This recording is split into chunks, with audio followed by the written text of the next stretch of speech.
All right, let us see if we are live. Am I heard? 1 2 1 2. Please let me know if you are listening. If you are, let us see.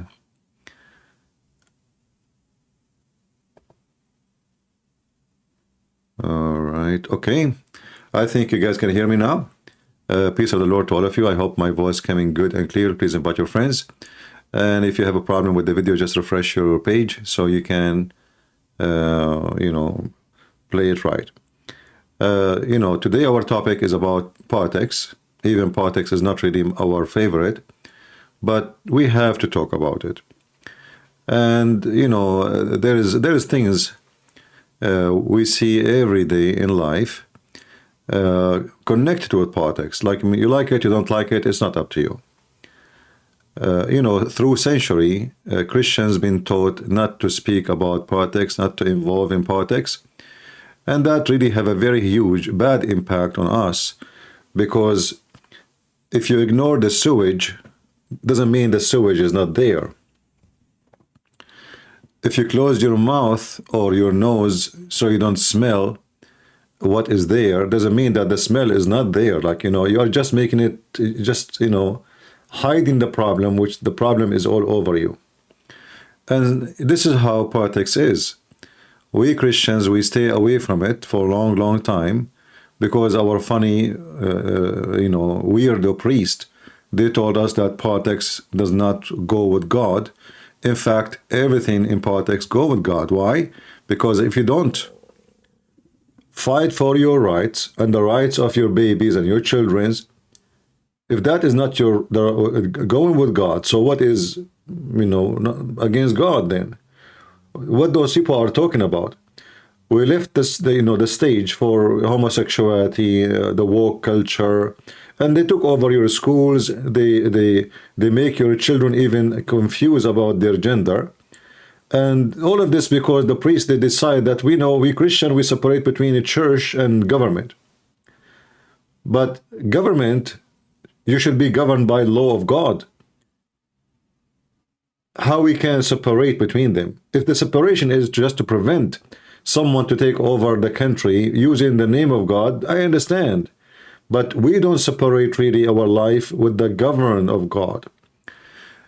And this is why today we struggle with politics and those who work in politics.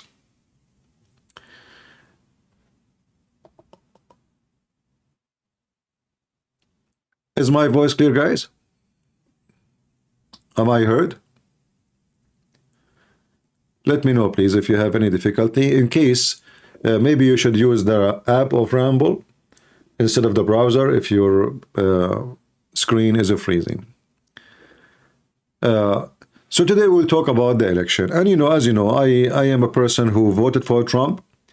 And actually, I like the man very much.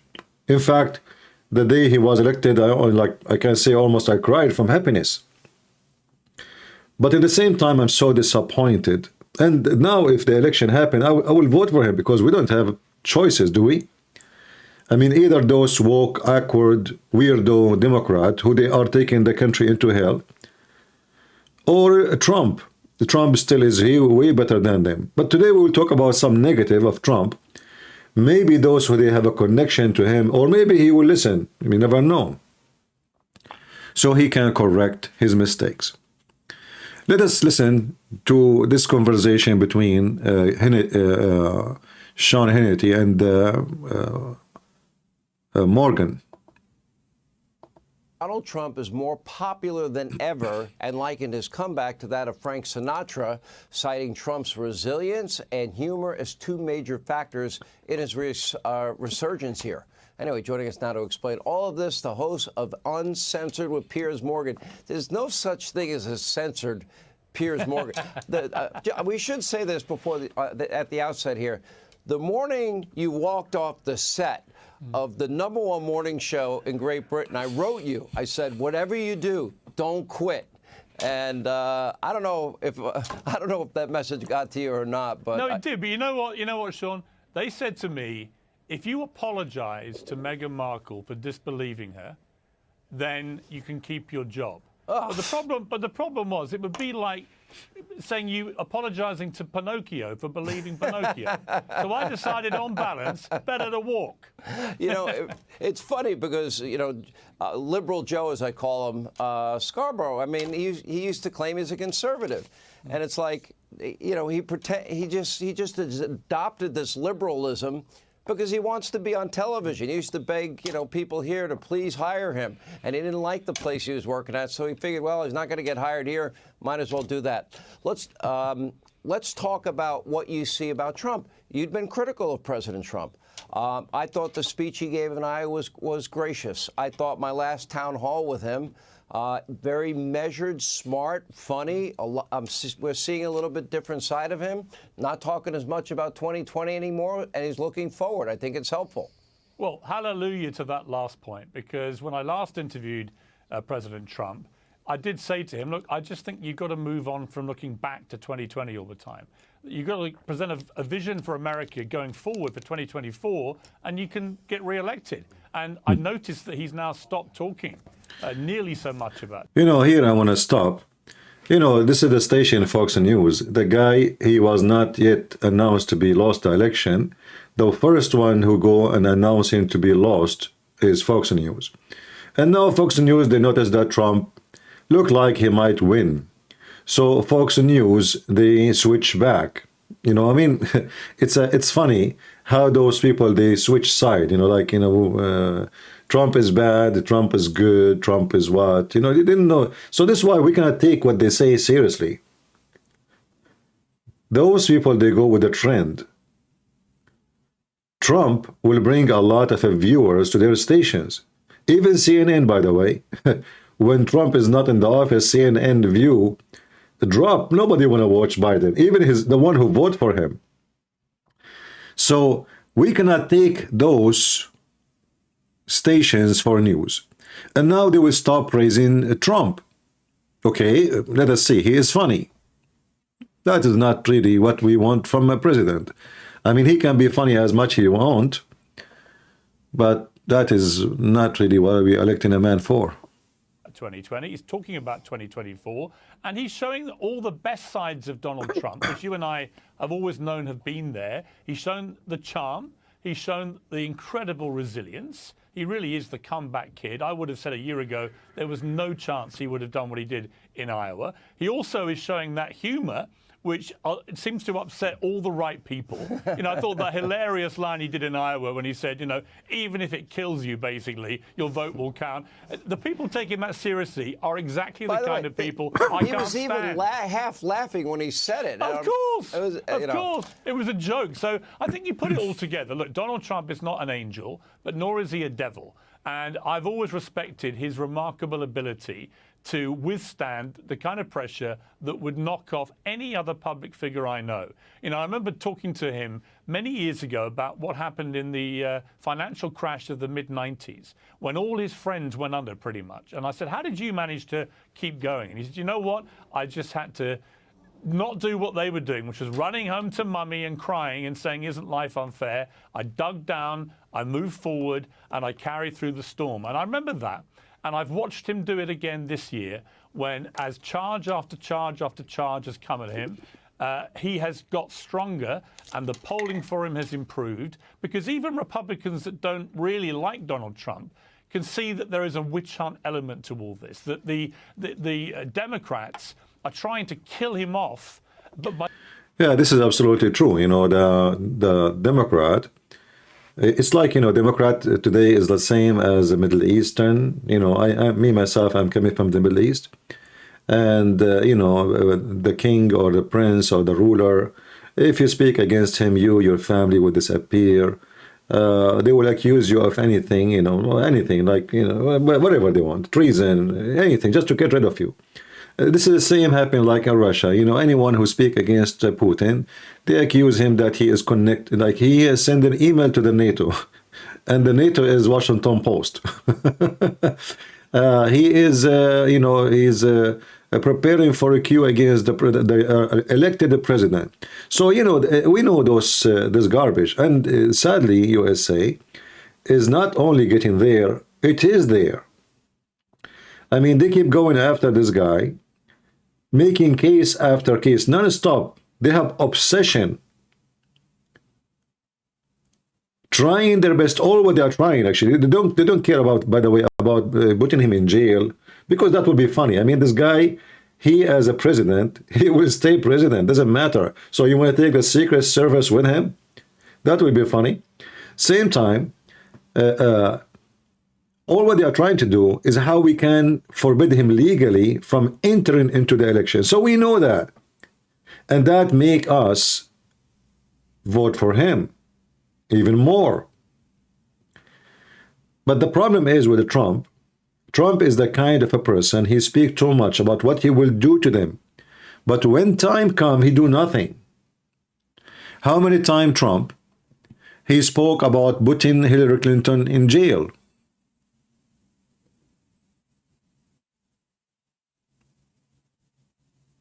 Correct? Did he put her in jail? Did he even make any legal movement against her? No. He did not do any right thing when he was in the government, when it's come to those things. Even the team he hired, none of them is good. The Justice Department, he keep attacking him, he betray him. Pence, he gave him a screwdriver. I mean, name one person who worked for Trump, he was good to Trump. So he failed even to select his own team. He could not find one loyal person. Maybe the only one was loyal to him is at the end, Pompeo, the ex-CIA director. All his team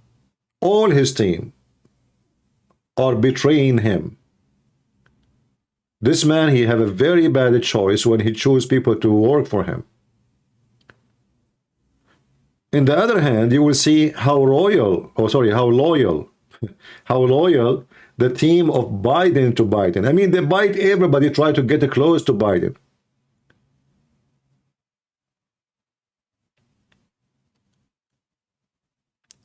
So if Trump get elected, is he going to be doing the same thing? I think so. I think he still will choose the wrong people to be his right hand and assistants.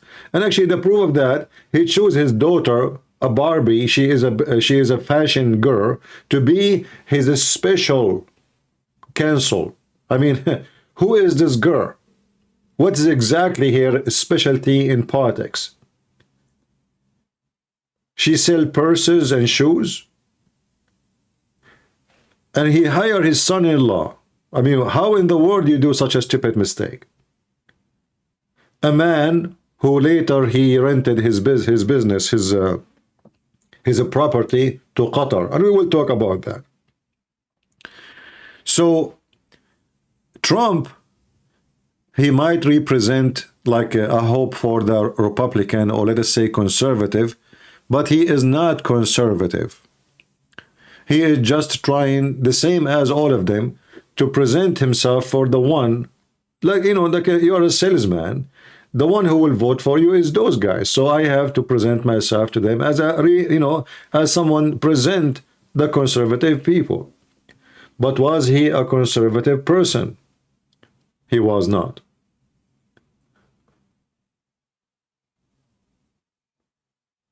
There is a group's Gays for Trump. Trump, he invited him to the White House. They don't care. They are willing to compromise just to win election. You cannot be with and against in the same time. You cannot be a person who support the woke culture and you are against the woke culture at the same time. You cannot say that you are a person who against terrorism, then all your friends are terrorists. This is a Trump, as usual, bragging about him visiting the Middle East. Okay, what he did in the Middle East? Military or even moral support. Moral support. The region, nations, where key players in the region agreed, more than 50 Arab and Muslim leaders, a unique meeting in the history of nations, where key players in the region agreed to stop supporting terrorism, whether it be financial, military, or even moral support. The nation of Qatar, unfortunately, has historically been a funder of terrorism at a very high level. Okay, so he go in TV and he speak about Qatar in a very high level, isn't it? Isn't it? This is clear, evident that the Prince of Qatar is a terrorist himself. Then a few days after, you will see Trump shaking hands with him and sending him a lot of weapon and favoring him. And not only that, later he forced Saudi Arabia to shake hands with them and take sanctions. At that time, Saudi Arabia and Emirates almost was going to go in war to remove the terrorist government of Qatar. It was the stupid Trump who protect them. And you need to answer for that. Why Trump was supporting Qatar? There's no answer except money. There's no answer. Especially both of them, both sides are terrorists. When Trump, he said first time, Islam hate us. I said, finally there's somebody who's saying the truth. So Trump, he say, I think Islam hate us. And then he's the same Trump, he go and he protect the government of Qatar from the neighbors. And now because of Qatar,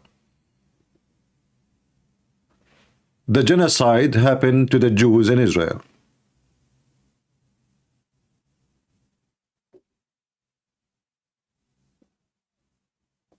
I hope you are listening to me.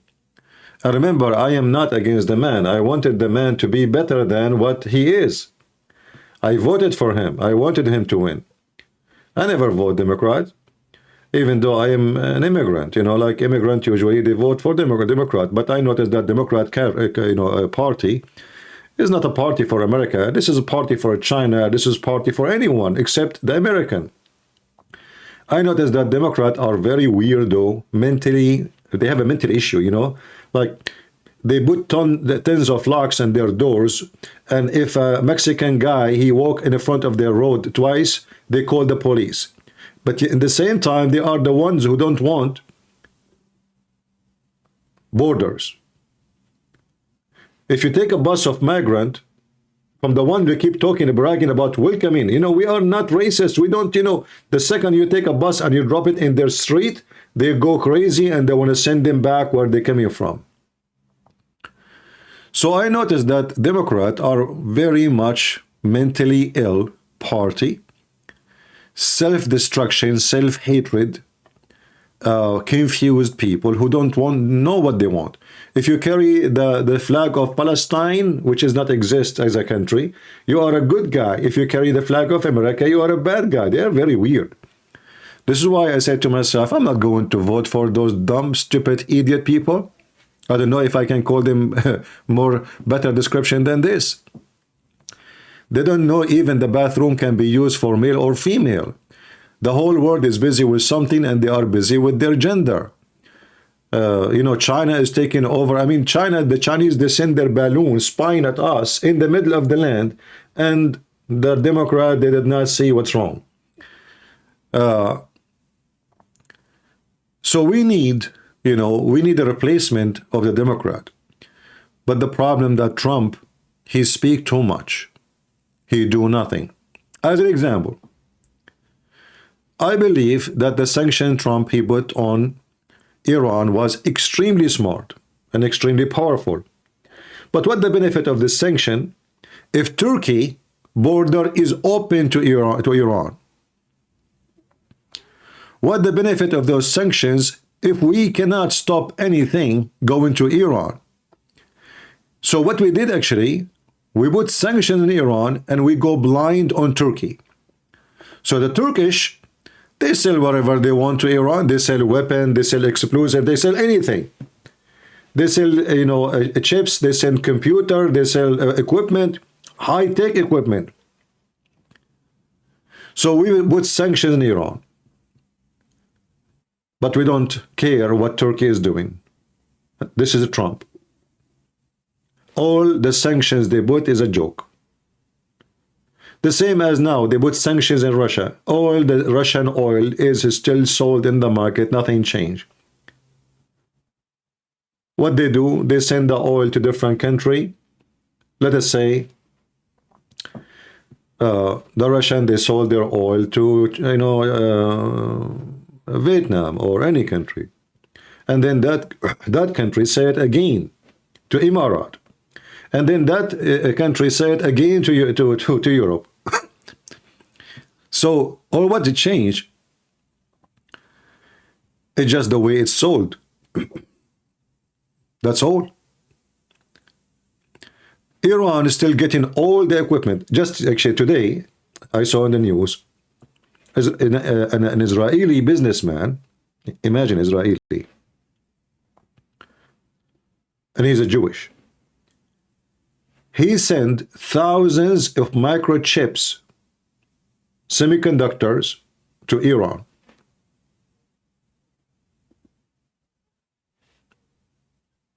And let me check the news to be sure it's Iran or Russia, either one of them, just to be correct.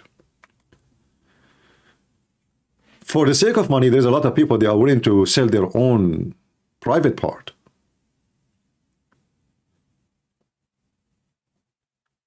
And now if Trump, he become a president, who's going to support him? I will tell you who. The most people who will be excited to see Trump in the office is Muslim countries, Muslim Sunni. Muslim Sunni. Why Muslim Sunni, they will be so excited to see Trump in the office? Saudi Arabia, Turkey, Pakistan, all Muslim Sunni countries are terrified from Iran. In fact, just 2 days ago, we saw Iran striking inside Pakistan. So the Iranian regime now is so powerful to the point they don't even care to strike at USA. They strike at American ship. Until now, Joe Biden did nothing. Imagine they made a like direct strike. Even they kidnap an American ship. Trump, Biden did nothing. And by the way, Trump, he did nothing too when he was in the office. They did the same.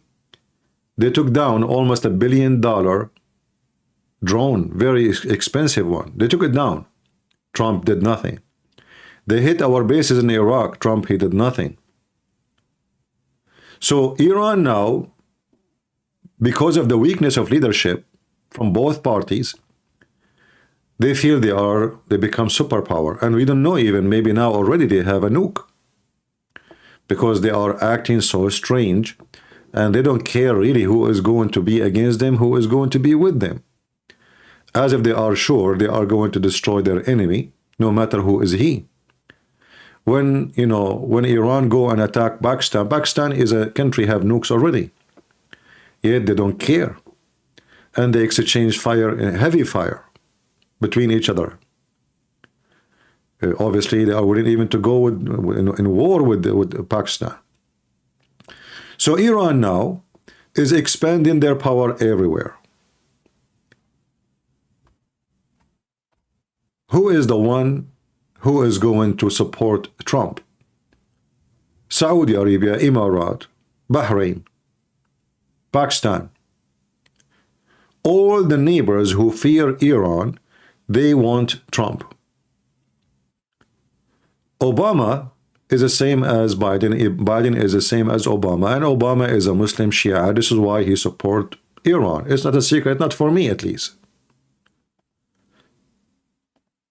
So if a Trump become a president, the Muslim leaders, they are going to use him as a shield to protect them again. And it's time for America to stop protecting those terrorists. Why we need to protect Saudi Arabia? From who? Why? Why we should protect them? For sending 9/11 terrorists to us?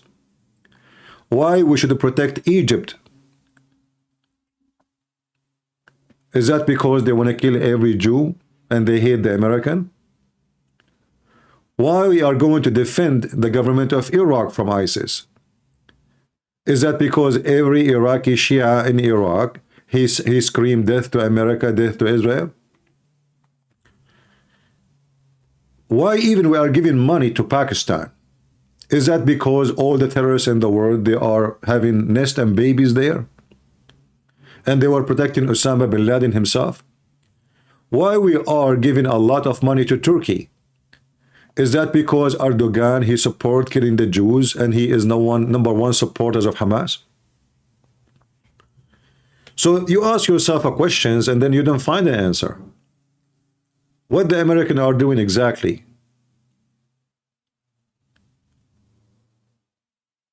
If the Americans stop playing police, what will happen? I will tell you what happened, or what will happen. Those terrorists will kill each other, and they will not come to us until they are exhausted, and then you can finish them easy. If Iran go at war with Saudi Arabia,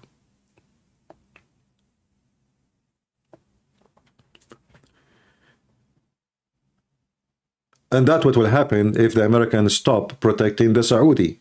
And Saudi, they hate you very much. They spit at you. And they don't respect Trump. They knew that this guy, he just want money. He don't have, you know, the ethic there.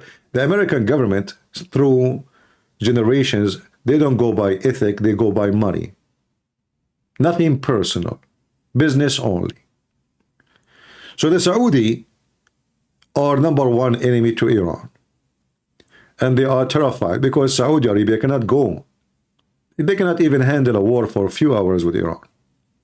However, the Saudi Arabia, because they are the center of the Muslim Sunni world, Iran is going to face a lot of problems when they go and attack Saudi Arabia directly. Emirat, the same. It's a small, tiny country. You cannot even call it a country. Small population, and this country will be empty in 5 minutes if the war started there.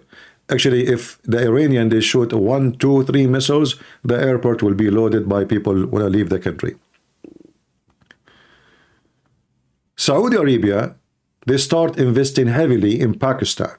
And the reason for that, because if Iran attack them, Pakistan is just in the border. And Pakistan is a way better country to fight Iran. But they are no match still. For Pakistani army is beyond, you know, cave time. Even though they have nukes, but this is the only thing they have. The rest is really stupid and it's not. We cannot really consider it. They don't even. The government can't even control their land. There is a group control. You know, a massive part of Pakistan. The police until now they carry sticks in their hands. The army they fight with a stick. I mean, it's just even they have nukes, but they are no match to go in war with anyone. So what's going to happen? Saudi Arabia will do their best to support Trump to be elected. Qatar, in the same time, they don't favor Trump.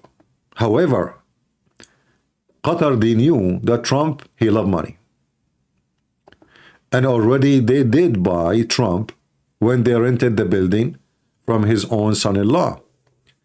$1 billion rent for 99 years. So Qatar, what they do, whoever is going to win the election, we buy him. If it is Trump, we buy Trump. If it is Biden, we buy Biden. If it is whoever he is, they knew that those people, they worship money, not God.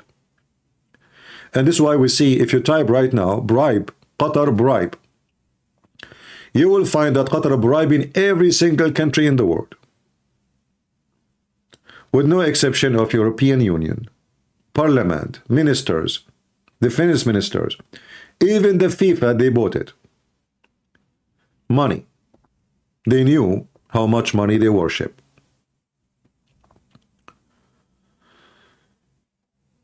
So the coming election is not going to be election for America.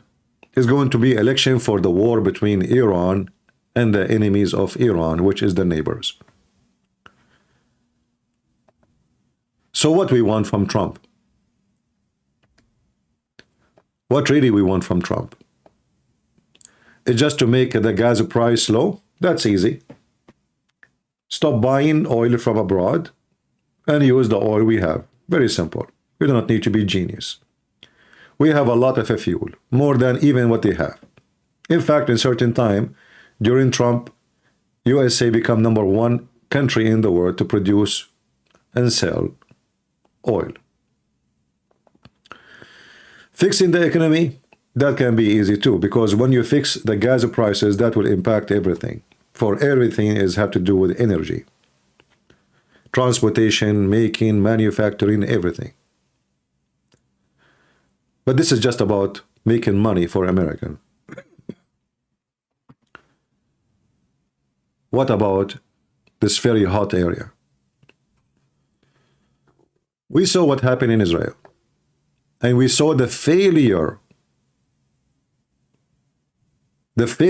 and the corruption eating Israel from inside. Israel have a strong army, strong technology, strong, but there is a lot of weakness. They have the same garbage we have in USA. The society is divided, woke, culture, and conservative. But both of them, they are, you know, let us say, heavily infected with corruption. So now we have Netanyahu. Netanyahu is a very corrupt man. And I say, you know, I remember once I was in a car with a Christian minister, and he is a very close friend to Netanyahu, you know, to the point, I mean, he have videos with him, birthday, etc. So, and he told me, if you want to go to Israel, he will take me, you know, to meet Netanyahu. So I told him, no, I don't want to meet such a man. He's a corrupt. He got so upset from me. He got so upset because I say that. But you will see soon, sooner or later, this Netanyahu will end in jail.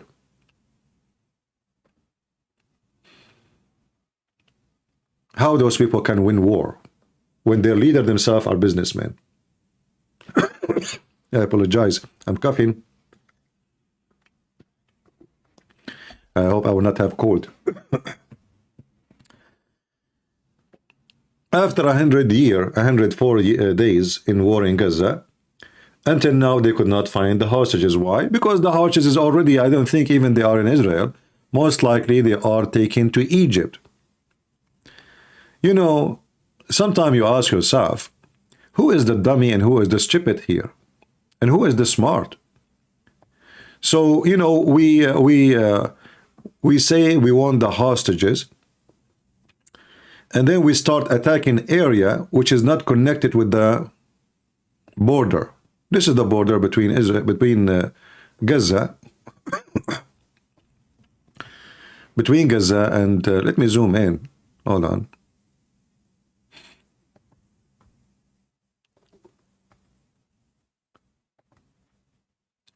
So this is the border here between Gaza and Egypt.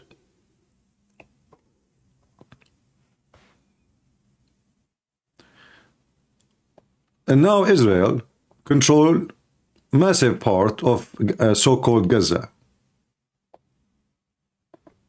Okay, sound good. But in reality, until now, they did not do the most important thing. This is the border. Let us make a line with the color you can see. This is the border with Egypt. And this is where all the garbage coming from. So Israel, they took over all this area here. All this area now is controlled by Israel to the seashore. They took over this area here too. And they are expanding. And soon they will be connect both. And they will take all this area. So let us say, soon they will take all over except what is called the green area. But as long the borders tunnels here is open, you did nothing. And I am assuming actually by now that all the hostages smuggled already into Egypt. As long as they have tunnels, so why not? So even if you occupy the whole area, all of Gaza, you will not find them.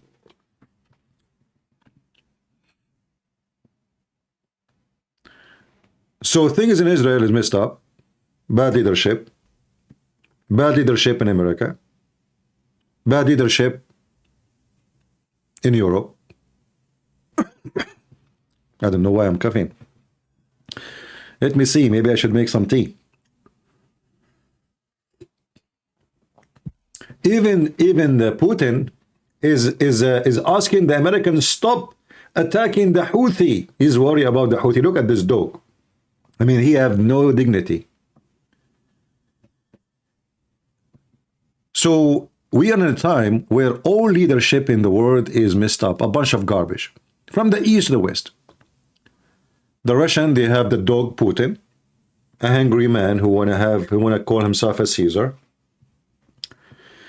The West, they have the most awkward, weirdo ministers, government. They are busy about homosexuality and transgender and home, bathroom, you know, what is sign to put in the bathroom. Turkey is preparing themselves to invade Europe and to invade their neighbors and to eat Greek, you know, the Greek land with no salt. Everybody preparing for everything except the Western people. They have no idea what is going on. All Muslim countries are arming themselves with heavy-duty weapon, with drones, militants, and the Western, they just give them money. They give them technology. They don't care about what's going on in the world. Not only that, their citizens, they strike in the street, free Palestine.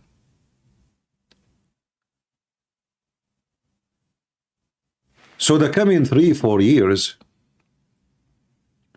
things will go really bad. Iran, in this year specifically, is going to play belly dancing with America, because they knew those American election guys, like, you know, I don't know if you heard Trump, he says, I am the only president for 70 years that did not go in war. You did not go in war, not because you are a hero, for the sake of coming election. So you did not go when you should go. Just for the sake of election, he did not go for war with Iran. They will not go. If they go to war, they go for the sake of election. If they don't go, they say the same reason, for the sake of election.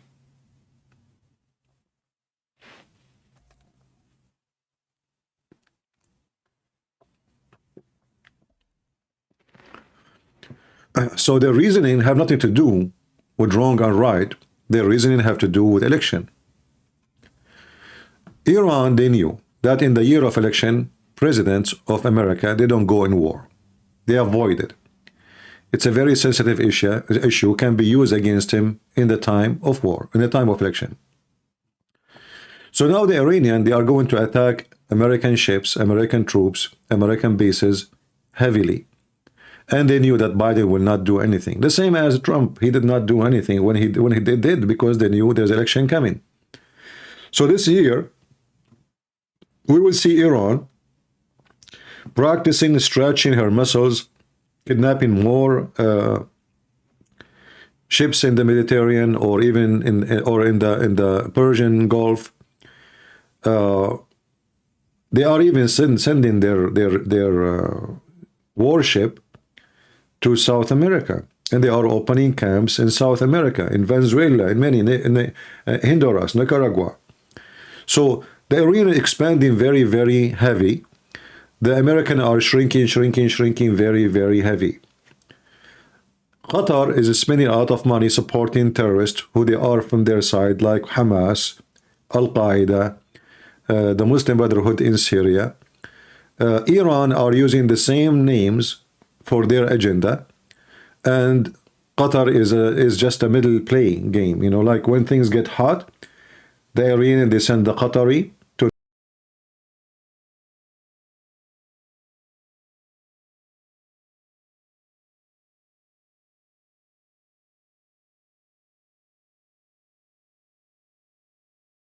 to save the terrorist from overheat. Qatar always is the one to do the business. And they are qualified. Why? Because simply they have a lot of money, and money solve problems. All those people in politics, they are slaves of money. And as long in the West, they did not stop the right of anyone who go in politics to be elected, the ability to collect money from overseas, that will never stop. And there is many ways, by the way, to give those politicians money, make it not like a bribe, you know, like we make a contract with you, like, you know, when Biden, he was hired in Ukraine, you see, this is not a bribe. I mean, he gave him a job, right? The same when Qatar, they rented the building of Trump's son-in-law, $1 billion to rent a building, which you can buy 2 of it with the same price. And nobody pay rent for the coming 99 years. So Trump get elected, it will make economy better. He will do things, you know, we agree with it regarding homosexuality and the woke culture. But this will not be really his major concern. Trump have a bigger problem. He have zero ethic when it's come to money. And those countries have a lot of money. All what they need to do is to invest in Trump. And Trump will be their magic ring. And this is what Qatar did with him. Qatar, they forced Trump to force Saudi Arabia to take the sanctions away.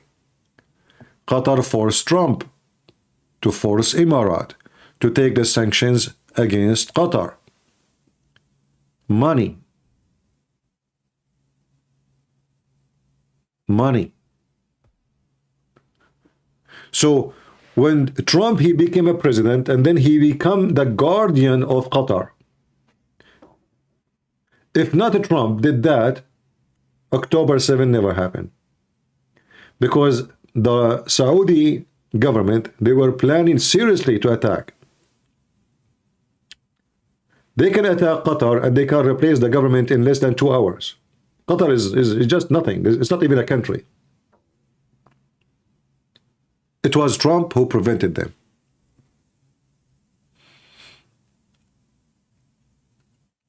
So we want to vote for Trump because he is way better replacement from the garbage we have in the White House right now.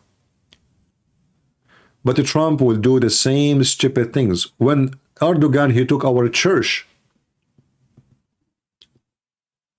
and he converted the church into a mosque. What Trump, he did? Nothing.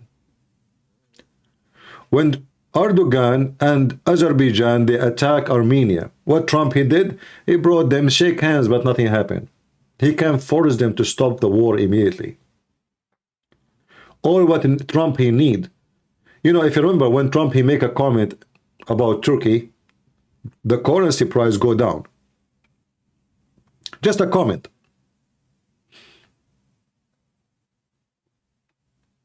So imagine if Trump, he stopped buying things. He said, we will not buy from Turkey, or we increase the tax on any product coming from Turkey.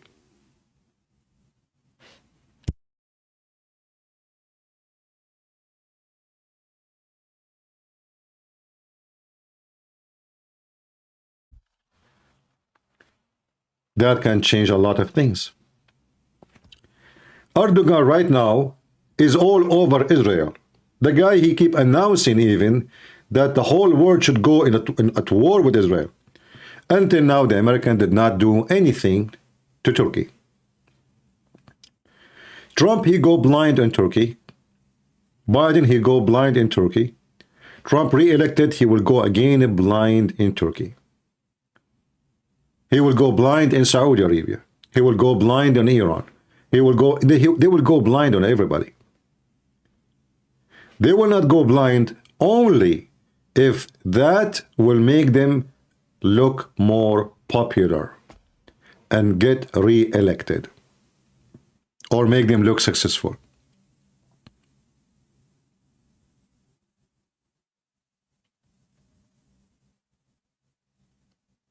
So for me, if Trump, he won the election, okay, the tax will be less, the gas will be cheaper, food will be cheaper. Sound good, always good. This is what we want for sure. But Trump, he will not make things better abroad. For he is the same as the rest of those Western leaders, bought by the Arab Muslims.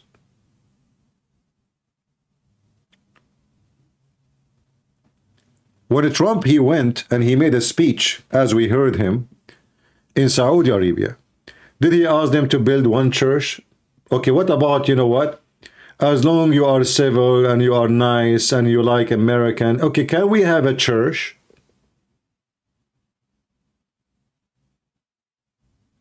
Can somebody preach the gospel? We allow your citizen to come to our country. They can build a mosque in every corner. Can we have just equal treatment? He did not even open this topic. All what he cared for, selling weapon, investment. That's all. He don't care. And actually he told them, I don't care. I'm not going to police you and tell you what you do in your country. Well, we don't want to tell them what to do in their country. But at least you claim to be a leader who stand for basic things. Can somebody believe in Jesus, say, I believe in Jesus in the street in Saudi Arabia? We don't want them to make him a prime minister. Can a Saudi citizen convert to Christianity and nobody kill him? And government protect him? So all those who claim to be conservative, they are conservative about their pocket. For their agenda have nothing to do with our agenda. Their concern have nothing to do with our concern. Their concern is something totally different.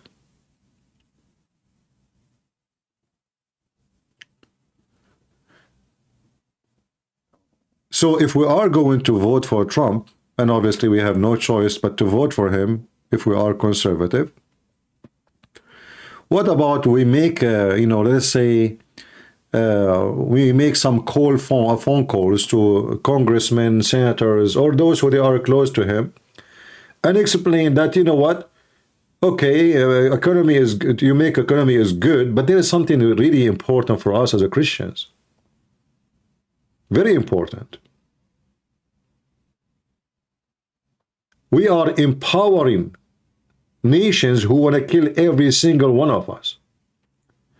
It doesn't matter if you go against Iran supporting Saudi Arabia, or you go against Saudi Arabia supporting Iran. Both, they hate us. Can you name for me one country? Just one. In the map you see, they don't want us to be finished and destroyed.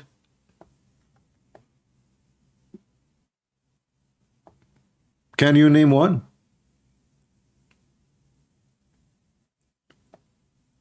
Go and listen to the speeches of the country of Kuwait. They want to kill every Jew. And Americans are no different for them. This is Kuwait. We sent an army once to free them from Saddam Hussein. What about Emirat? Emirat suddenly are the ones who speak about human rights, when in fact the second you speak against their prince, you and your family will disappear. And even they will put salt and nails on your ass, as we saw in the video, if you remember. What about Saudi Arabia? Saudi Arabia is the nest of terrorism. All terrorists in the world, they graduated from there.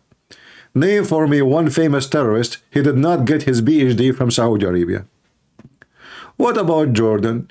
The king of Jordan, imagine, you believe it or not, he refused even to meet Joe Biden when he decided to come after October 7.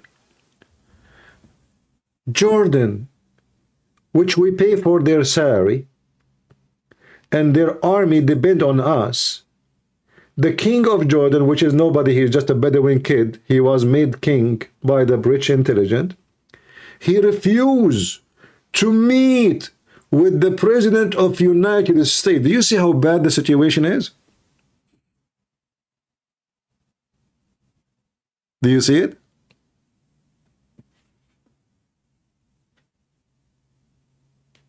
He refused. Who refused? The king of Jordan. A country, if we stop giving them assistance, money assistance and army assistance, they will collapse in 24 hours.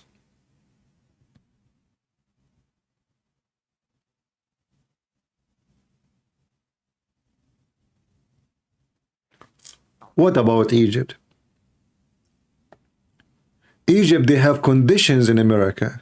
Egypt, I mean, the whole country, we feed them. The bread of every Egyptian is paid by USA.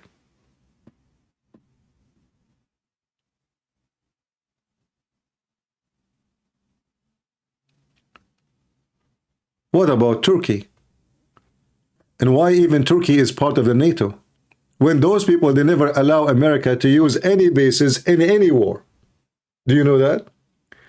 When the American went against Saddam Hussein, Erdogan, he said, no, you are not allowed to use our bases. When the American, they went in war in Syria, he said, you cannot use our bases. Anything will happen. NATO is not allowed to use their bases. So what is the purpose of having bases of the NATO in Turkey? Just to make money.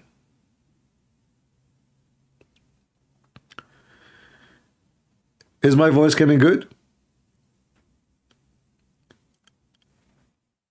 Libya used to have a president, his name is Al-Qaddafi, and then the Western, they decide to get rid of him. Good. He's an evil man. I cannot say he is a good man. But Obama was going to replace Al-Qaddafi with the Muslim Brotherhood, and we spoke about this before.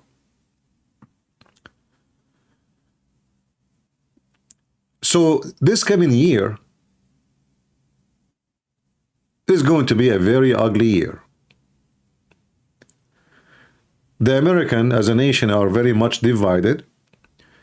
The Congress is not a Congress. It's a bunch of businessmen who they are in the Congress just to know what the stock market will be tomorrow, so they knew which stock to sell or to buy.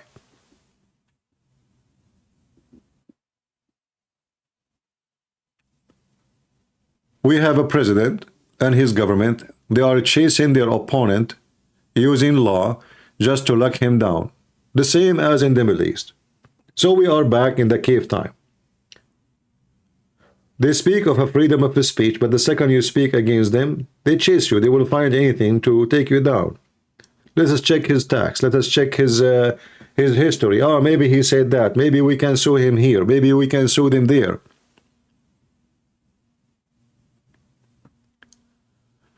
So here you will notice that those people here, they are not the one to trust for a future governing or protecting the country.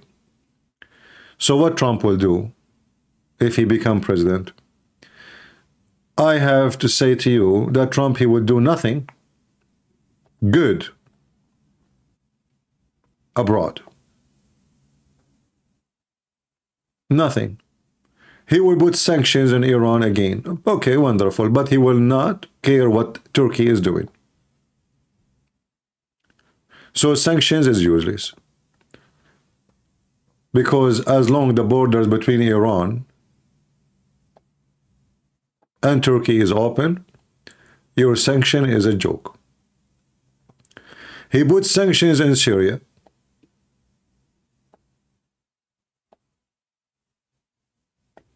But the borders between Iraq and Syria is totally open.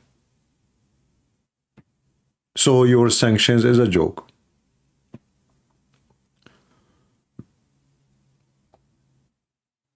What he will do? Nothing.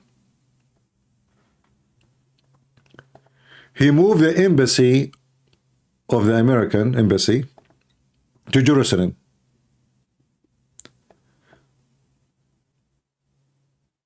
But he did not do anything to protect Jerusalem from a future invasion.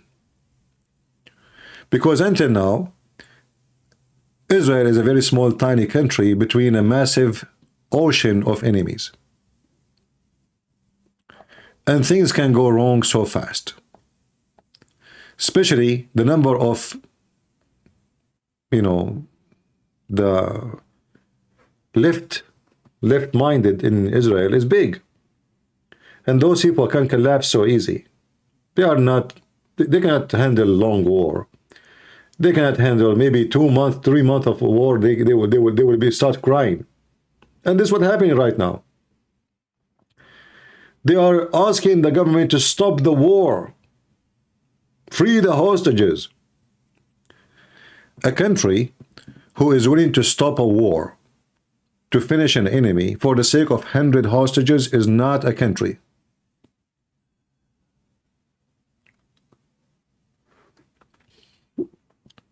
I don't know if you understand what I'm saying.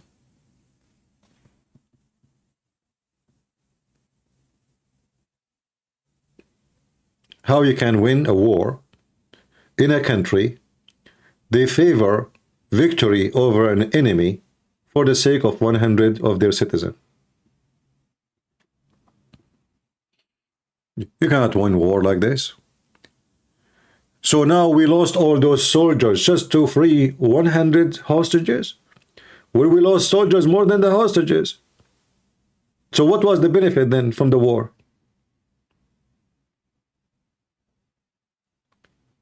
The war should not be from the beginning for the sake of hostages. The war should be to eliminate the evil and the risk for a nation, not for a group of people. And if the Israelis don't understand such a thing, they will never win a war. And this is the same scenario for the American and the West.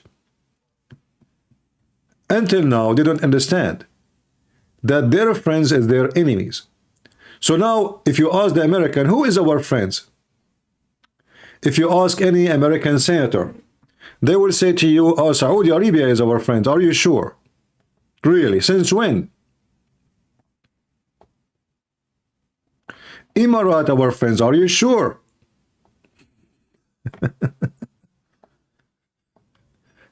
Iran is our enemy. Okay. But they are the same. All of them believe that you are a kafir, you are filthy, you are an infidel, and you should die. All of them in their schools and their university teach that you are evil and you must go.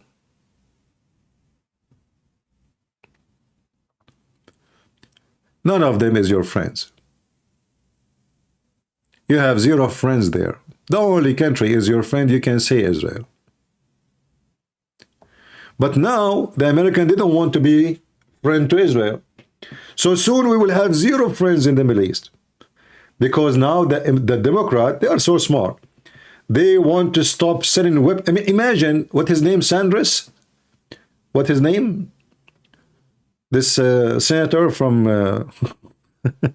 Weirdo. And imagine that he is a Jew. And I found, by the way, the most enemy to the Jewish nation is those who call themselves Jews. I'm serious.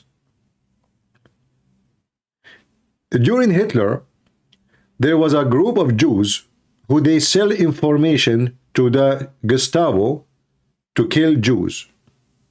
So they go, because they are Jews, people trust them, right? So they go to places, they ask where people are hiding, they get information, and then they get paid to point their finger where those Jews are hiding so they can be slaughtered. In America is the same. There's Jews who they point their finger at Israel, so Israel will be slaughtered and they will make some progress of possession, job, money, etc.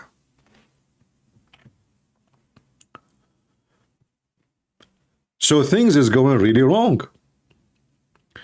Trump, he supported Israel.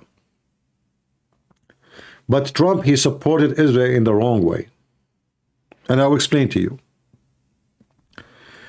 Many of you think that peace agreement between Saudi Arabia and Israel, Emirat, Bahrain, with Israel, all is extremely good for Israel. Who here agree that, like now we heard, that even the Saudi, they are putting conditions on Israel. If they want to have a peace agreement with them, they have to agree with two-state solution and stop the attack in Gaza. So who think really that Saudi Arabia is a good thing to have peace agreement with them? Who think that will help Israel? Yeah, Bernie Sanders. Yeah, Bernie. You see, the peace agreement with Israel is 100% against Israel. And I'll explain to you why. When Israel have a peace agreement with Emirates, part of the peace agreement that both citizens, they can fly to each country without even a visa.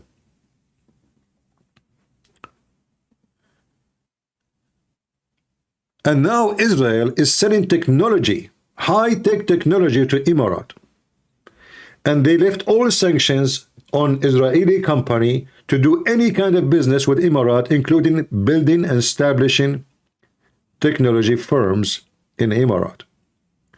So now Emirates is stealing the Israeli technology, so later they can kill the Israeli with it. And that's what will happen in Saudi Arabia too. They are not having agreement with Israel for the sake of love. Emirates and Saudi Arabia, they have one enemy. It's called Iran. Israel is the enemy of Iran. And Israel is full of technology and have a great, like you just say, manufacturing skills. So they need them badly in order to promote themselves. And if they have a peace agreement with Israel, that will make America lift many sanctions of a product to be sold to those countries. So the Muslim countries, Saudi Arabia, Emirates, Bahrain, etc., they will join a massive ability of generating high-tech by such a peace agreement. And in 20, 30 years from now, Saudi Arabia will not be Saudi Arabia as we know, is going to be very high-tech. The same as the Turkish did. The Turkish, they signed tons of agreement with the Israeli. And the result of that, the Turkish, they stole tons of technology from the Israeli. Good for Erdogan. And until now, still the Israeli companies are giving technology to Turkey. The whole story is about temporarily friendship until we can kill you. You know, remember, the Quran says, the Quran commands the Muslims, cry not for peace when you are the uppermost. Cry not for peace when you are the uppermost. So when Muslims can cry for peace? Never.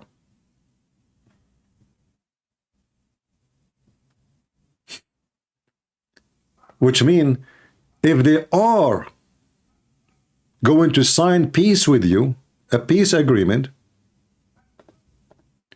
it's just temporarily until they become the uppermost. Right? When they become the uppermost, then we kill you and we finish you and we get rid of you. Let us clean the screen here so we can show you the verses we are talking about. Give me a second. All right.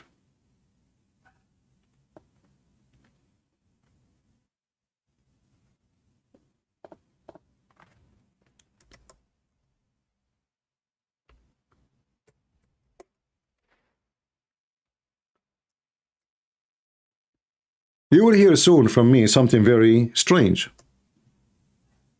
Something maybe you will not understand. Not because you aren't smart, absolutely not, but because you don't have expertise in this religion and the mentality of those people.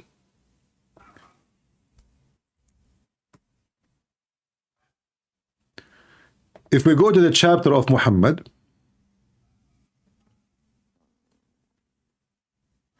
you will see, I mean, this website, I don't know what's wrong with it, it's messed up. Give me a second.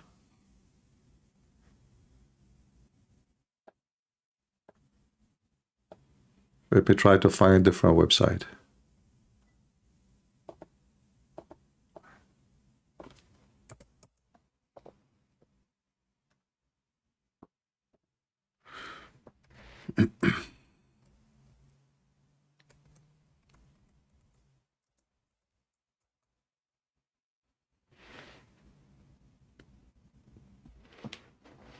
Okay.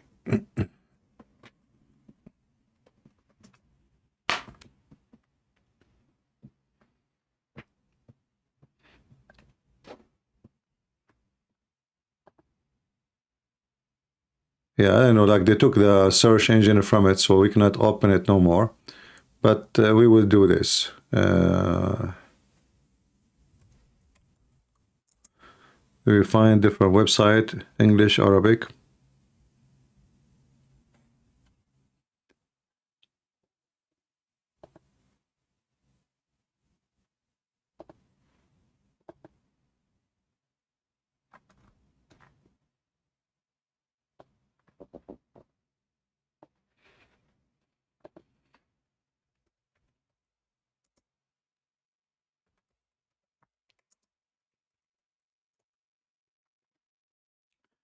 All right, let's see this one.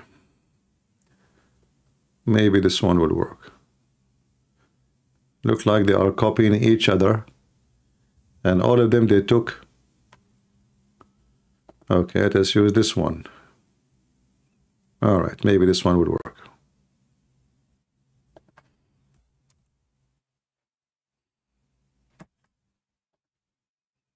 Because we need to show it to you in Arabic and in English. And let us see here, we had the translation. Okay. All right.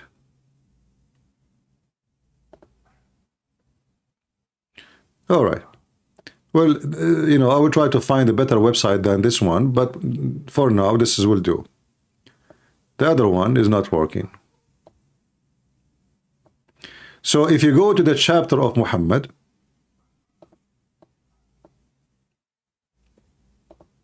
verse number 35,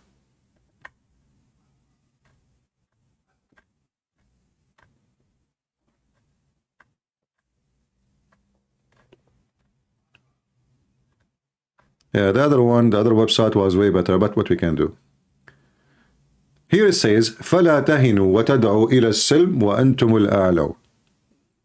So do not feel feeble and call for your submission, while literally, this is a very fast translation. Submission. Let us hold on. Let me see different translator. Give me a second. This is why you cannot trust Muslim translation. Let us see another one, another translation. Let us see Abdullah Yusuf Ali, another terrorist. All right.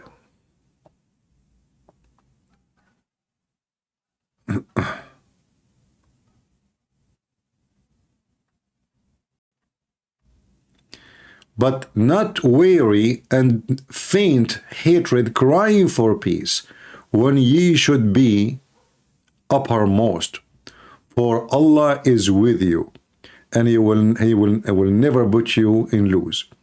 So when the Muslims, they go and sign for peace, they are doing something against Allah's teaching. However, in the Quran, there's a solution for that. It's in front of you. You can go faint hatred, crying for peace, if you cannot be the uppermost.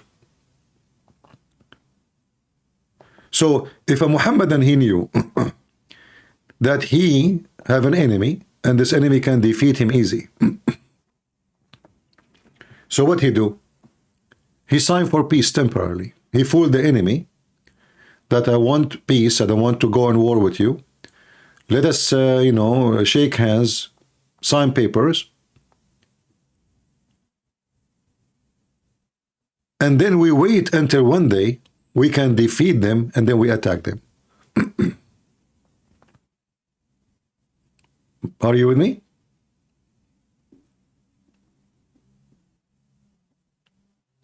So when the Saudi and Emirati, they speak about peace agreement with the Israeli, this is just a fraud. It's just to deceive in order for a future to defeat. So now we sign agreement with them. We steal their technology, we take their trust, we betray their system, we become inside their society, we open universities and schools to teach Islam in everywhere. And at the same time, those Jews, they come to our country, most of them, they are hippies, most of them, they don't have God, most of them, they are atheists, many of them, they don't care. And we can rework them out because they are so easy to play with. They are hippies. Just tell them peace. You know, when we saw the peace festival next to Gaza, who was there? Who was in the peace festival next to Gaza? Not the conservative Jews. It was homosexual, lesbian, hippies, the peace lover. You know, actually even the festival name is what, peace something? So those people, they have a dream. They are dreamers. They have a shallow mind, and they don't understand that their enemy is a wolf and he want to eat them alive. So they will be able to use them against Israel. The same as they are doing right now in America. They are using, there is now an organization in USA, it's called the Voice of Peace. Voice of Peace. It is Jews. It's a Jewish children who they are seeking the destruction of Israel.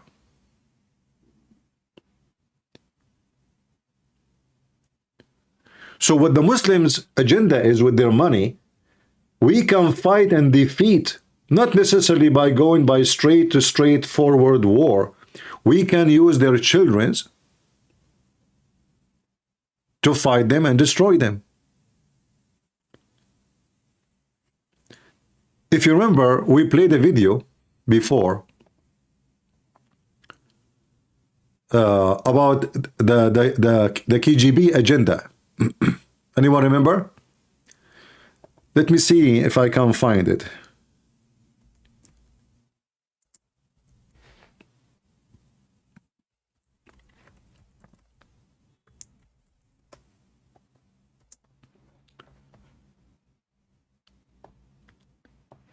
It was a video by a KGB agent. He speak about how they destroy America.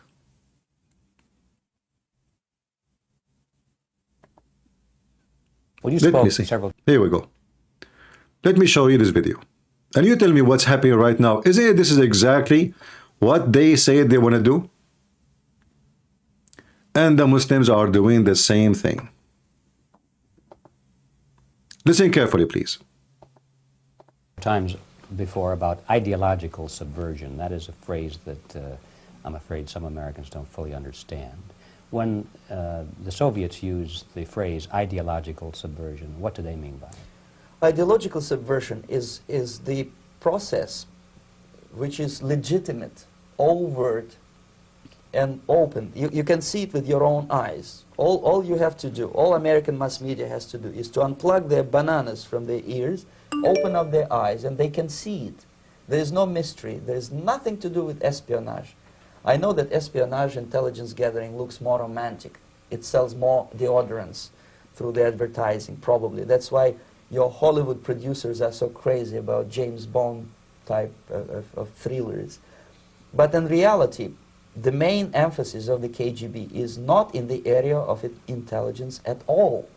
According to my opinion and opinion of many defectors of my caliber, only about 15% of time, money, and manpower is spent on espionage as such. The other 85% is a slow process which we call either ideological subversion or active measures, активные мероприятия in the language of the KGB, or psychological warfare.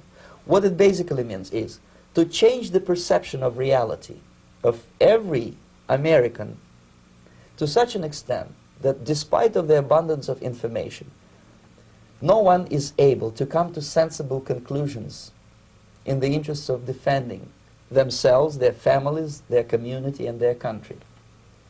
It's a great brainwashing process which goes very slow, and it's divided in 4 basic stages. The first one being demoralization. It takes from 15 to 20 years to demoralize a nation. Why that many years? Because this is the minimum number of years which requires to educate 1 generation of students in the country of your enemy, exposed to the ideology of the enemy. In other words, Marxism-Leninism ideology is being pumped into the soft heads of at least 3 generations of American students without being challenged or counterbalanced by the basic values of Americanism, American patriotism. The result you can see. Most of the people who graduated in the 60s, dropouts or half-baked intellectuals, are now occupying the positions of power in the government, civil service, business, mass media, educational system. See? You are stuck with them. You cannot get rid of them. They are contaminated. They are programmed to think and react to certain stimuli in a certain pattern.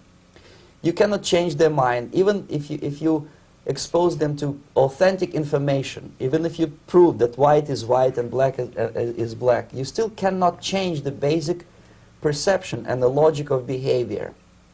In other words, these people, the process of demoralization is complete and irreversible.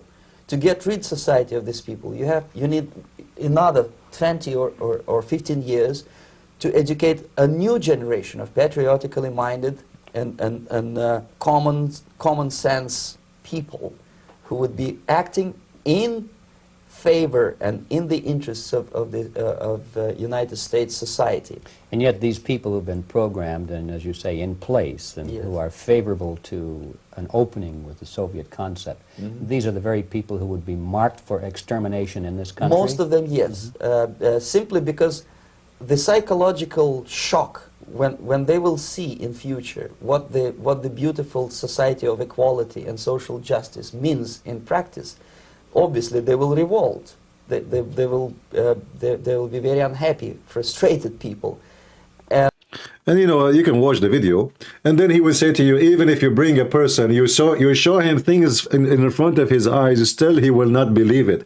So brainwash process is a tactic of enemies.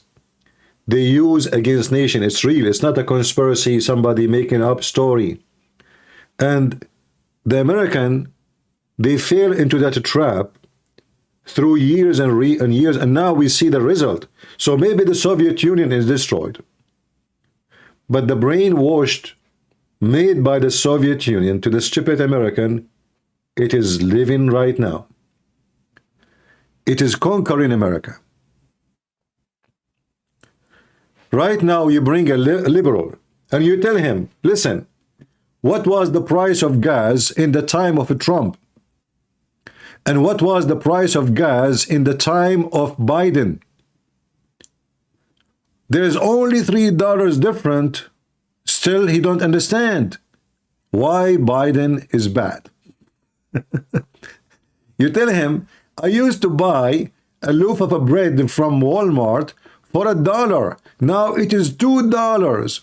Still, he don't understand why Biden is bad. You say to him, your security is bad. Crimes increase, border is open. Medicine is expensive. Housing is extremely high. Still, he don't understand why Biden is bad. And this is what this KGB talking about. That you make those people think in different way. They have an illusion. And this is what's happening right now in Israel and in America. Both, they live in an illusion that we can have peace with our neighbors. And this is what the American, they convince the stupid Israeli, I have to say it, that listen, first of all, let us sign peace agreement with the Palestinians. They have their state, you have your state, you will live in peace, palm tree, Hawaii, dance in the beach, kisses and hugs, and you live in harmony.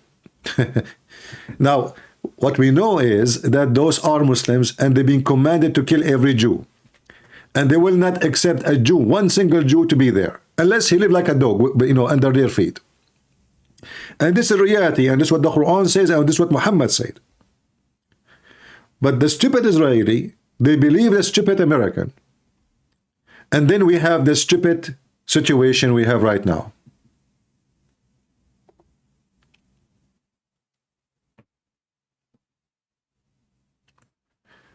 So the Israeli, they are so stupid to the point.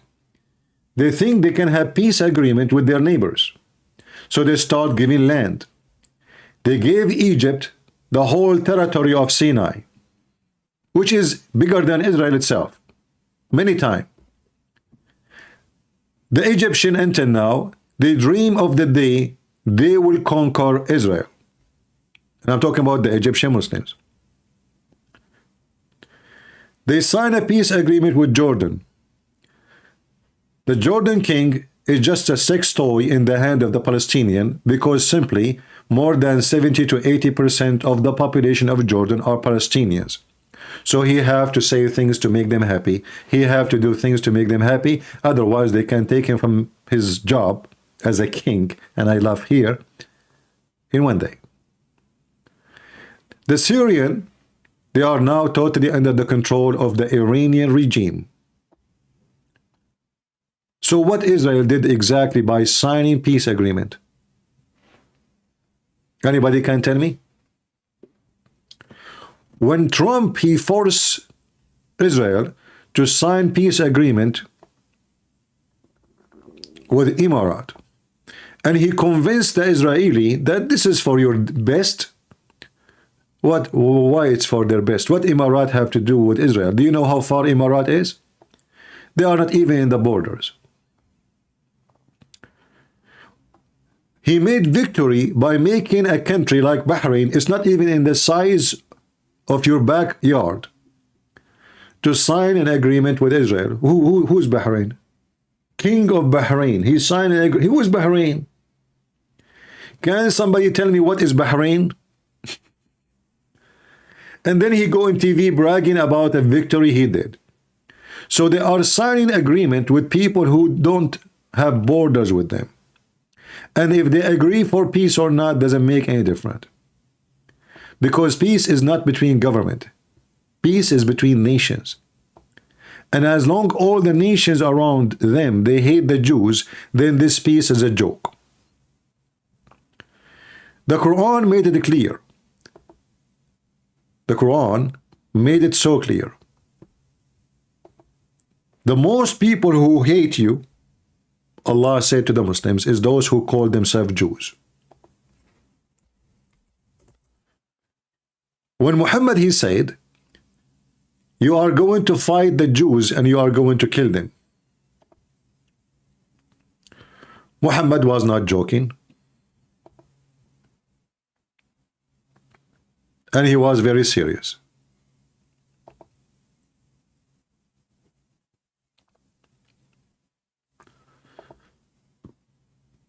If we go in the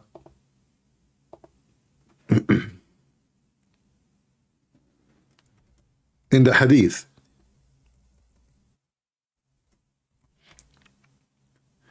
you see those people, they try to avoid to go back on time.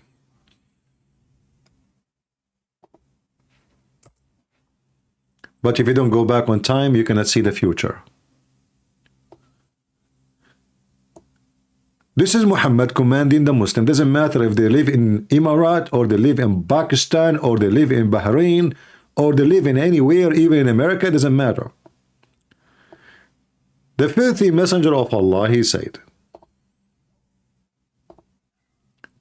the last hour will not come until the Muslim fight against the Jews, until a Jew will hide himself behind a stone or a tree, and the stone and the tree, or the tree, will say, "Oh Muslim, there is a Jew behind me, kill him."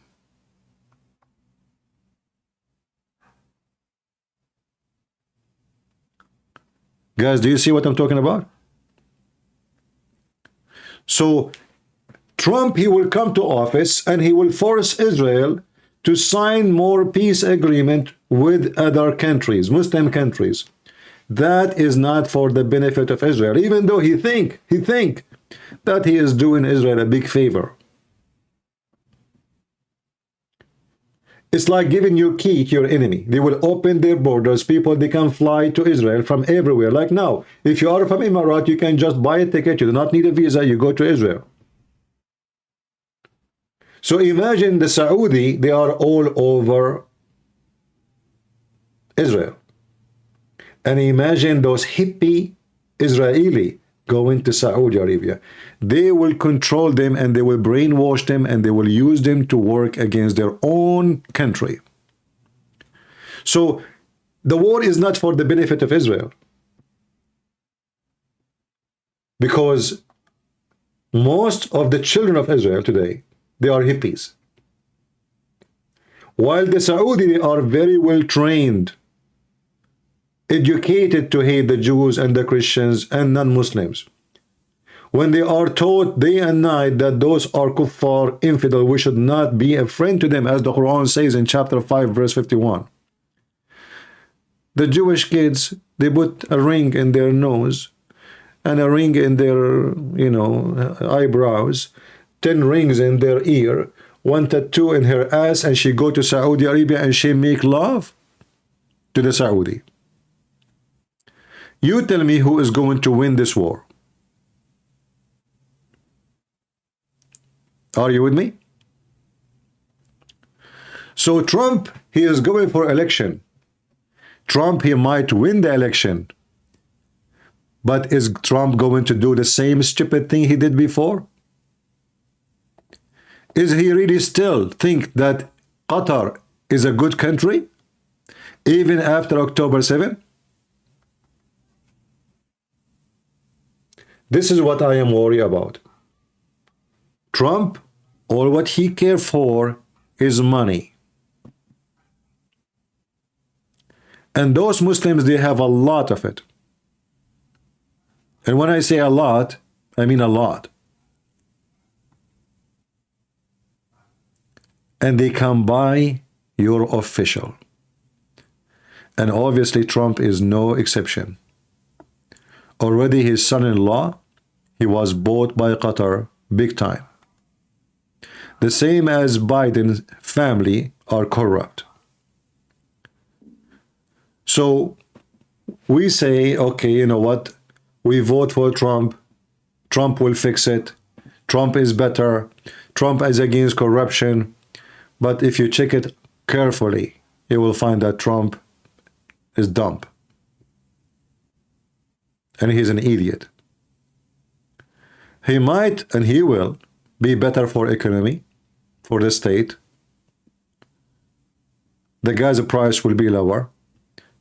Most of the things you care for will be better. But he will do the biggest mistake when it's come to foreign policies. He will sponsor every evil power from the Muslim lands. He will empower them. He will sell them the most advanced weapon and technology. As long as they pay, he play.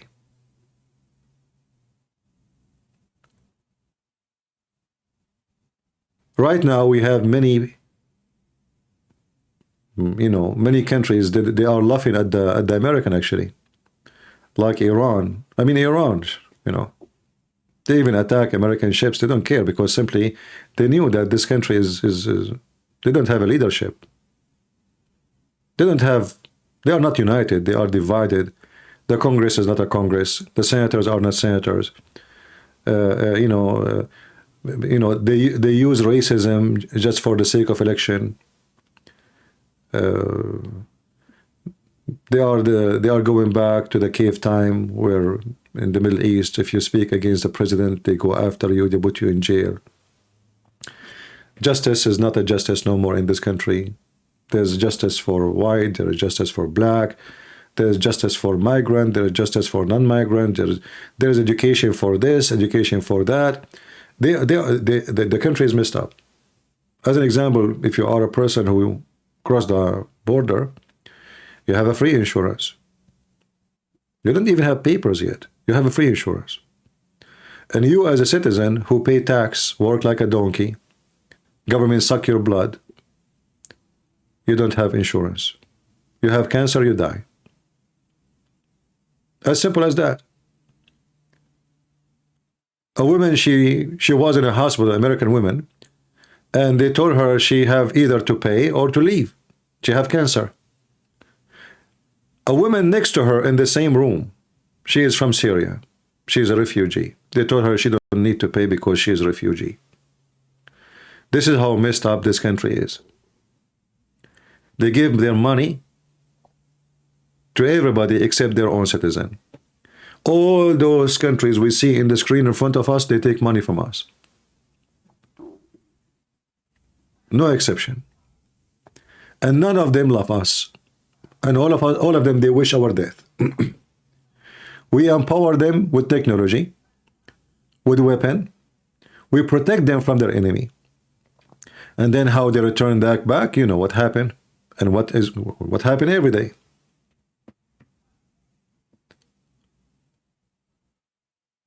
The Shia in Iraq, they kissed the ass of the American to come and get rid of Saddam Hussein.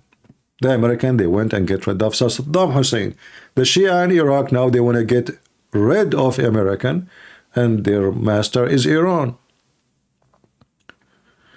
And the same for everywhere you go. American, they never do a good job anywhere. They go to Afghanistan to get rid of Osama bin Laden, but Osama bin Laden is not in Afghanistan no more.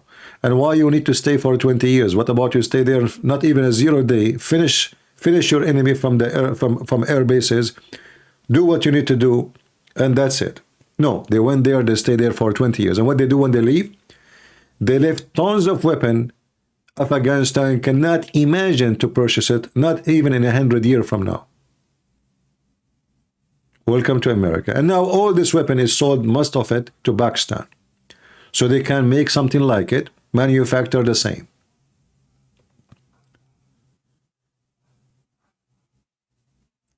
This year is going to be a very, very bad year. It's an election year. And those who they are in the office, they will go really aggressive. They will try to bite Trump as much they can. They are afraid of him to win. And I am afraid that if Trump wins, he will do the same stupid things he did when he was in the office. He will support Muslim countries. He will fool the Israeli, make them believe that peace is coming, and he will make things better for them. How? By forcing the Saudi to sign a peace agreement with Israel. And hold on, time will come, and let us hope he will win. But you will see, this is recorded today. Today is Saturday, January, and we have 1 year to go. Time will come, and Trump will become a president if he won, if there's a real election. You will see he will do exactly as I am saying. He will force Israel. He will make it appear like he forced the Saudi. But in reality, the Saudi, they are desperate to sign peace agreement with Israel. For this is only for their benefit. It is just for their benefit. They are terrified from Iran. They need the enemy of Iran to be in their side in case something happens. In the same time, they need the technology of Israel. The spyware, the software, the radar, the doom, everything you can imagine. So Trump is going to force Israel to sign an agreement with Israel. Saudi Arabia is going to get a massive influence inside Israel after they sign the agreement. The Israeli will get nothing in return. Zero. except some dollars. Like they will do business, you know, sell, buy. Already the Israeli, they can go fly over the Saudi land. So what the peace agreement for? Like I can say, okay, they will sign a peace agreement so they can fly over Saudi Arabia. That will save them a lot of time when they fly. They already can do that. There's no need for anything else. So Trump, he will make big poo-poo when he become a president. He will empower Turkey. He will empower the Saudi. He will empower Emirat. He will empower everybody thinking that he is empowering Israel. And time will come that all those countries that the American, they empower them, they will attack Israel. And the Israeli will be slaughtered like chicken. Because they've been taught by stupid leaders like Trump and whoever else that they can have peace with Islamic countries. Because they've been taught if we sign a peace of an agreement in paper to exchange benefit and money, that will make peace. This is all temporary. In an interview with the, actually, this is a Jazeera TV, I think. It was Jazeera TV. So they were asking the guy from Al-Qaeda about the American weapon they are using. The sheikh, he says, we buy weapon even from the devil. So we can kill the devil with it. Why not? We are willing to buy weapon from everybody. We're even willing to make relationship with everybody as long that relationship will end for our benefit. And then we will find this, what Muhammad, he prophesied, and he is not prophet, as you know, but as long he commanded this can happen. Not as a prophecy coming to be true, but because people, they will work for it. The Muslim, they will work for this. This is more than any peace agreement you can sign. This is Muhammad's command. And supposedly Allah told Muhammad that the duty of every Muslim is to kill every single Jew to the point not a single Jew will stay alive in this earth. So those people will say to you in TV, like we see this Morgan, he bring Muslims to argue and debate. All of them, they are just a bunch of idiots. They are just doing show to make money. And they never reveal the truth there. Nobody, you will not find in one single show saying that the problem is Islam. Specifically, it is Muhammad. It's not Hamas.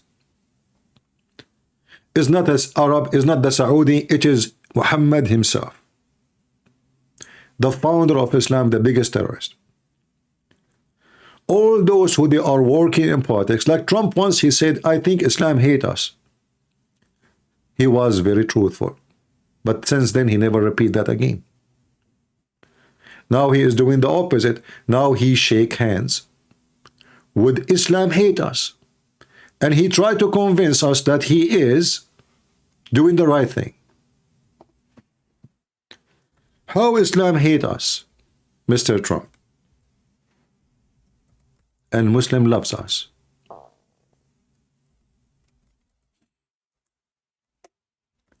How Islam hate us, and you want to convince us that Qatar hate, love us.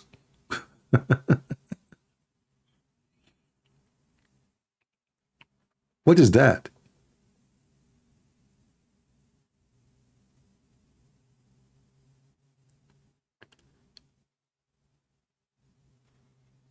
How in the world those people they function, and how in the world those people they try to convince us with things? And how in the world we believe what they say? How you say Islam hate us and then you give weapon to Islam? How you believe Islam hate us and you protect Qatar? How you say Qatar is supporting terrorists and then you make Qatar a special friend? And Biden, he did the same.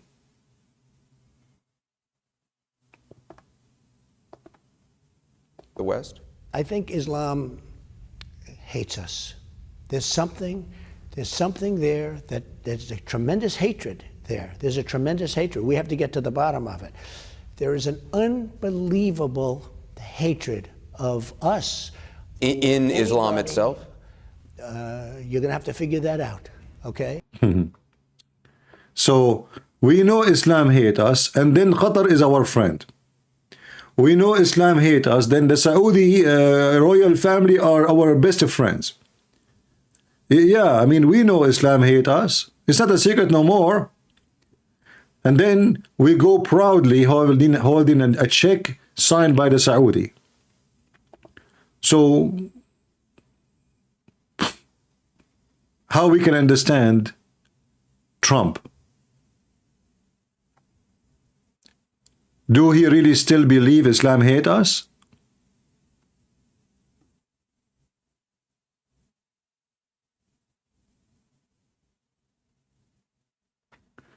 So Islam hate us, this is true. And if Islam hate us, then don't convince me that Muslim leaders, they are friends to us. Do we agree, people? He said the truth. Islam hate us. This is the truth. If you go right now to the Quran, in chapter 5, verse 14.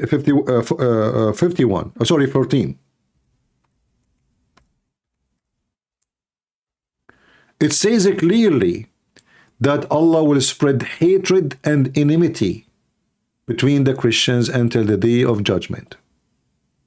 Specifically between the Christians.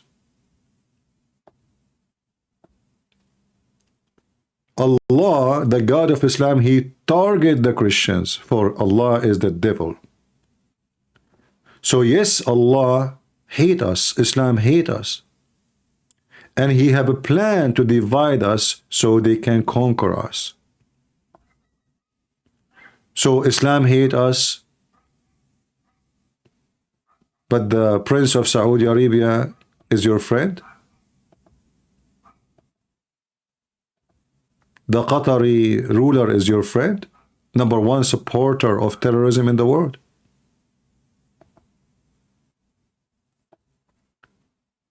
And this is why I am afraid that Donald Trump will do the same garbage he did when he was in the office. Whether it be financial, military, or even moral support. The nation of Qatar, unfortunately, has historically been a funder of terrorism. And then we go and we sit with them and we shake hands with them and we give them a hug and we give them a kiss and we give them weapon and we do everything to empower them.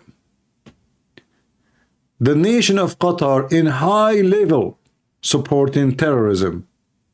What your hand is doing there?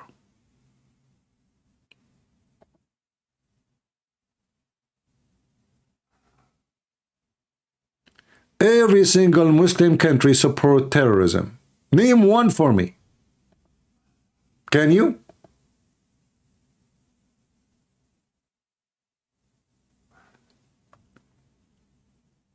We wanted a president who said the truth. Islam hate us. Trump, he betray our trust. Somebody saying Trump is trying to keep the enemy closer. I don't know about that. Too close will kill you. You know, closer. What I believe is strongly that Trump, he don't really care for anything except making money. He want to look like a successful president. He make the economy better, and he is good in that. I have to, I have to agree in this. But when it's come to the reality, Trump is not doing good job overseas. Selling weapon to our enemy is not a smart thing. Transforming technology to our enemy is not a smart thing. We don't have any of them a friend. All of them, they hate us to death. Some saying Oman is not a terrorist. You do not know what Oman is. If you go right now and search for the Mufti of Oman, he make a fatwa of killing every single Jew. You people, you have no idea. Oman is a sneaky country. They don't take a side in politics, but inside the country, they hate you, all of them. So don't give me a speech about Oman. I can show you right now the video, if you speak Arabic, of the Mufti of Oman about how much we should attack the kuffar and the infidels. Don't speak ignorance.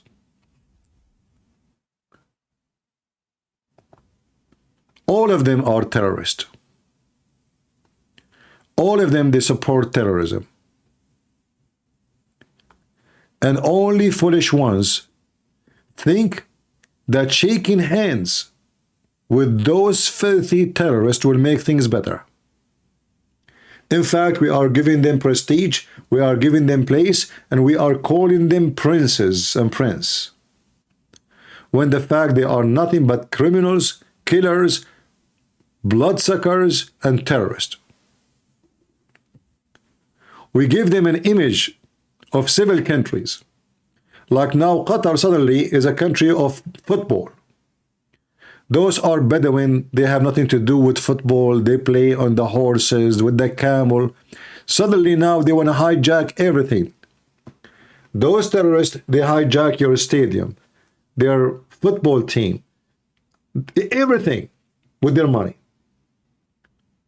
Name for me one football player are not trying to buy, or they bought already. Name for me one team in Europe is not bought by them. Stadium. They are buying to corrupt. They are buying for the sake of influence. They are not throwing their money in the street.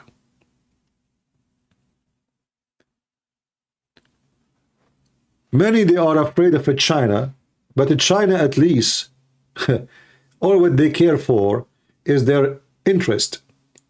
Islam have different story, my friend. China is way less dangerous compared to Islam. Islam want to take over your land, want to force you to eat, what not to eat, what to say, what not to say, what to drink, what not to drink. The Chinese, they don't care what you eat. And the Chinese, they are not going to convert you. The Chinese, they just want to make money and to take over by authority of economy. Islam is a different story. They are trying to convince your kids to convert to Islam, your women, your children, and by time they will take over you. And then they will send your kid to join jihad in Afghanistan or somewhere.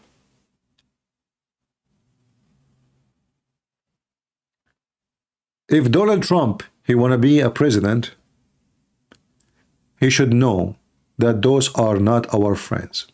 Those are the snakes. And we should not put our hands in the mouth of the snake.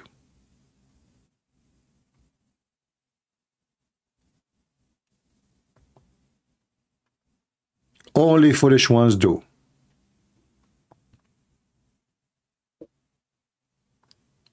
So they knew that he want to make business. They knew he appreciate money very much. They knew he don't care if the Christians in those countries have any rights. You see, why we Christians in USA, we care for our rights as a Christians, but we don't care for the right of a Christian in Saudi Arabia. How come? How come you claim to be conservative Christian and you want to vote for Trump, but you don't ask him, hey, listen, so if you are a president, are you going to speak to the king of Saudi Arabia to open, few churches, maybe 10 churches at least? Like, can we do that? Or when you meet with the king of Saudi Arabia, you talk with him about how to build a manufacturer to make missiles for them. Only. So, are you a person who depends on the Christian to vote for you, but you do nothing for the Christians? And are we the Christians who care only for what Christians is about in America? We don't care for Christians around the world? Shall we ask Trump, how come you don't support Armenia? How come you did not ask yourself to make a pressure on Israel not to send weapons to Azerbaijan?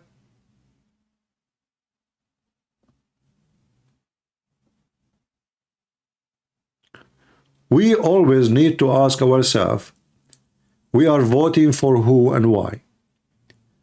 I will vote for Trump if there's no other choices, because he is better than Biden, for sure. But Trump, if we don't ask for the right of Christians around the world, what about when we go and meet with the stupid, filthy president of Pakistan? We say, hey, what are you doing to the Christians in Pakistan? What about when we shake the hands with the president of Indonesia? We ask him to release every single Christian or someone convert to Christianity immediately from jail. So what we do exactly if I became president? I just make money for the American? And I claim I am a person who supports Christianity? But then when I meet a president from other countries who they are discriminating Christians, I go blind in what they do and the crime they do against Christians? Do you see why I am so upset from Trump?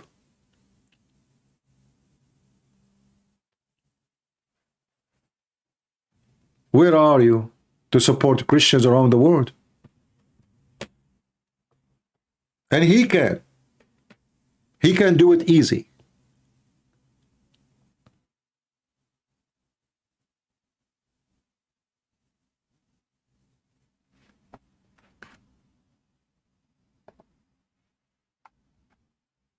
Let us see.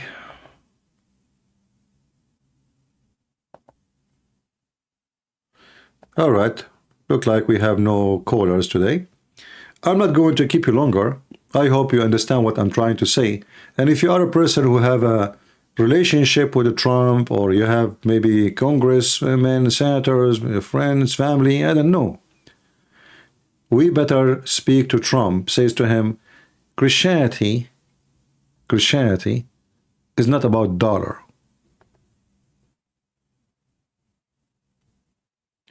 To be a successful president is not about how many hands you shake. If you are a person who defends the freedom, then don't shake hands with those who hate freedom. Tell them that shaking hands with me have a heavy price. You have to be equal.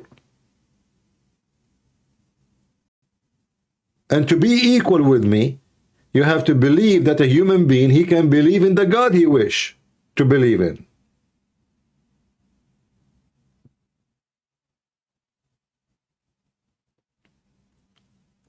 We don't care for their money. All of us, we are going to die sooner or later. And all those kings will die too. But there is one thing people will remember. Who brought victory to generation? Who is the one who defended freedom? Who is the one who spoke the truth? And who is the one who worshiped money? Everyone will be remembered for what he done. And until now, I don't see from Donald Trump except money. He never spoke for the Christian rights in those countries. He never brought any right for them. He never defend them. He never say anything about them. And he go blind on those people just because they sign an agreement to buy some weapon from us. In fact, he sold the Christians out. He is the same as Biden. He is the same as the Democrat.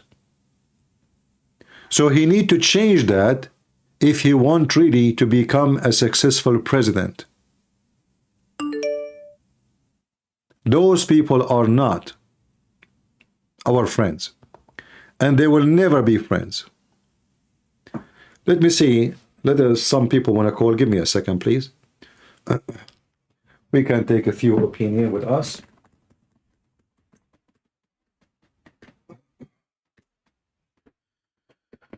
All right, let us see.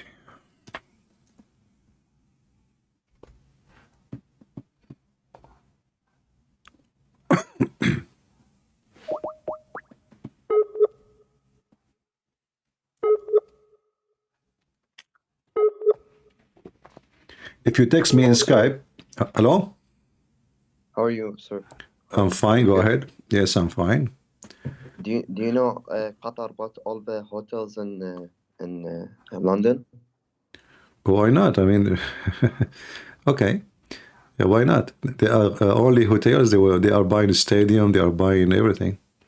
Yeah, they doing like a slow move to like own all the lands. Okay, Yeah. and yes, sir. I thought about it. I'm looking for a country, Arab country that is not terrorist. I didn't find anything, sir. I only hope was on Oman because I thought they only sell flowers. Well, Oman is simply Oman is a country of tribes, and they are from Islamic sect, which is between Shia and Sunni. However, they favor Iran over anyone else, and the reason they don't go in a side because simply they are no match to go in war with anyone. So they say the leadership they are a little bit smart. They said to themselves, we better not to get involved heavily in argument with any countries. However, in the same time, they believe in the same thing, that we are infidel, we are kuffar, and only Islam should be exist, and the rest shall die. That's right. I thought that because they only don't use social media. Yeah, and you know, if you speak Arabic, you can search right now to the Mufti of Oman speech, and you will see how much he spoke about killing the Jews and how Allah he ordered the Muslim to kill the Christian and the Jews. Okay. And this Mufti, you need to remember, this Mufti is named by the Sultan, so he's not like you know, this is an official person there, very official. Yeah, like the Mufti of Saudi, the blind. The same. He's a Mufti. A Mufti is a person. He is, especially a government Mufti, is someone he is official. You know, he's actually equal to the king because he can make a revolution in the nation. Yes, that's right. Mr. CP, why don't you do a TikTok account? You can easily. I made a TikTok account and they banned me after 3 videos. Don't do videos. Only go lives. How I'm going to do if videos they do that. Hey, the video is not even 60 seconds and they ban me. I know on the video. No, all what happened, all what happened, they can report you too. And TikTok, they don't care really. They just ban automatically. I don't think even they have anyone watching. So if many report came, they will take you down. Sam have an account on TikTok. And well, you see, nobody report him as they do report me. So things is different for me. I know, but brother, just hear me out before. Like, if you do videos, of course they're gonna ban you. Don't do video. Make a TikTok account. Tell your followers about it, okay? And go live. And if they do like 100,000 like 100 like of your or 200 of your or from your followers, you cannot get banned because you have many likes. You know, you understand? We will see. We'll see. We can think about it. We can think about it. I will try it, maybe. Okay. And not only that, all your followers, they can easily like donate you, brother. Like, okay, what about this? I am broadcasting here. You make an account in TikTok. Try it. Go live using my video. I go live. You go live. You can use any of my videos. Try it, and go live, and let's see what will happen. If this is live, what you are talking. You talk.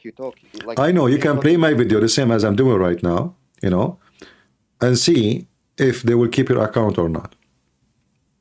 I go debate with like Muslims every day, and they can't do anything. Like they're speechless and only, you know, try to insult or something. They are kids, man. I tell them your prophet this. They don't. So what? I told him, you know, al-lamam. Mm-hmm. You know what al-lamam? Are you telling me? I told him. I'm sorry. You are telling me what you are telling them, not asking me, right? Yeah. Okay. Yeah. All right. So lemon that you can do anything with like someone wife or some girl, and it's not zina, except you don't like put your some private parts. Don't use private parts. Yeah. It's not zina. Yeah. And they say, yeah, it's okay. So what? I tell them you can't like only if you bring 4 witnesses. Okay, if you bring 4 witnesses, you can. So zina is okay in Islam if you don't have 4 witnesses. it's impossible thing to have 4 witnesses. Like if Yeah, you are a yeah. Muslim and go to All your right, home, we want to and your focus wife. today in our topic, you know, and Yeah, sorry. yeah, it's okay. But feel free to call me from time to time if you have anything to say. I love you, man. All right, thank you. You know Poland. Yeah. I heard the Christian fighting there, like between the people, like it is against the Christian in Poland. I don't know why. You know anything about it? No, the Polish government is a good government for the Christian there. There's no problem. I heard Nothing. like a lot of my different friends from Poland say it is hard for them in Poland. I don't know why. I don't think so. There is a churches open everywhere, and there is, you know, no, I don't think so. Yeah, Yes, sir. but maybe goodbye. maybe the one who live in Poland, they have better information than what I know. But I know they are fine, and they are against migration, and they did not allow any Muslim to come to their country. So Yeah, man. yeah. I hope you have a great day and have a good night, man. Thank you. Take care. God bless. Bye bye. God bless you. Bye bye. Bye bye. Well, let's try to keep our topic. If people want to call us, let us see another person.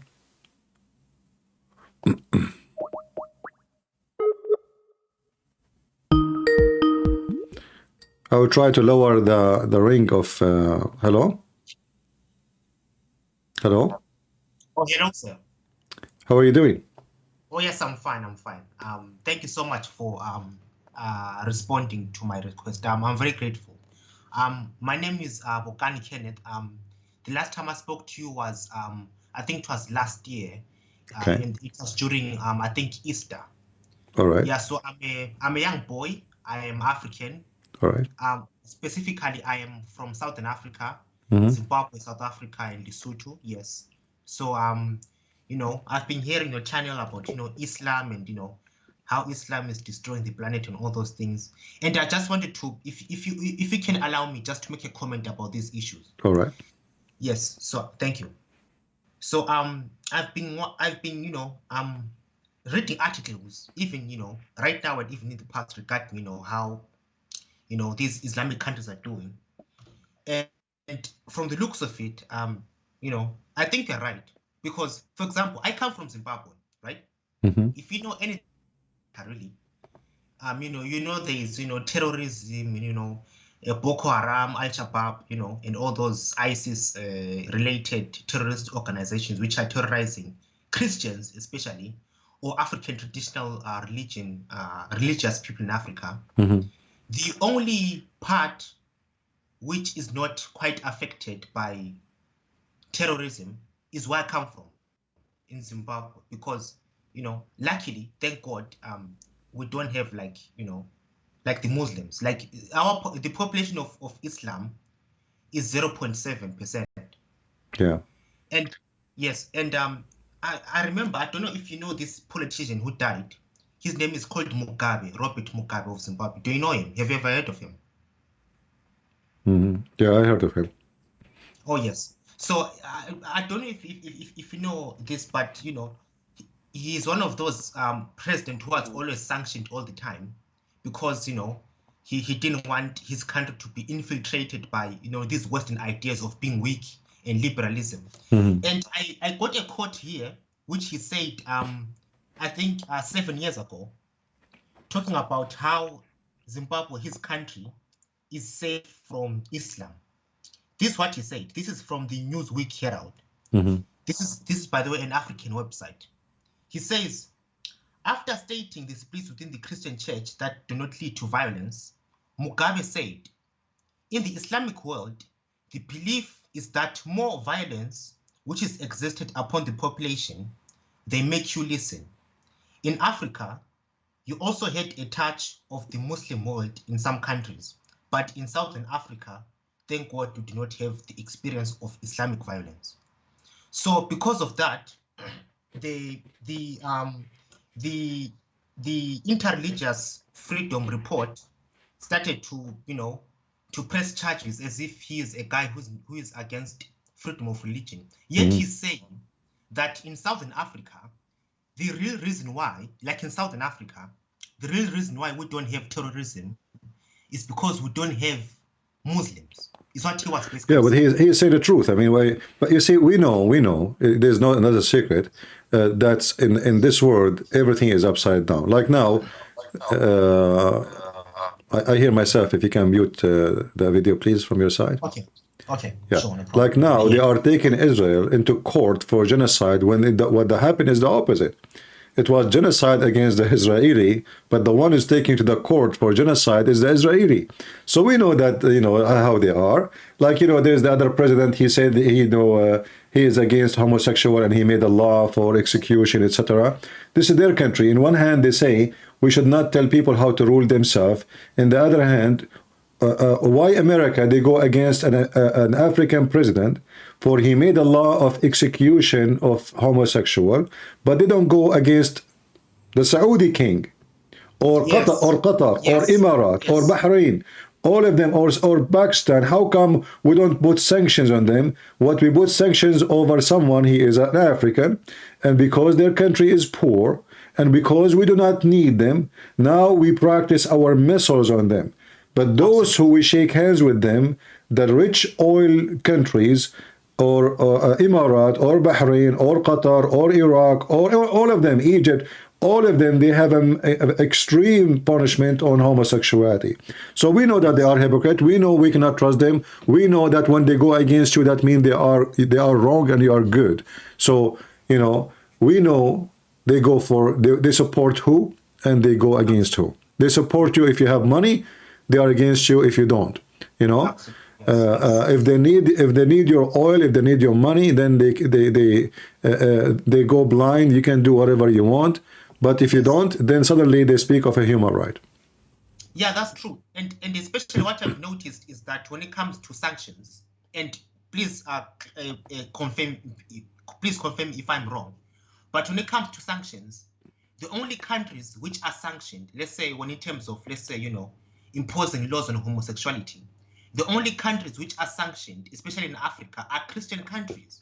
By the way, you mentioned Muslim countries, nobody sanctioned them. Exactly, that's what I'm saying. Because all of them, they are a bunch of hypocrites. Those Western countries, they go blind when they want. Like, you know, actually, not only that. Like as an example, if you are a person who, let us say, you are a drug dealer, and you have a mafia, and you are the most filthy person. As long you say to them, okay, you are inviting them, like Turkey. Turkey is a country built, the economy, all of it is built by mafia. Everything there go illegal, human trafficking, all kind of ugly stuff in the world. But no sanctions in Turkey, and everything is buy from Turkey, sell to Turkey, go to Turkey, tourism, and nobody question anything. But if you are Armenian, as an example, and you do something, suddenly everybody around you is against you because simply you are a small, tiny country, 10 million, you don't have oil, you don't have gas, nobody needs you, so why we will care for you? We know who they are. We know how they are. Yeah. Yes. Anyway, thank you, my friend, for calling, and we appreciate you. And good for your country, my friend. Yes, I come from Zimbabwe, and Zimbabwe is a may the Lord country. May the Lord bless this country. Maybe you made me think now of visiting Zimbabwe. Yes. All right. Yes, sir. Okay. Take care. God bless. Bye bye. Thank you so much. Bye bye. Yeah. Well, look like Zimbabwe. They you know, they know what they are doing. Here we don't know what we are doing. We are not sure even our gender. Like, are we male or female? Like, what is a woman? In the year 2024, those stupid Americans do not know what is a woman. For sure, some of them, not all of them.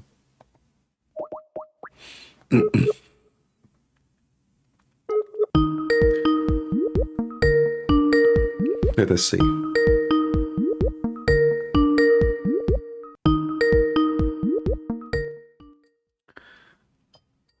I will try to mute Skype when I'm calling so you guys don't get annoyed with it.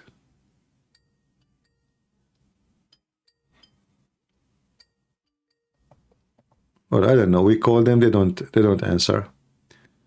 If you text me asking me to join us, please answer the call when I call you. So you know what we want from Trump is not just to make business. We want something more important. Stop attacking Christians around the world. Stop supporting terrorist countries who they are killing Christians. Ask those countries to free Christians who they are in jail just for converting to Christianity. We don't want just a guy who goes speak about how good he is when he was a president. Yet, as soon he fly to the terrorist countries, he shake hands with them, he give them hugs, he sell them weapon, and he claim that this is a success. Yet he never spoke with them about the human rights. Yet he never spoke to them how come Christians in Saudi Arabia don't have a single church. So what the accomplishment exactly when I go to Saudi Arabia? I got their money? Is America poor? Are we? All the income of Saudi Arabia is not even equal to 1 day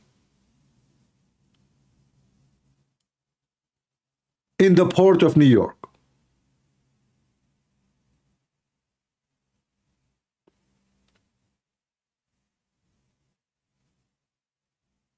Why we worship money and we forgot our ethic?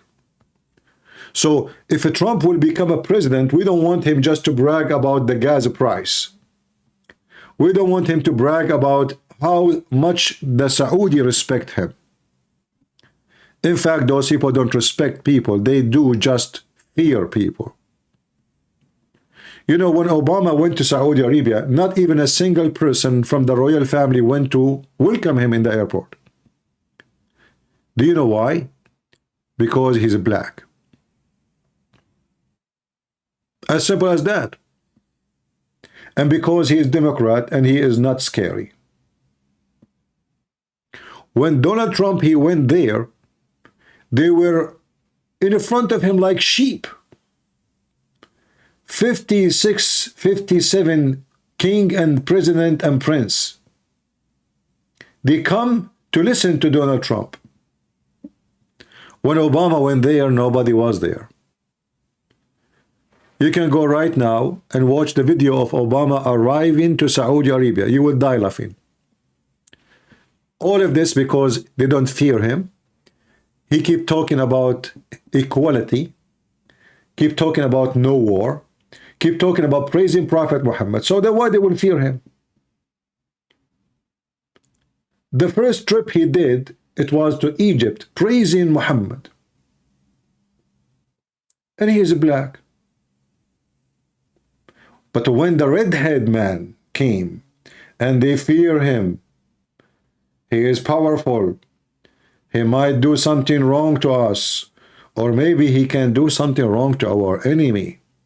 Then suddenly everybody is in the airport.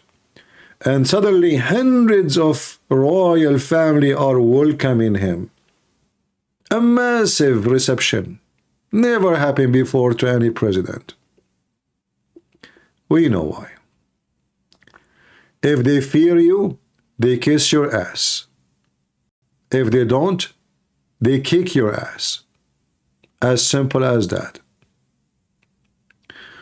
When I'm going back to YouTube, I don't think I will go back to YouTube. Why would I go back to YouTube? Who cares about YouTube? Here we can have videos, they stay, people come and watch and enjoy us and call us the same. Are you addicted to YouTube? I don't care.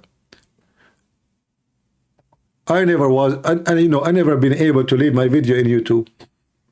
After all those years making, I have one, look, just the joke is, do you see how many subscribers here? 1,900 subscribers. I will have views here more than YouTube. I have there 156,000. So YouTube, obviously, they are censoring my videos. I go live, nobody get notification. My video disappear, and then in the best scenario, if they did not strike me, they give me and like this is after reviewing your video, we found that it is not suitable for people under the age of etc. So they put us, you know, like a strike of age. Who care about YouTube? We are here. You wanna, if you care, you join us. 700 here better than 10,000 there, and their number doesn't show. We are done with them. So, you know, I wanted to make this video. And remember, I voted for Trump, and actually I want him to win. But in the same time, I want people who they are connected to him to listen to us. We don't just want a person who make economy better. This doesn't make America great again by making economy only better. America will be great again if we as American Christians care for Christians around the world. Not only for ourselves. If we care only for making America again great by just economy, then we are money worshippers. But if we care for making America great again by giving support for those who need support, for the weak, for the needy, for freedom of speech, freedom of belief, if we can use our power not only to make money, but to give chance for others to live and survive, that will make America great.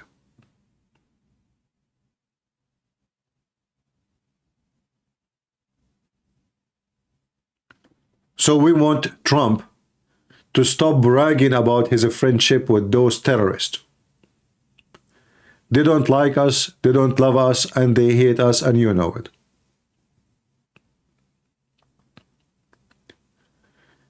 If he become a president, we don't want him to sign agreement about weapons. What about we sign agreement first about, let us see how we can have a church, at least one, for the Christians in Saudi Arabia.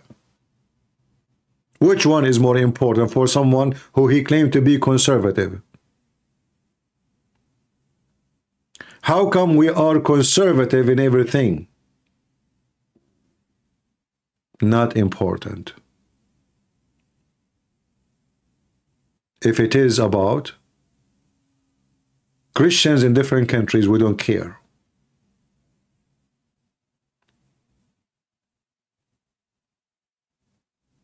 A true Christian, he think about Christianity.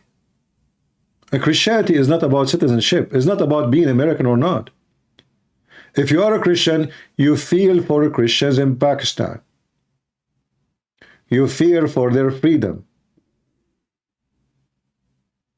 for human rights. In the West now, all what they care is the right of a homosexual. Look like we don't count for them as a human. Christians are being killed, tortured, burned alive around the world. And all what the Western worry about is a homosexual. So how Trump can be a president for the conservative if he don't care for the human right of the Christians? And don't take me wrong, we don't want a human right only for the Christian. We want a human right for everybody.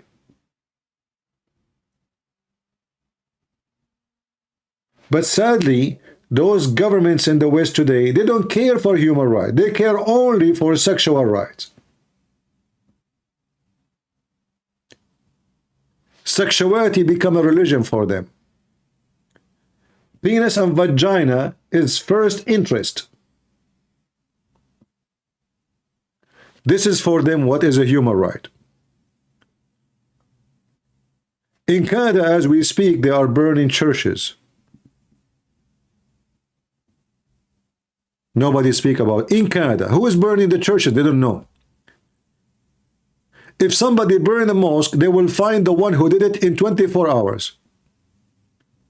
If somebody burn a church, unknown.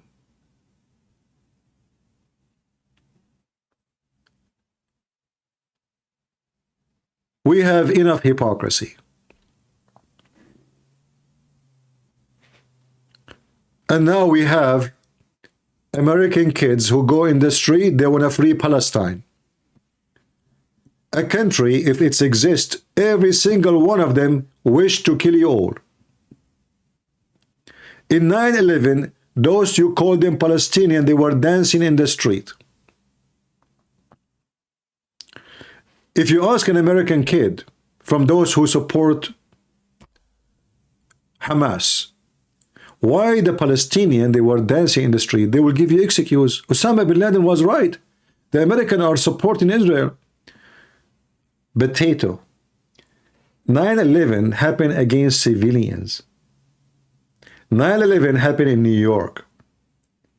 In a state, most of it are like you, Democrats. In a state, have a lot of hippies. In a state where you defend the human right and homosexuality. So why they respond to you, not to someone who is conservative? When Hamas strike against the Israeli, they attack a festival of homosexual. And the festival was Festival of Peace. It's called the Voice of Peace, something like that. They don't care. They don't care if you are a Jew who support Hamas or a Jew against Hamas. All what they knew that you are a Jew. All what they knew you are an American. They are terrorists. If you go and you go to their, let us say those who live in New York or Chicago, and they support Free Palestine statement. If we send them to Gaza, what will happen to them in Gaza? You know what will happen to them. How they will treat you in Gaza. They will treat you like a dog. In the best scenario, like a dog. This is in case they did not kill you.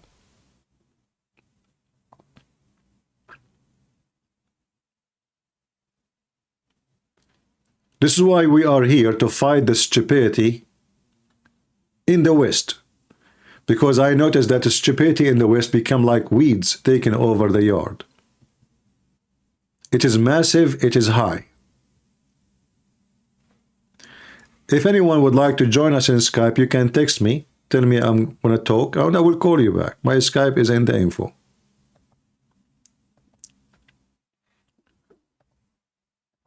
So, Trump, he will become a president. But I hope Trump, he will not shoot at the wrong enemy.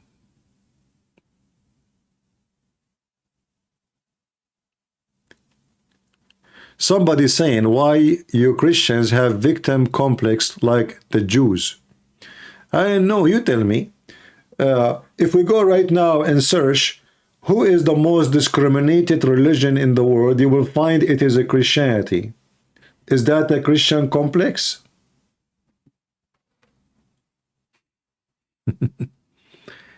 Is that a phobia or real?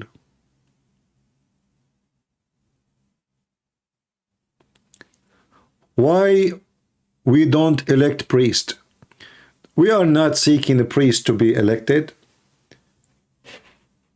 This is not what we are asking for. But if somebody speak claiming to be he is a Christian, then he should care for the Christians.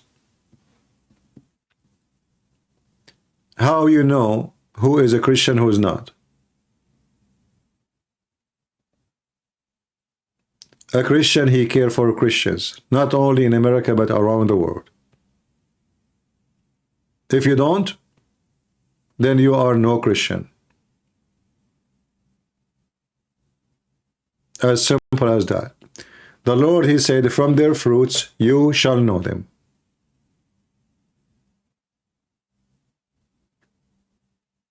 Not from their speeches. So if Trump, he spoke about his business plan, the border plan. Oh, this is always good. We want the border to be closed and only people who have the right to enter, to know who is coming, who is leaving. Security. We want the gas price to be down. We want food to have a better price. Yes, it's expensive. Everything, since this stupid Biden became president, everything is going upside down. But there's way more important things for us as a Christians. Is to fight for the rights of faith and belief. You see, the Democrat, they are trying to take that right from us. So now they want to take the cross from the street. They want to take the Bible from the school. They want to take the word God from the court. They want to take the even churches, you know, even hospitals, even schools who they are Christian schools. They want to force them what they can teach, what they cannot teach. So in reality, freedom of faith is a threat within USA. So the first step Trump, if he is a Christian, he should do is to protect that freedom of speech, a freedom of belief, as he promised. But that should not go only for American. For Christians around the world, they are human too, and they deserve the same protection and the same right. Can Christians love Muslims? We don't hate Muslims. We are not teaching hate against anyone. In fact, if we hate Muslims, why we debate Muslims about Islam? Why we try to show them Islam is bad? So the Bible says, for God loved the world, he sent his only begotten Son. So God loved the world. When you love somebody, you try to save that person, not the opposite. So we are not here to say, you know, Muslims are bad. We are here to say Islam is bad. And because Islam is bad, the one who practices Islam, he will do bad. Therefore, it's our duty to protect our children and our nations from the bad of Islam and whoever want to do it. As an example, I don't have a problem to have a friend he is a Muslim. However, after studying carefully what Islam is about, I will be stupid if I believe that there is somebody is a Muslim and he is my friend. Why? Because the Quran forbid Muslims from taking me as a friend. So in order to say to me, oh, you don't like to have a Muslim friend? I would love to have a Muslim friend, why not? But I am not stupid. I know that Muslims cannot have a friend. So if he said to me, I am your friend, he is lying to me. So because I understand the filthy faith of Islam, I cannot trust a Muslim to be a friend because they cannot be a friend. They are forbidden from being friends to me. So when the Quran says in chapter 5 verse 51, take not Christians and Jews as a friends, and then you talk about hate,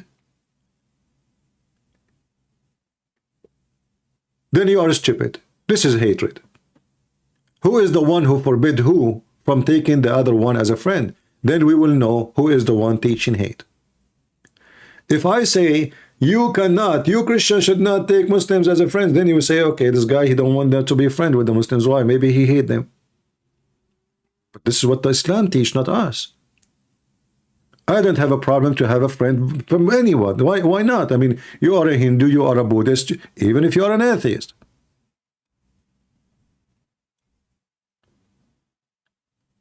But I am a smart human being, not an idiot.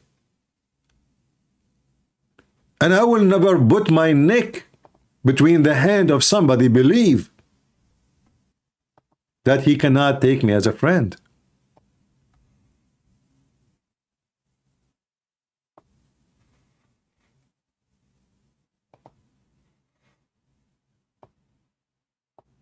Look how ugly this picture is. Trump, he bent down for a necklace. Can you take it from his hand and put it in your head, you idiot?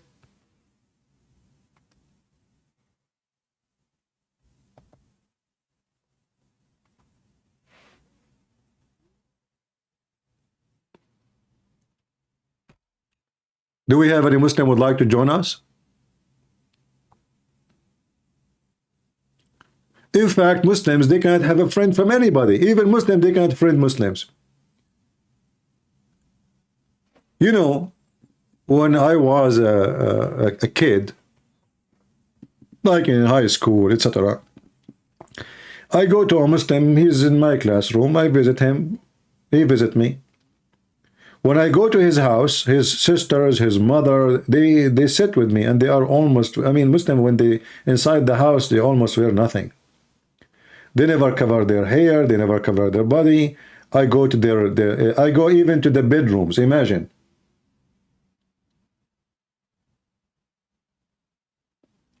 They never hide from me. The second a Muslim, he knock at the door. Every female hide. Muslim don't trust Muslims.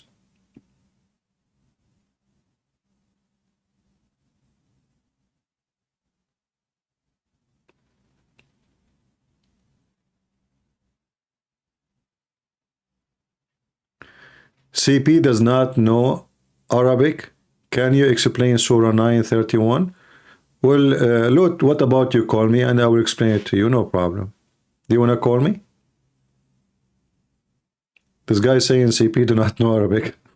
I don't know.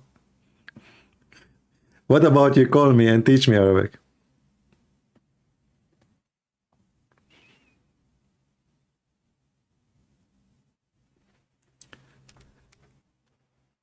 Do we have any Muhammadan?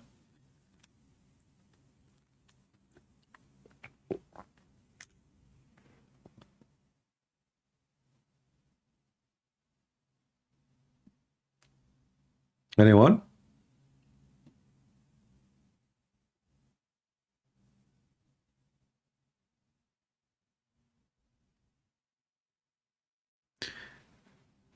So we hope that Trump, if he won the election this time, and you know, I don't know how we will win the election, because if the Democrat, they were able to steal the election last time, they will steal it right now.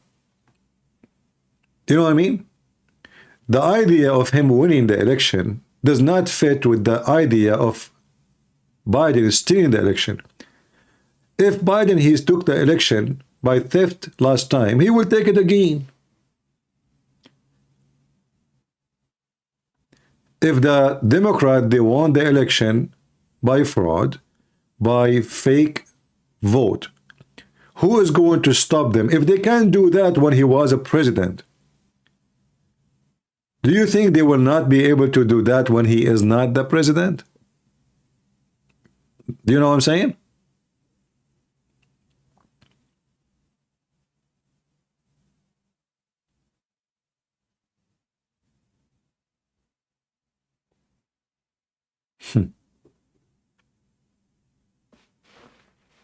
If really Biden, he took the election by fraud, then Trump, and then I ask myself, you know what? Why Biden is worried about the election?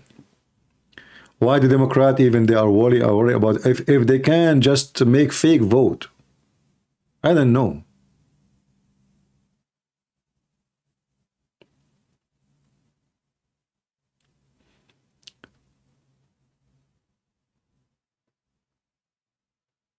Do we have any Muhammadan? Who of you here who support Trump, he did not agree with me about what I said?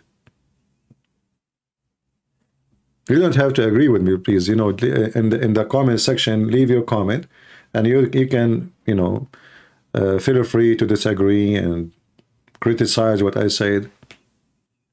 I hope I'm wrong, you know, but usually I'm not. And you know, time will come, and Trump, he might win the election and become president again.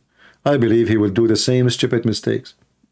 He will hire the wrong foreign minister. He will hire the wrong justice minister. He will hire everybody wrong.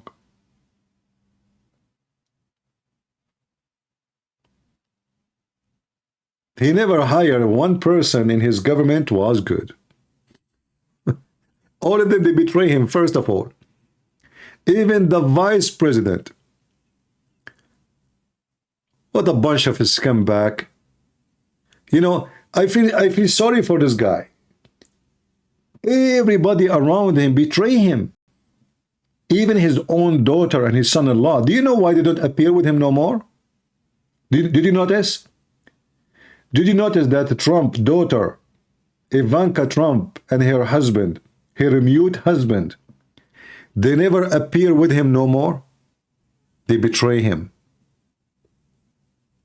I believe strongly most likely, that they have a deal with Department of Justice to reveal information about her father so they can leave them alone.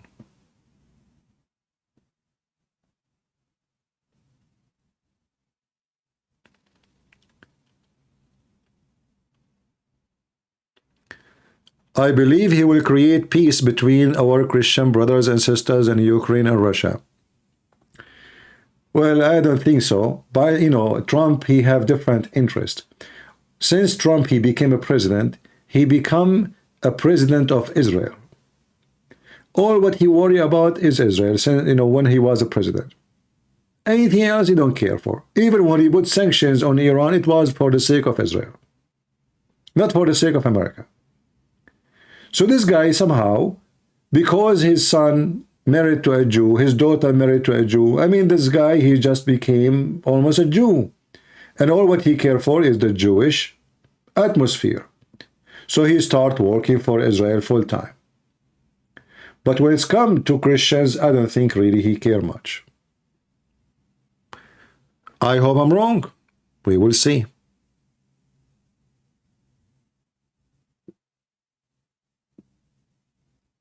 You know, remember that when Trump was in the office, Russia was at war with Ukraine too. Nothing changed. It was in war, at war. The difference is the massive invasion, but they were in war. And Trump, he put conditions on Ukraine. If they want more weapon or support, they have to give him information about Hunter Biden. He don't care if the Ukrainian get killed or win. He care only how to win the election. He is the same as Biden, sadly. Who die, who live, who care? They want to win the election.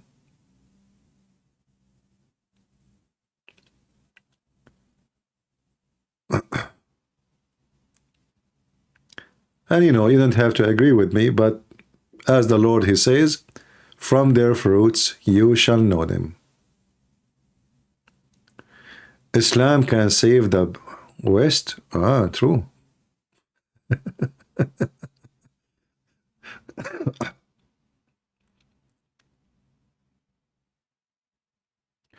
Somebody saying Jewish lobby is the only way to get elected, CP. I don't think so.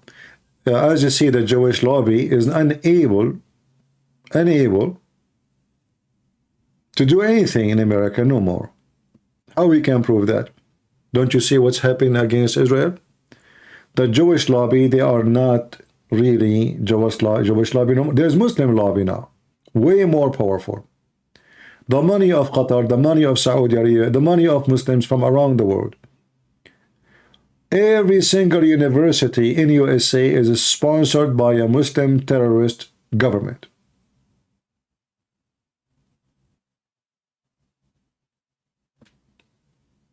Go see what's going on.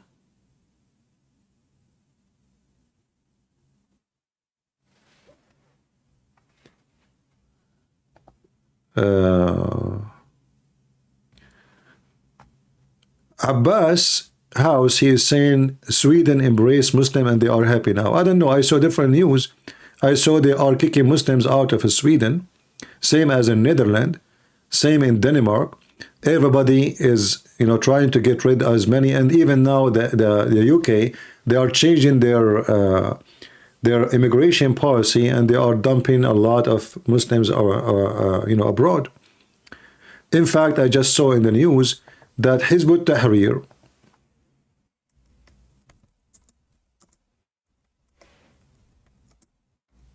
is going to be banned.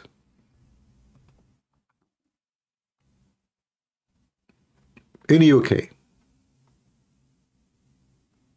So, as you see, all of Europe, even in UK, which always was the most welcome place for terrorists from Muslim countries, now they are moving in different direction because they found out that they are being stupid. So now, as you see, this is 5 days ago, it says here, and this one is 13 hours. Hizb ut-Tahrir. But Hizb ut-Tahrir contained tens of thousands of Muslims from the UK. Most of the sheikhs you see in YouTube and TV, they are from this party. So things is changing, and the West is getting better understanding that Muslims don't come to a country to live in the country, but to take over it and to force their agenda and their propaganda. And what their agenda is to corrupt the nation. Find me one Muslim country is not corrupt. You know, like if the Muslims can prove to us that their religion made them better, okay, you know what, bring Islam to us. Are you with me, guys? If Islam is good, how come not a single Muslim country is safe? For Muslims, before anyone else. If Islam is good, how come not a single country is good? Any country governed by Islamic regimes. Name for me one Muslim country is a good country. Who is a Muslim he dare to call me and to tell me, to give me a name?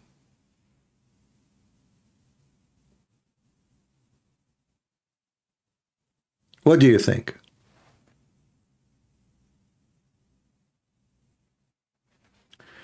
Lulu Top is asking me, is Masih in verse 931 Majroor or Mansoob? This donkey, he's questioning my grammar. Go question the donkey of the one who wrote the Quran. Just to let you know, Potato, the Quran, when it was given to the Muhammad, there was no Mansoob and there's no Majroor. Those things is created by a Persian guy. The one who tried to correct the Quran and he messed it up. So you are a donkey again. Majroor or Mansoob? Potato. What about you call me? Let us talk about language.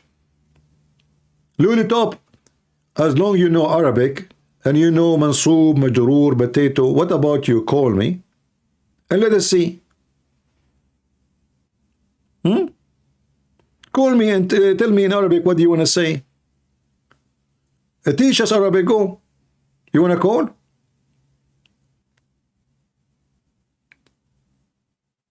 Are you afraid that your mama, she will see you calling me and she will laugh at you later? What are you afraid from? As long as you can prove what you are claiming, then just call me. You know, the one who wrote the Quran, obviously, he is an Armenian guy who have a broken Arabic. He did not know the difference between male and female. Call me and I will prove it to you. Just call me.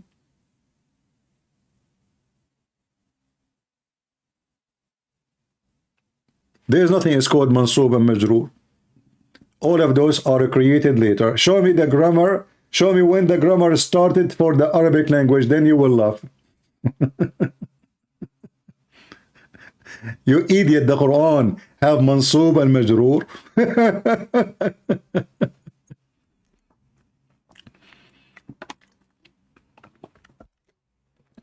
You know what people do not know, that the original Quran is not the same Quran we have today.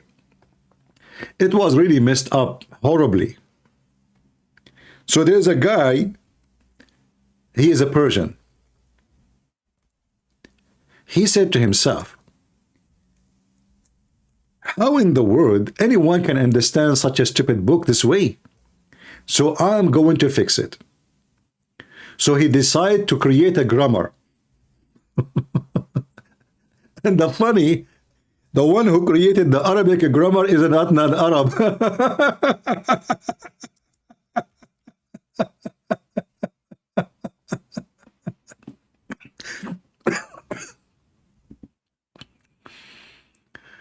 Oh boy.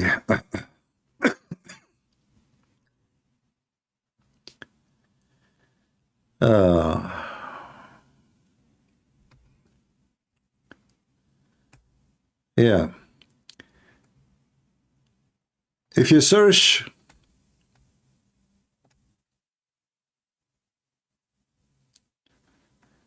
If you search to the history of the Quran, you will die laughing at this stupid book. Anyway, you know what? We can switch from Trump to the Islam. Who is a Muslim would like to call us and show us the Quran? Anyway, you want to prove to us that the Quran is from God. Arabic, science, you name it. Who want to do it? Who dare? You don't, right? Do you?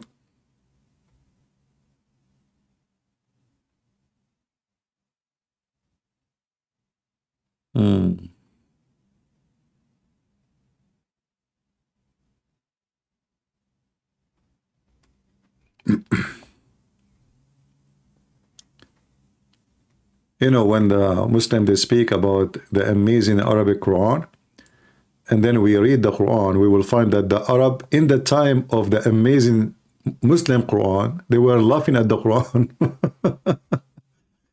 Then you ask yourself, as long the Quran is amazing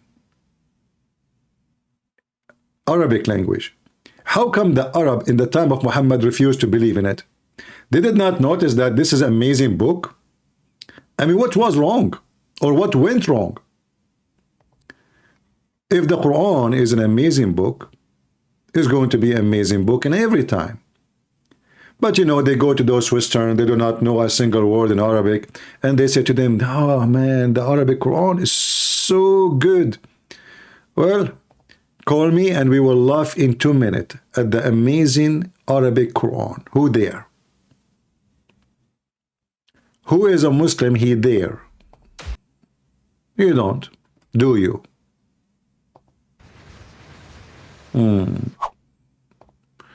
Well, let us see. Let us see something amazing about the Quran.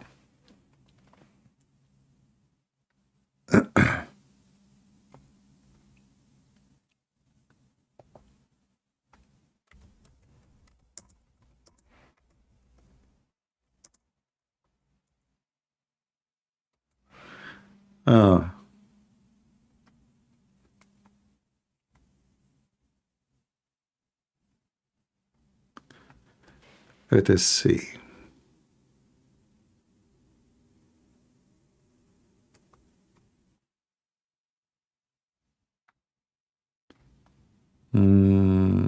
Which one we will play for you so we can laugh?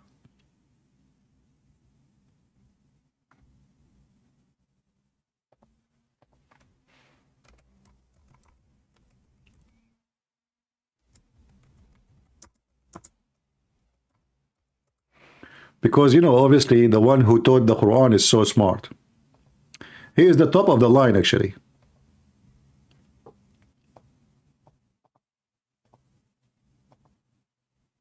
Let us see here. Madiha says lizards should be killed. Is it so? The answer is yes. The jackal, not this Serbian Djokovic, the tennis player. No, the house lizards that you see on the walls, these lizards are to be killed. Yeah, yeah. And the Prophet said, if you kill them in the first strike, yeah, you get 100 good deeds. If you don't manage to kill it in the first strike because they're too quick and fast and they run here and there, but you hit it in the second and you kill it, yeah, you get lesser good deeds. Wow. And if you kill it in the third strike, you get lesser and lesser. Look, look, look, look, look. Allah, He make reward, higher reward if you hit the lizard from the first hit. And the Abdul is talking about the amazing Arabic Quran. Christian Prince, do you know Arabic? You know that why they try to do in that area? Because none of you speak Arabic. And they can say whatever they want and they can get away with it. But in reality, the second you start listening to Islam and what Muhammad teach, you will die laughing. So now Muhammad, he waged jihad against the lizard. If you hit the lizard from the first shot, Allah give you 100 reward. If you hit him from the second shot, you get less. If you kill him from the third. And Abdul is busy. Can you read for me this verse, huh? You claim to know Arabic, huh? You claim? Brother, I learned about the lizard and I became a Muslim right away. Who care about the Arabic now? Are to be killed. And the Prophet said, if you kill them in the first strike, Yeah. you get 100 good deeds. Just 100. If you don't manage to kill it in the first strike because they're too quick and fast and they run here and there, but you hit it in the second and you kill it, Yeah. you get lesser good deeds. And if you kill it in the third strike, you get lesser and lesser. Wow. That's And good. there was a hadith Yeah. in Sahih al-Bukhari Yeah. What happened? that when the idol worshippers built a huge fire Yeah. to throw Ibrahim, peace be upon him, in it, No way. all animals Uh-oh. and insects try to put it off, except for the lizard. Look at this. It helped them ignite it. Hey, Lulu Top, are you there? Can you call me and explain to me in your skills of Arabic, who in the world who told this stupid story that when Abraham, the kuffar, want to burn him alive, all the animals and the insect, guys, did you hear the word insect? All the animals and the insect, they came to stop the fire, to distinguish the fire, except Mr. Lizard. Unbelievable. And what the lizard do? He blow to make the fire grow. Abdul, who wanna speak about Arabic, did your prophet tell this story in Arabic or in Chinese? What is this? The lizard, he was trying to ignite the fire, brother, and now we have to kill his babies?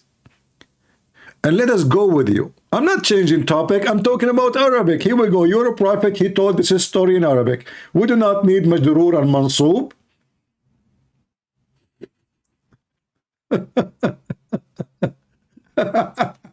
He's ashamed. You see, guys, why you are changing topic? I'm not. I want to tell you now to call me, and I want to ask you, is the lizard in this story majroor or mansoob? It's just a question. As long as you are so good in grammar.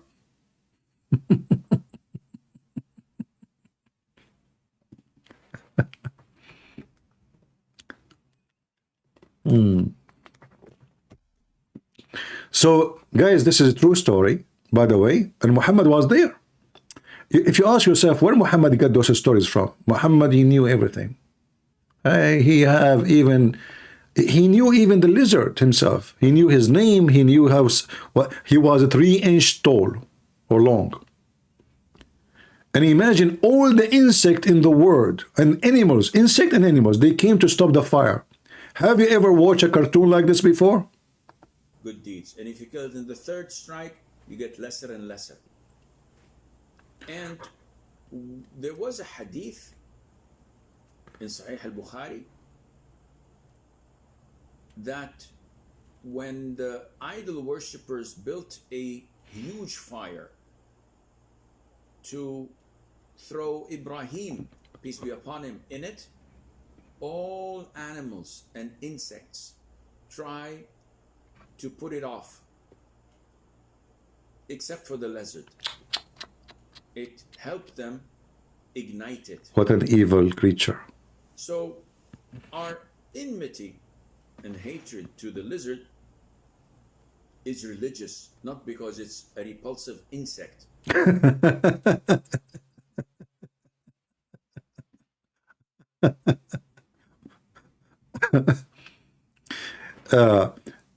Loot up, yeah, my friend, guys, did I say I will not read the verse? Why you don't call me and I will read it? I will read it with you. Guys, look at this, Abdul.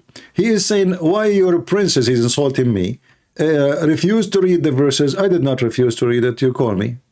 I want to, if you want to talk to me, here we go. I'm talking to you. So if you are a person who respects yourself, call me and we will discuss the verse you are asking for, and either people will laugh at you or they will laugh at me. But because you are a potato, you know you cannot do it, you know you are a person who do not know what you are talking about, you refuse. Because I want to teach his idiotic basic grammar. You know, just to show you who is the donkey here. The Quran never had something called valves, which you are considering mansub and majroor, you donkey.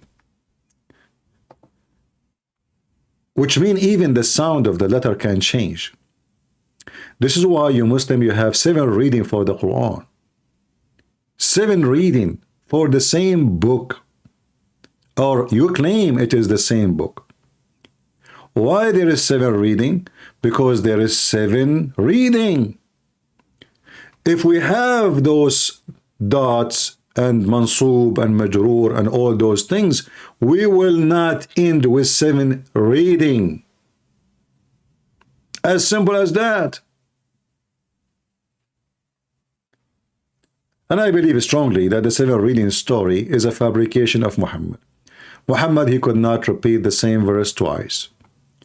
So they notice that when he say the same thing next time or second time, it's not the same thing he said yesterday. So then he claimed that there is 7 reading. Otherwise, there is no way God will send his book in 7 time. 7 time.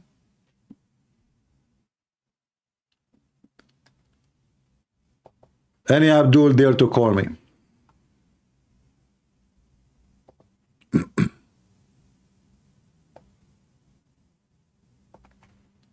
Who is a Muhammadan, he dare to call me?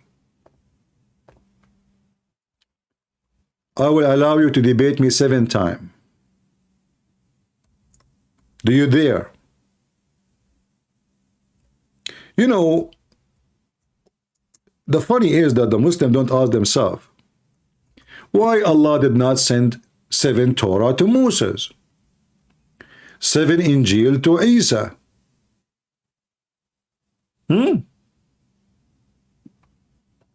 How come? I will tell you why. Based on my understanding, Muhammad and Allah, they knew that Muslims are so stupid. So they said to themselves, all the followers of Muhammad, they must be stupid donkeys. Very slow. Because there's no way somebody is smart will follow Muhammad. So we need to send them the book 7 times. Otherwise, I cannot find any reason for anyone to send his book 7 times, except 2 things, 2 reasons. The author is so stupid to the point he could not explain himself from the first writing, especially he's writing the same book again, 7 times. And the one is reading, he is so stupid too, to the point he cannot understand what the author is trying to say. So the author is stupid, he is bad in Arabic, so he said to himself, I wrote it first time, it's not working. Still they did not get me. Do you understand me? So let me write it for them again. Still they did not get it. So let me write it again. 3rd time, 4th time, 5th time, 6th time, etc.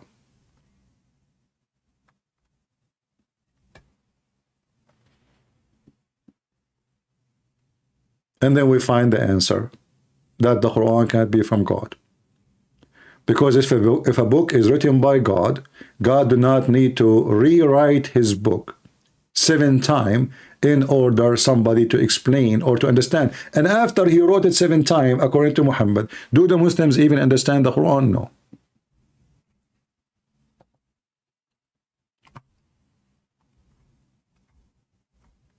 Any brave Muhammadan?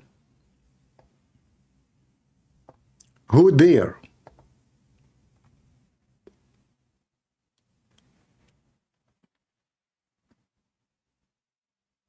Any Muslim dare to call me?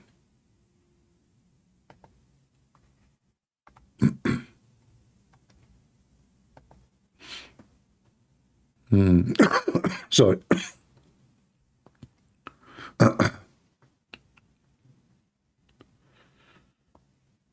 Okay.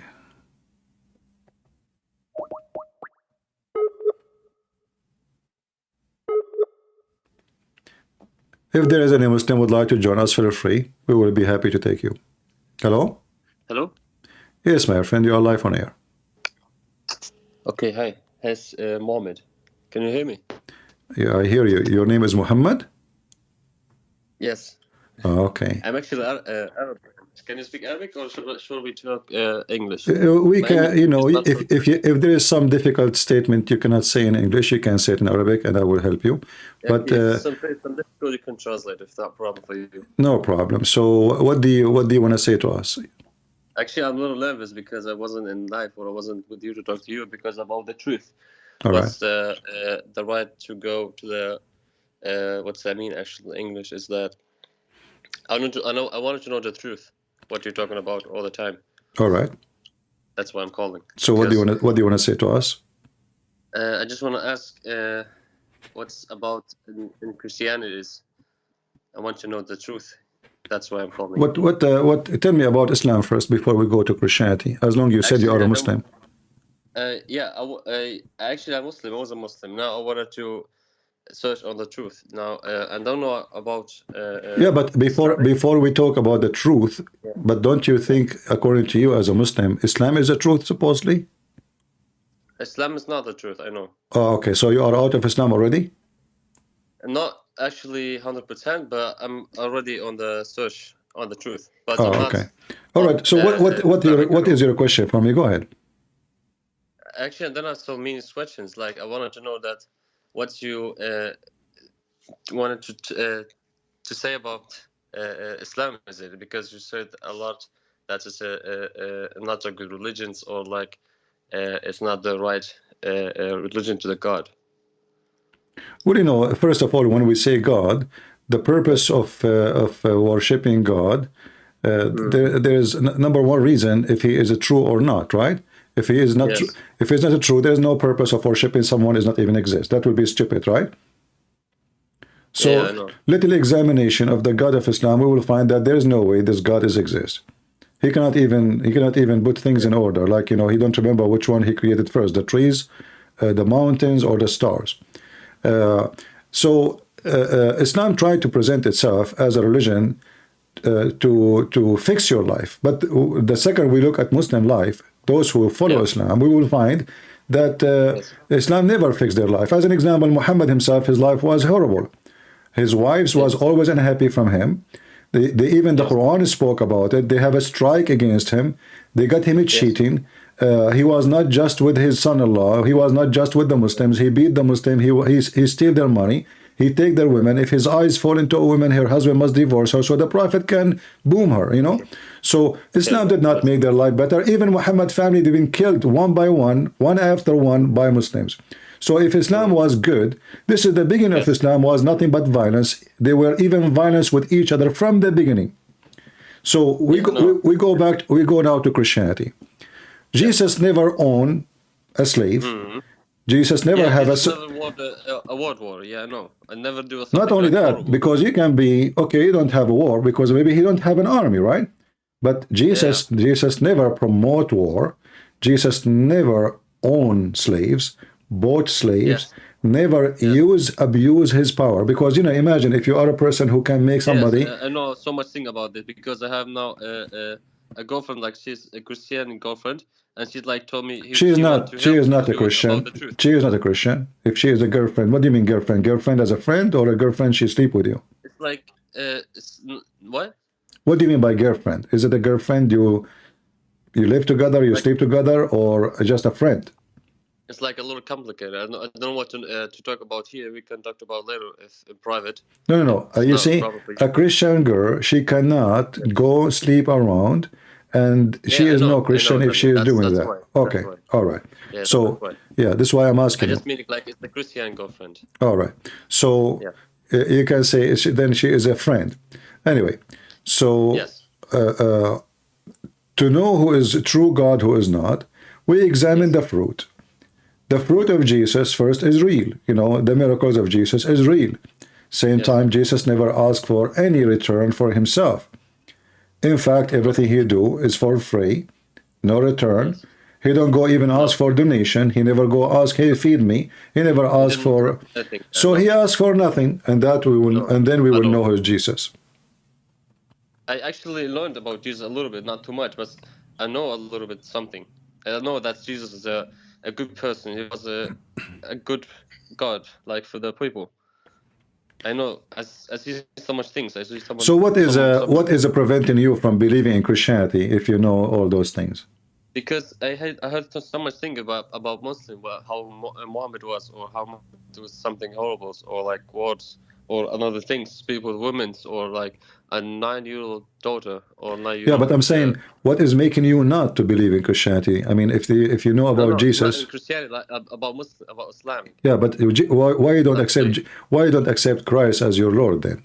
As long as you know Islam is bad. Of course, but I want to find a real answer to have my family too, and not for me, but for my around people that. Okay, tell me the question so I can give you the answer. Okay, actually, I don't have the right answer.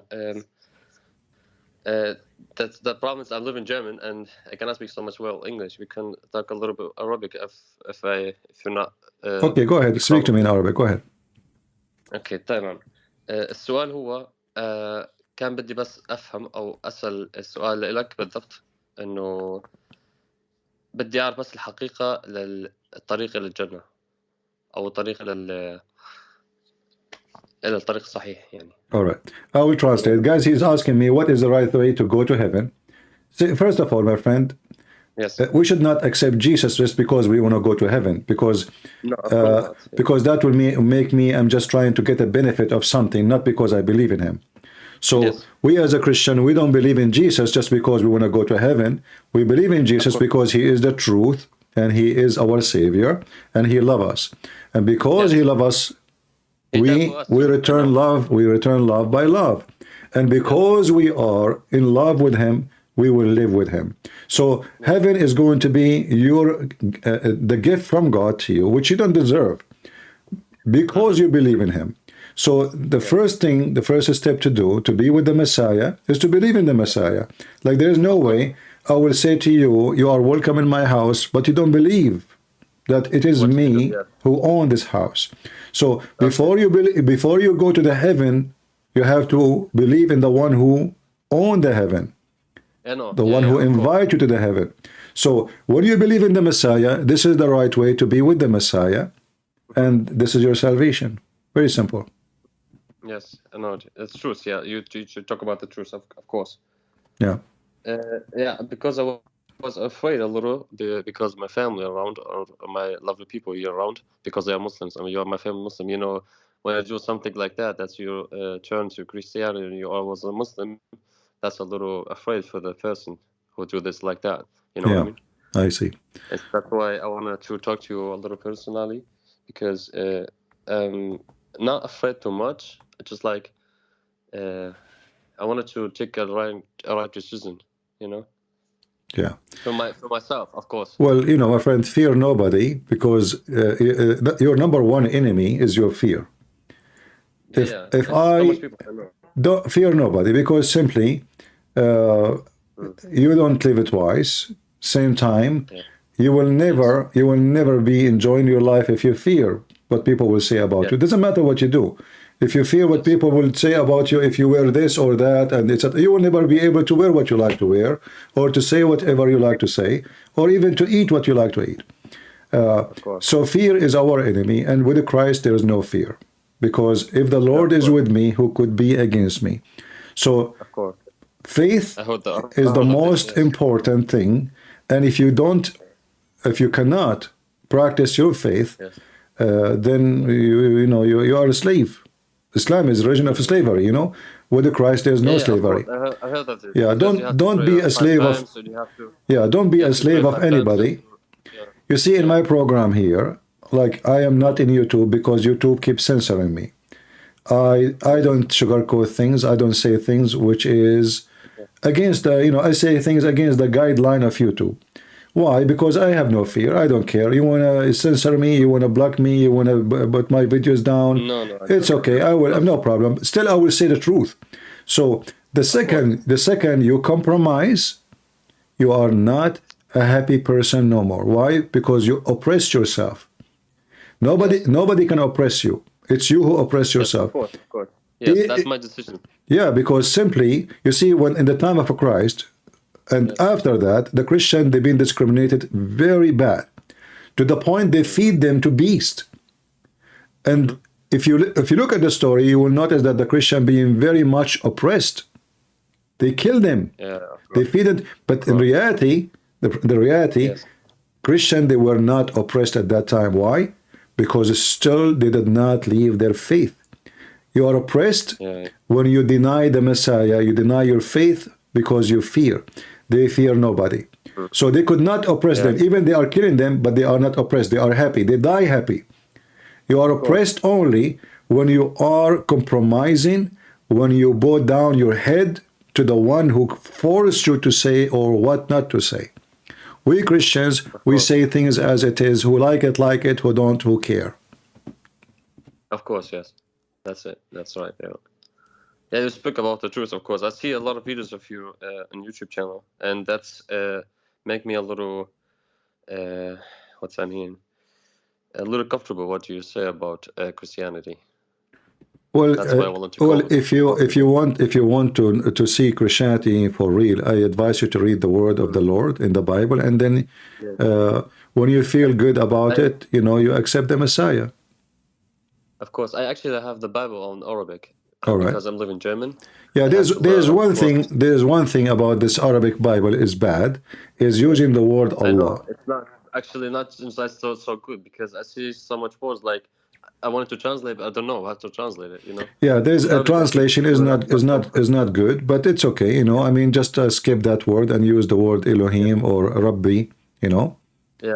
I see actually a lot inside of the book from the Bible, and how Jesus, I believe this, Because well, my friend, then if you believe in what Jesus said and what Jesus did, then why you don't accept the Messiah right now?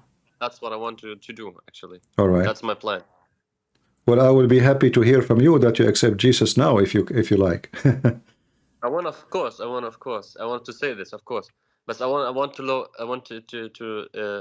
read the book first. All right. And of course I will come back and we'll call you again. All right. So let us do this. Read the Bible, and then you can call me after a few days if you want. And if you have a questions, I will be happy to answer you. Or you can tell us, the news the good news that you accepted the Messiah as your Savior. Yeah.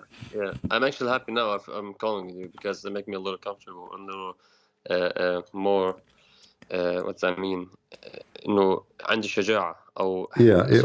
Brave. Yeah, actually, there is nothing to worry about. Maybe because you are speaking in like there's many people listening, that can be intimidating. But in reality, you are just being yourself, and don't think about who is listening. Think about one person only. You care for what he listened to you. That is the Lord. Of course, I heard about the Lord is actually died for us, and I actually won't believe, because how a prophet. I said I was the first I believe in Prophet Jesus. That was my belief. So what do you think about when the Muslims they say, if your Jesus is God, how come he died? What do you think about that? Yeah, that's why I'm laughing, because how Muslim people talk about Christianity. They talk about so much. But if you think Christianity sound like to be true, how you think you can refute that question? Like, okay, if Jesus is God, then how he died? God don't die. That's what they say, right? It's like a human body. It's not real God, and it's like inside of him. That's why human body. Let me help you in that. See, the Messiah, he said, nobody can take my soul from me. I lay down myself. So the Messiah, he allowed it to happen. This is number one. Number two, God can be a man, and he can allow you to kill the man, but you cannot kill God, for God is always alive. This is why, we as a human, actually, we have a soul, and we have a body, right? So, and even the Muslim, they believe that when you kill a person, you kill his body, but his soul is still alive. Of course, yeah, that's what they said, yes. So God in Christianity is a spirit before the flesh. God is a spirit. Can you actually mean what the spirit in Arabic mean? روح. Ah, okay, okay, I Yeah. understand. Yes. So if God is a spirit, then God is always alive. So before the Lord, he come to us in the flesh, he was exist, and the flesh existence have nothing to do with God existence. So the crucifixion, what it's done, it killed the flesh of a human being, but still God is alive, for the God is exist before the flesh.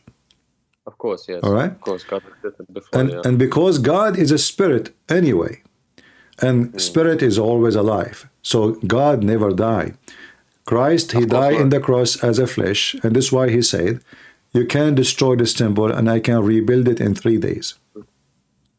So the death of the Messiah actually proved that the Messiah is God. Why? Because everybody go to death, he never come back.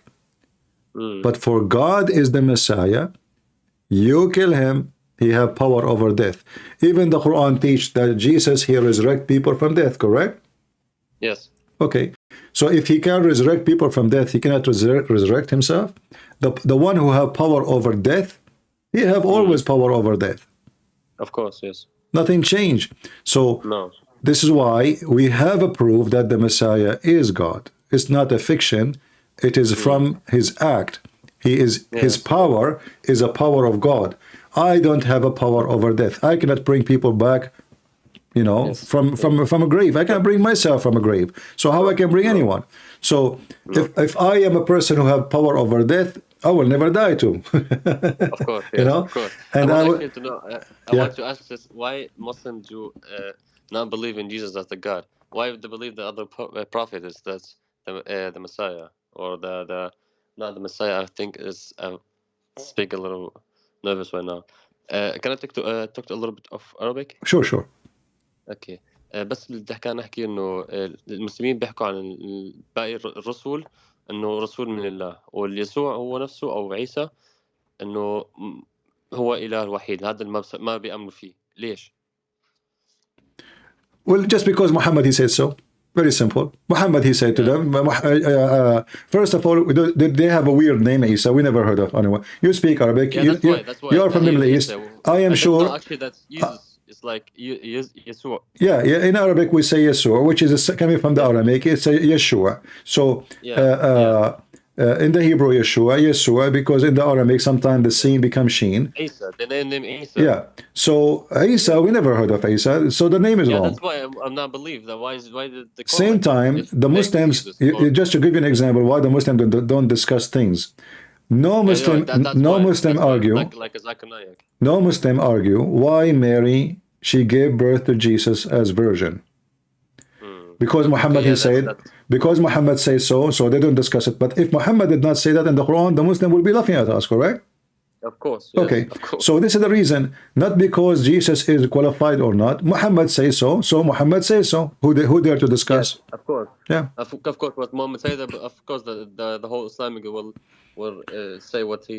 If Muhammad says Jesus is God, then Jesus is God. But Muhammad did not say that. Yeah, did not say this. Yeah, I know. That's why I was actually shocked about how should I believe in the prophets that's the God. That's what the Muslim people believe. Yeah. Or said that's Jesus is not the God. Yeah. That's why I wanted to ask you. Well, they can say as simply as I said, Muhammad he says so. Then nobody dare to question what Muhammad said. Like now we are talking about the lizard. He tried to burn Abraham. Funny, stupid stories, but no Muslim dare to question it. I mean, who in the world will believe in such a garbage story? They didn't discuss so much things about Islam. Actually, the sheikh or the imam, when they talk about this stuff, they cannot say the truth. Actually, they know the truth, but they don't talk to the people. You know this? Yeah, depend. Some of them, they are convinced of what they say. Some of them, but deception is part of Islam as a religion, so it's allowed anyway. They don't feel guilty. And I want to actually to ask another question for Zakir Naif. You talk about so much time about him. All right. You know him. He actually like like 700,000 or 600,000 people on Islam convert. How would they believe in them? I don't believe in those numbers. I believe all those numbers are fake, because if you calculate all the videos he have, and all those who they bring, then you will not find even they are like maybe 200. So if there's 100,000, trust me, then he should have hundreds of thousands of Muslims converting to Islam by videos. Those Muslims, they don't lose, like they will not let let us say a chance without taking a video, because they make money from that, you know. Of course. And a Muslim, and somebody convert to Islam, nobody will kill him anyway. So why they are not recording all those hundreds of thousands who convert to Islam? Because simply they are not exist. But in the other hand, he said that he must so much people will convert to Islam. He said that. Yeah, he can say whatever he wants. But we have even videos of them themselves saying that a lot of Muslims are leaving Islam. So I want actually to laugh about my religion, how I born like a Muslim, and how I became a young man like a Muslim teaching, and now I hear about so much things that about Islam like that, and actually I wanted to laugh, or actually I wanted to cry, because I want to learn about something. It's not the God meaning. Yeah, Islam is not godly, but it's not your fault. You are born of a Muslim family, so what you can do? That's right. You know, actually, you know this stuff. Yeah, but it's okay. I mean, now you are trying to get out, and we hope. Course. And I think already you are out, because I can tell you are not convinced in Islam anymore. No. Actually, when you talk, you all videos about how to speak about Islam and how the Islam is. Actually, I was shocked for the first time. You know. Yeah. And that's why I'm now searching on the real truth. That's why I want to call you. That's why I want to know the truth from you, because you know so much things about Quran, you know so much things about Hadith, and so much things you have learned about so much things. That's why I wanted to call, because you know more than me, of course.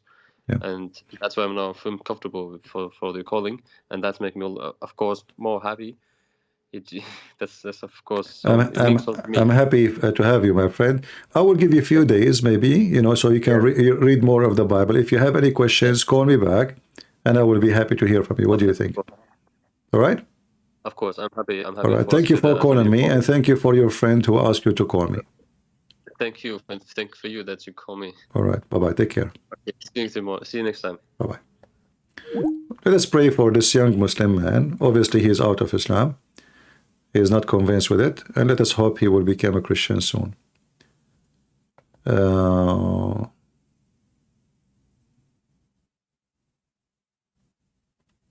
We have somebody want to talk. Let us see.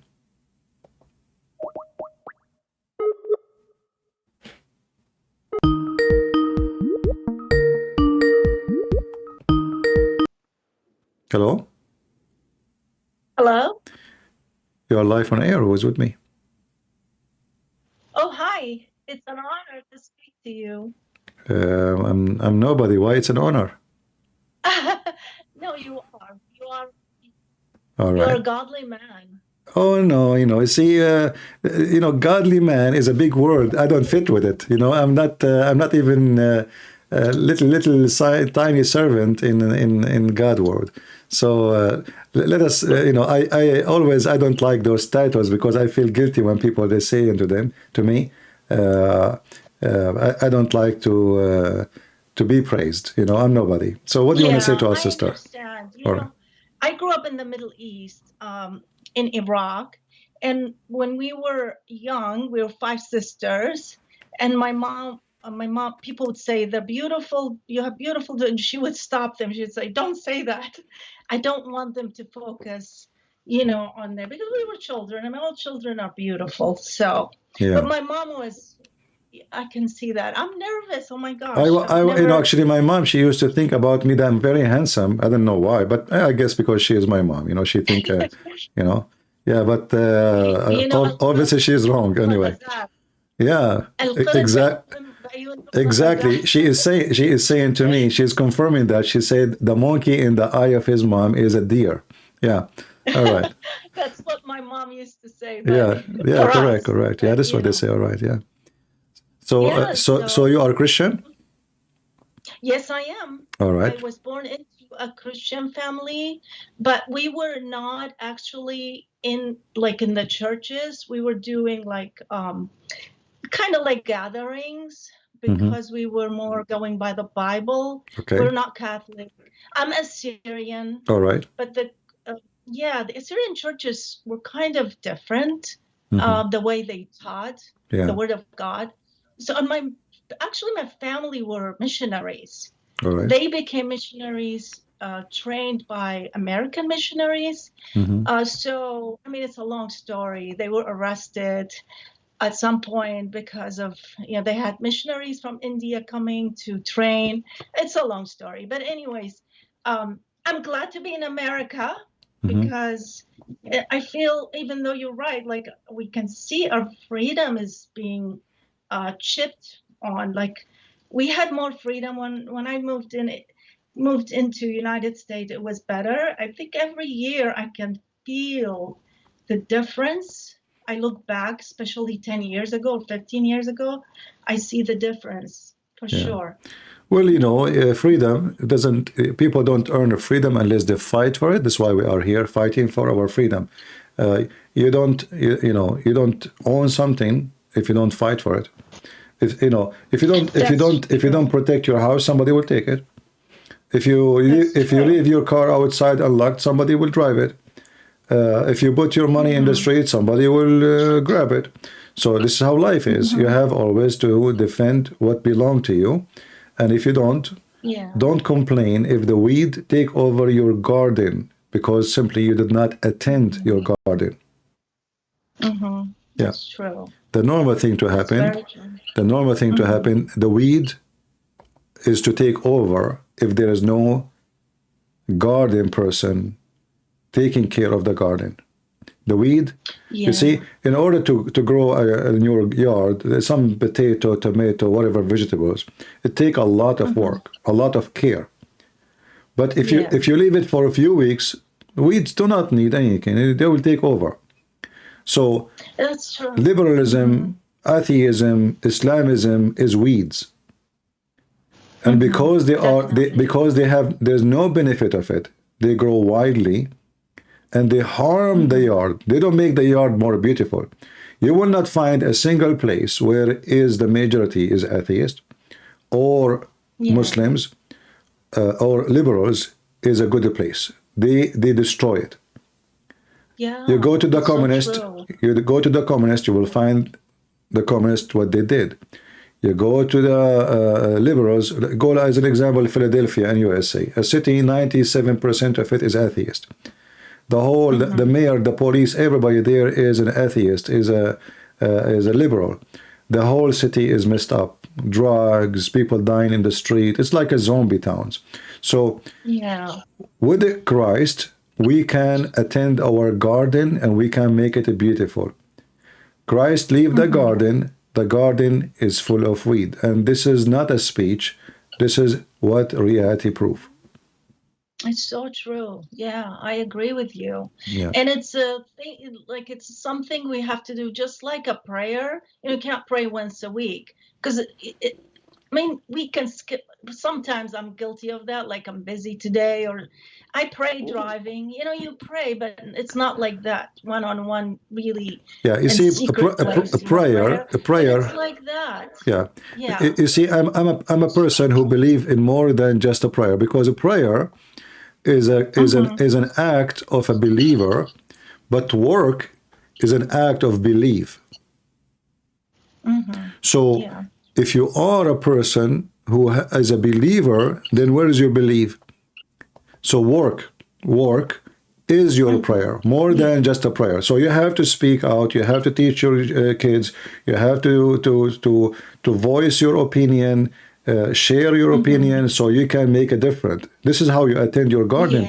Attending the garden, we gave the example of the garden, but we don't have a garden for real now. The garden is our neighborhood, family, etc. So when somebody says something stupid, it's your duty to voice yourself as a believer, and your believer as a believer is your belief. That is your action. So you talk, you work, you promote, you preach, you teach. That is an act of a believer, not a person just to pray. Like, what is the benefit if I go now to my kitchen and say, okay, God, make all the world Christians? Wait, hold on. You know, this is not how it works. You have to go and invite them. You have to explain to them they are human like you. So this is why God, he sent us messages as a human so we can deliver it to human. Even the Lord himself, he come to us as a human so human can receive it from God in the image of a human. For we have impact on each other. We are social creatures. We are not wolves who live in the wood, each one alone. So a true believer is the one who speaks the truth, and the truth will set us all free. Anything else, sister? Amen to that. I mean, yeah, I was just saying, like, faith without work, you reminded me of that verse. Exactly. That's what the Bible says. Scripture says, faith without work is dead. Yeah. So what you said is very, very true. Absolutely. So thank you so much for all you do, CP. I haven't been following you for long, but I don't know how I missed, like seeing you on YouTube. Because I'm so because I'm so short, you know. I know. Yeah. No. I'm short. It's short people should see short people. I'm only 5'3", but that's very cute. I love your sense of humor. I think this is what I believe. God has the best sense of humor because sometimes you go through life and you're down and you don't know why, and then I think of God and then I start like he reminds me, your spirit, the Holy Spirit lives in us. So I start like laughing about something, I don't know, like it comes from, I say that must be God because I needed that, laugh. But I love your sense of humor. Well, I'm Definitely happy. God bless you with wisdom, but all glory to God, of course. I mean to all that. Glory to God. Well, I'm happy to have you, sister. I feel free to call us from time to time. Thank you so much. And invite God your bless. friends to join us too. I will. All Thank right. you. Okay. God bless you. Take care. Bye-bye. God bless you. Bye-bye. Bye-bye. Yeah, I think people, maybe they miss me in YouTube. They don't notice me, maybe because I don't make videos like showing my face, etc. People, they see a video like there's a screen, text, etc. So they don't click in it, maybe. Yeah. For sure, if you put yourself in camera, you will become, but this is what I'm avoiding. I don't want publicity. That's not my seek. Do we have any Muhammadan want to say anything? Anyone?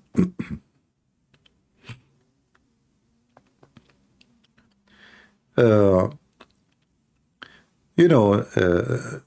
purpose of anything we do is either for our benefit or for the benefit of someone. There's no other options. Even when a person he killed, usually he killed for his benefit. There's a benefit from his killing. Even if it's entertainment, there's some people, they are mentally ill. They kill somebody just because they like it. So it is his benefit. Even when you steal for your benefit. Even when you rape, because it's your benefit. You have a sexual joy. You are a rapist, criminal, but still you think it's your right to do it. So bad or good always goes between two categories. Either I think this is for my benefit and I justify it, or I do it for the benefit of someone else.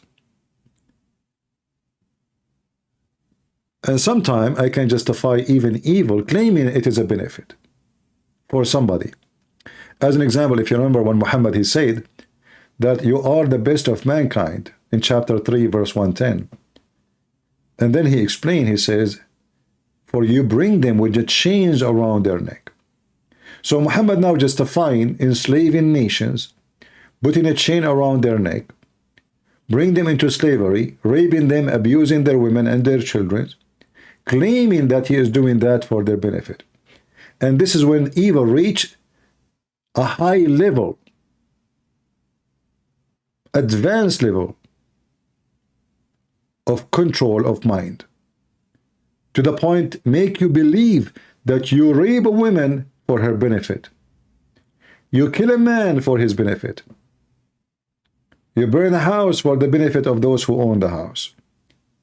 So this is what a human being can do to himself when he is either thinking of himself selfishly and thinking about hurting others in a selfish way too, thinking that he's claiming that he is doing benefit for them, but in reality, both way is just for one reason: satisfaction of someone very filthy selfish. Do we have any Muhammadan would like to join us, or even Christian would like to call?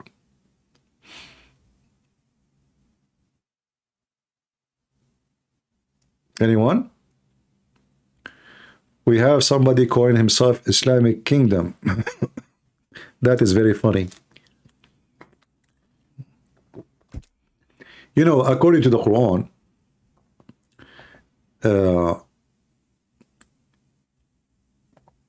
you know, the Quran is a very funny, weird book. And as long as you mention the word kingdom, according to the Quran, if Allah wanted to destroy a town, He command the kings of the town, or the rich of the towns, or the nobles,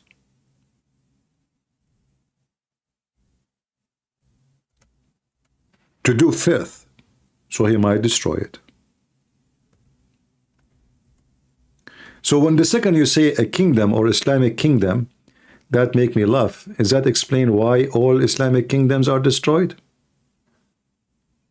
In chapter 17, verse number 16, it says, إِذَا أَرَدْنَا أَن نُهْلِكَ قَرْيَةً. If we would like to destroy a town or a city, we command the rich ones of it, the rulers, to do everything wrong so we can destroy it. Allah, He command them to do wrong. The Muslim, they try to fix it and they add things is not in the Quran. They say, oh, Allah, He command them to do righteousness, but they do the opposite. This is not what the verse saying.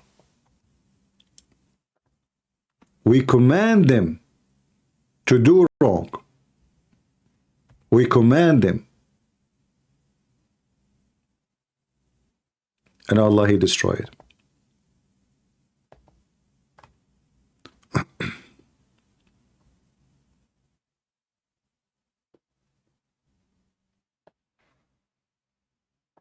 And this is in chapter 17, verse number 16.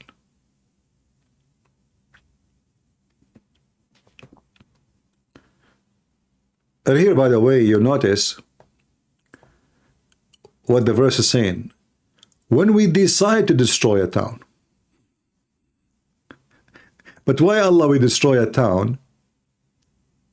He decided to destroy the town before even He command. Do you see how evil this religion is? So Allah, He decided to destroy this town, but this town did nothing wrong yet.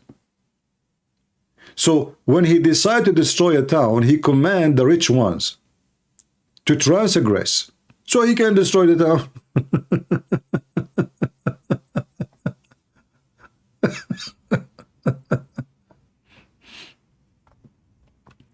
And by the way, in the picture we have the Prince of Emirat, which he's not a prince really.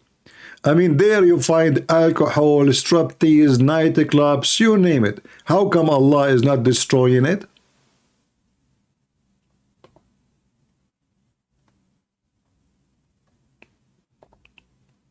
Any Muhammadan can explain? If Allah is God, and Allah, He promised what God promised. Well, Islamic countries, they have, you know, in Pakistan, they have bachabazi, they have boys dancing, putting makeup, and they rape them. Turkey, #1 economy, #1 money is made from striptease and nightclubs and alcohol and you name it. How come Allah did not destroy it? And even Muhammad, he confirmed in the hadith, he said, that time will come and my people will listen to music,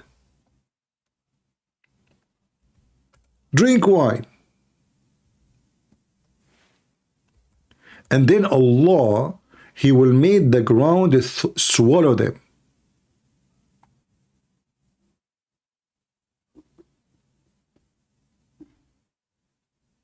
But we don't see that happening anywhere. In Egypt, as an example, almost every single citizen, either he tried once or twice, or he is addicted to drugs and alcohol. Smoking, don't even mention it.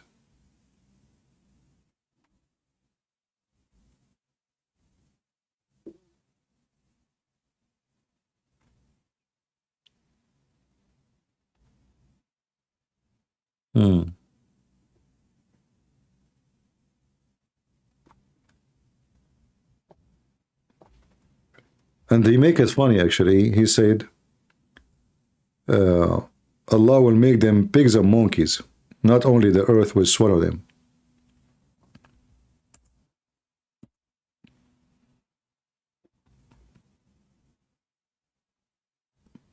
But there is anyone? Allah made them monkey or pig for drinking wine and listening to music? Since Muhammad, he made this false threat?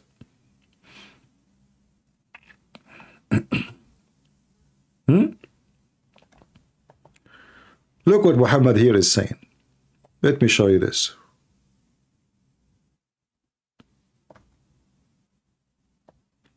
And this is all will lead us that Muhammad obviously is a false prophet. People among my nation, they will drink wine, calling it by another name, Pepsi Cola maybe, and a musical instrument will be played for them, and singing girls will sing for them. Allah will cause the earth to swallow them up and will turn them into monkeys and pigs. Now, name for me one Muslim countries don't have alcohol, singing girls, and they are playing a musical instrument. Just name one. And then here we can question if Muhammad really is a prophet or not. Either this is a true threat from a true God, or this man, Muhammad, is fabricating a threat.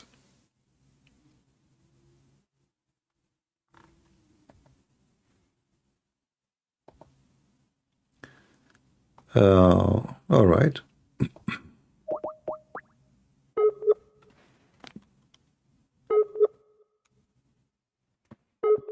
I'm trying to call somebody.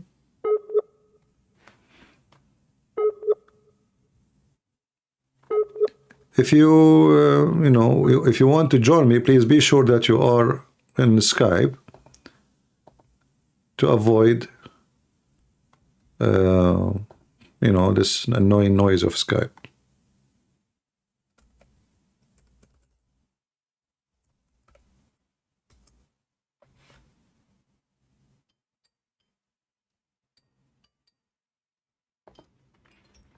Hello?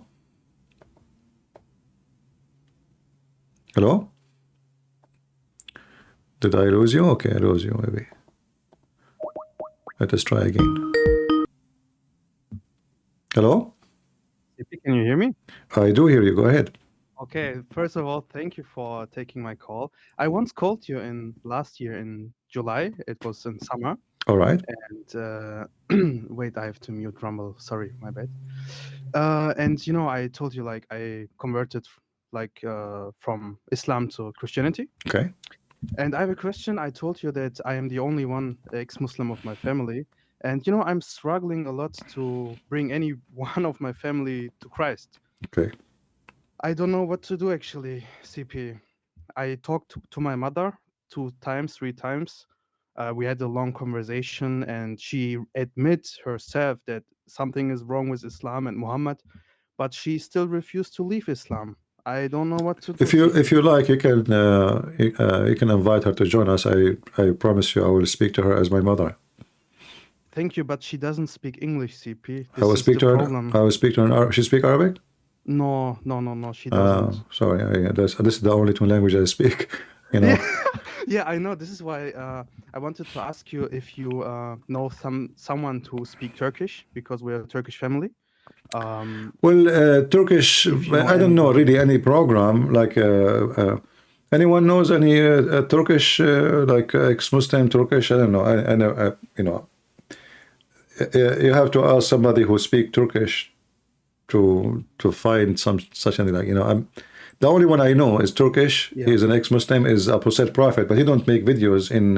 He's an atheist, and he don't. Yeah, make, I know him. I know he don't make videos in Turkish. His videos in English. So he's. Yeah, he did like many Turkish videos, but he deleted them many years ago. Ah. And I thought about him, but when I saw he deleted everything, I don't know if I should message him or something, because this is my biggest wish. I'm trying for 6 months now, every day. You know, when you spoke to your mom, what she said to you about not to want to leave Islam? Why? Well, first she admitted like the points I showed her that are wrong, but then she said she grew up with Islam, and she's like 55 years old now, and her brother and her aunt and uncle all died, and she is scared because they died as Muslims, and I don't know, she can't accept. But tell her, like, aren't you afraid that you go, if you think Islam have something wrong already, but aren't you afraid to go to hell because Islam is wrong anyway? So what the point? And you can mention to her, I don't know what is her education. What do you mean by education? Does she have? Did she go to university? Does she have degrees or? Oh no, she didn't attend university. Yeah. Because when they came to Germany, I'm from Germany. All right. She like my grandpa didn't want her to educate herself. Yeah, I want you to ask her this question. Yeah. It's simple, and that will work with her as a mother, as a lady. Ask her, if a child he died and he is an infant and he is a Muslim child, shall he go to heaven or to hell? The answer she will say to you, to heaven, right? Then you can show her what Muhammad said, that he might go to hell, and that will make her see clearly that Islam is not about justice, because why a child might go to hell? So Islam is wrong in the essence of it, because we go to hell because of sin, not because not committing sin. So if we go to hell because of committing sin or not committing sin doesn't matter, then Islam is not from God, because God is about justice. Exactly. The Bible says the wage of sin is death. Yeah. So there's no death for someone he did not do sin. And death here is about being away from the mercy of God. That is death. It's not about just dying. It's about, you will be out of mercy of God. So speak to her as a mother, as a lady, as a female. Ask her if a child, an infant, show her a picture on the internet, a child. Say, if this baby, and he is a Muslim baby from Muslim family. In fact, Muhammad, he said all babies are born Muslims anyway, right? Yeah. So if he die, where should go? And right away she will say to you, oh, he will go to heaven. And then you can show her that Muhammad, he said the opposite, it might be happening. So that will make her maybe think. And you can let me know later what she answer you. Yeah, I will try. I'm trying for 6 months now, and she actually admitted like there is something wrong with Islam. I showed her many things. She is already out of Islam, CP, but she cannot just the last step. She cannot leave. And the last time I talked to her was like 3 weeks ago. I think she is maybe afraid to lose her friends, and Yes. Because let me say something. Because when I left Islam and I told her first of my family that I found Christ, she was very shocked. Like, what are you doing? Are you possessed by the devil? Even my sister told me like I'm possessed by the devil. This was very hard for me, and the rest of the family is avoiding me. They are not willing to speak to me anymore. I don't know what's going on. Yeah, so I think she's scared to lose the bonds of the family to the people, right? I will tell you something about family. There is family you are born into. You never choose. You never chose your sister, did you? Yeah, you are right. You never choose even your mother. Even your mother should not choose you. True. So this family it can be considered as a family only if I don't feel a stranger between them. Yeah. If I go to a house, and this house, I'm a guest there, but I don't feel as a stranger, this is a family house. But if I'm born in a house and I feel always as a stranger in that house, I don't have a family in that house. So family never been about blood. Family is about where you are being beloved, where you are welcome, where people care for you. And you will find a bigger family in the world, bigger than your sister and your brother. If you are a person who open his arm to have other families will be there for you. Family never was. You see, even when they come to the Messiah, they say your mother and your brothers they want to talk to you. They said, those are my brothers and sisters and my mothers. So your mother is important, but she should know that family is bigger than just people they are born in my atmosphere. In fact, most of family, especially in the Middle East or Islamic countries, they gossip against each other. Sisters hate each other. Brothers, they harm each other. So you will find that the family in the Middle East or Islamic countries are very, very evil. I mean, it's not even a family. In fact, 90% of harm happen to you from people you call them family in the Middle East. Exactly. So what family? Family is not really what they have. They have a tradition of a fake family. When they see each other, they hug each other, they kiss each other, they welcome each other very, hot welcoming. The second you turn your back, they rip you apart. Yeah, they gossip. We have a very broken family. Like, I cannot tell everything. But, all, not only your family, your friend, all Middle East and Muslim countries are the same. Yeah. In the appearance, the picture for Ramadan and lunch and dinner, but just sit between them and see what they talk about. Yeah. Yeah. When I was a kid, we went to weddings, right? And Turkish weddings are very big, like 500, 600 people. And I'm just a kid. I'm sitting there, and they gossip each other. Look her dress. Look her. Oh yeah. What the hell? This is nothing. This is nothing. They go even like more for evil stuff. In the same time, they are the one who give you a big kiss, a big hug, and they You see, this is an illness actually in the Middle East in general, not only between Muslims, even many Christians. They are under the influence of Muslims. So they will see a guy, hey, where you been? We missed you, man. How you doing? Etc. And like this, what happened to me actually. Once I was in a restaurant, invited by 3 or 4 people I just met. I don't know them, but they invite me, come have dinner with us. So I came, and then one of their friends, who is their friend for maybe I don't know how many years, he came by to the same restaurant, and he have his wife outside. She is going to follow him. He saw us, he came, shake hands, and they hug him, you been, and then he went, he sat with his wife in his table, and we are sitting in our table. And they start talking about him, about his wife, and then the first thing I said to myself, if this is their friend for the last, God knows, 15 years, they are talking about him this way, what they will say about me, who just met me yesterday, Yeah, I know. This is something that happened to me very much. I'm like now 28 years old now, 28. And, the older I get, the more I realize that people don't know love. They don't know God. Yeah. This is why, I have no friends, CP. I'm totally honest with you. I lost every friend. I lost my family. I have nobody but Jesus. And this is something they don't know love. You know them for 16 years. They betray you. They don't message you back. They gossip behind you. I don't know what's happening with people today. Yeah. You see, the most important thing is to friend yourself, not to have a friends. Because if you cannot find the friendly life within you, there's no friend. What a friend. If you cannot find peace within you, there's no friend, and there's nobody can satisfy your friendship.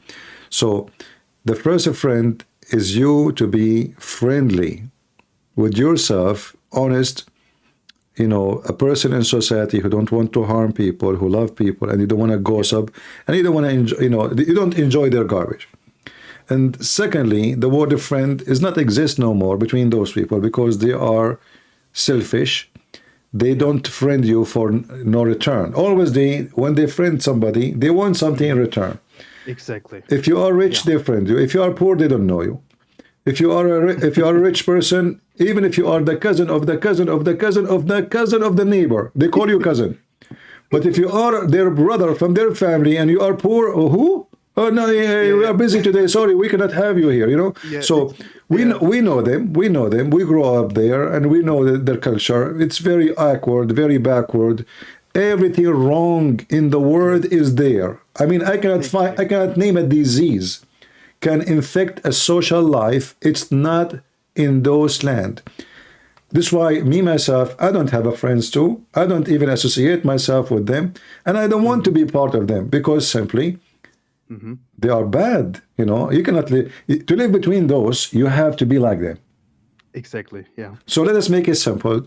To live between lizard, you have to be a lizard, not a, not a butterfly. They will eat you. Exactly. Yeah, this is something that happened to me because I was too kind. You know, CP, I don't want to harm anybody. Look, I'm too kind. You know, I'm always forgiving them, but they abuse this. I don't know what to do anymore.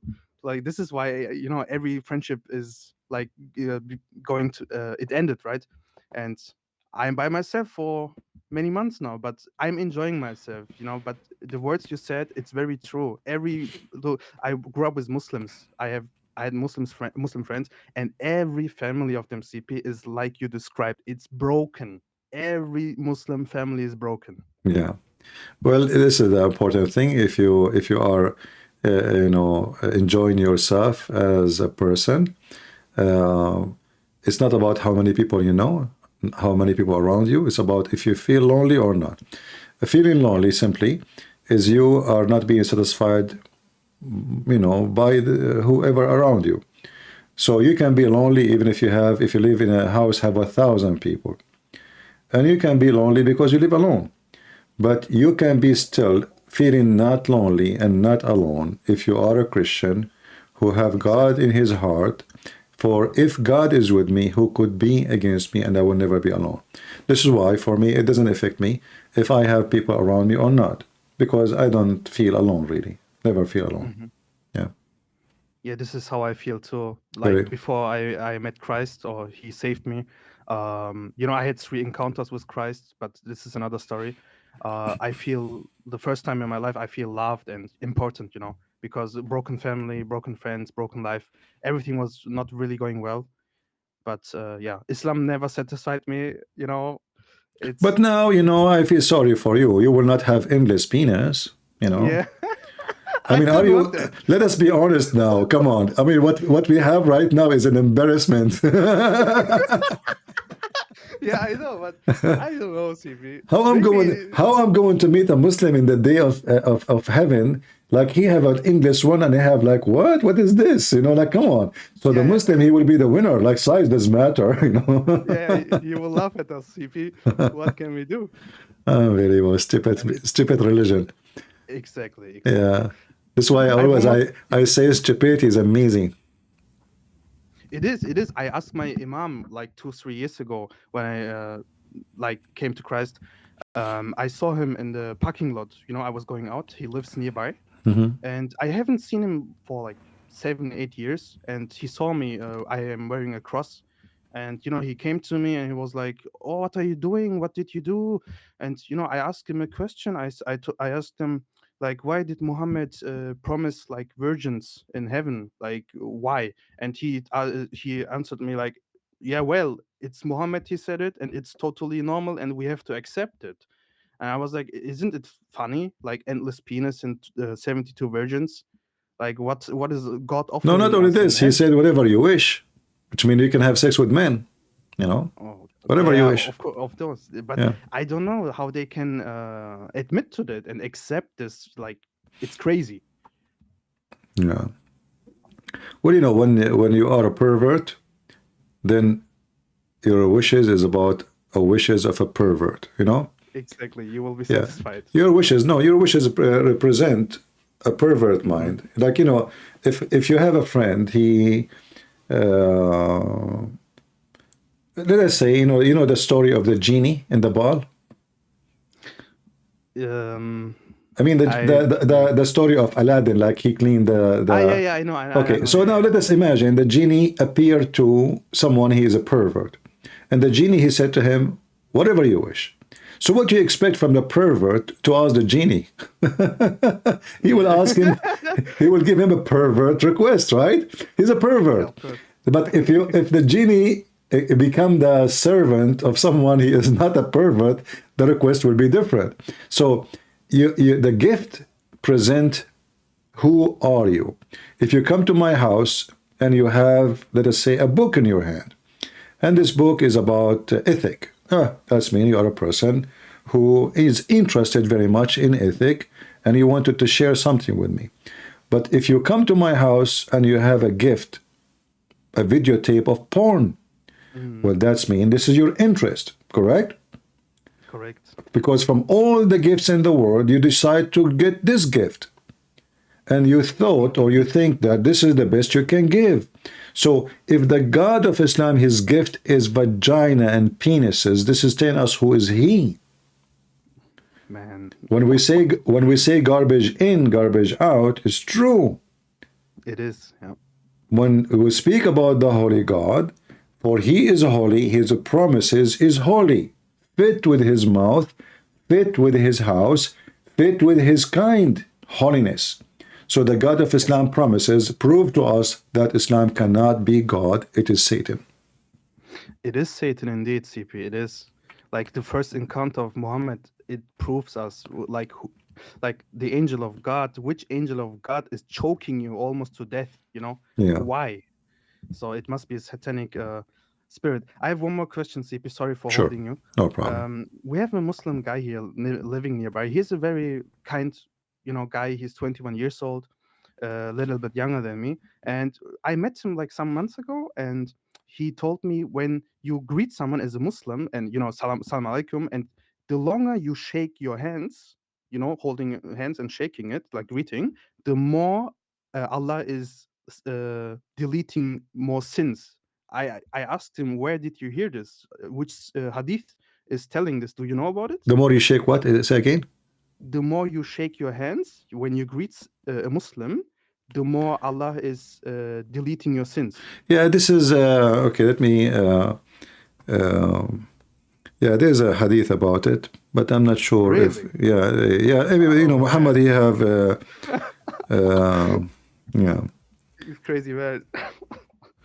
Muhammad, he have, actually there's more than this. Yeah, let's see, hold on. Okay.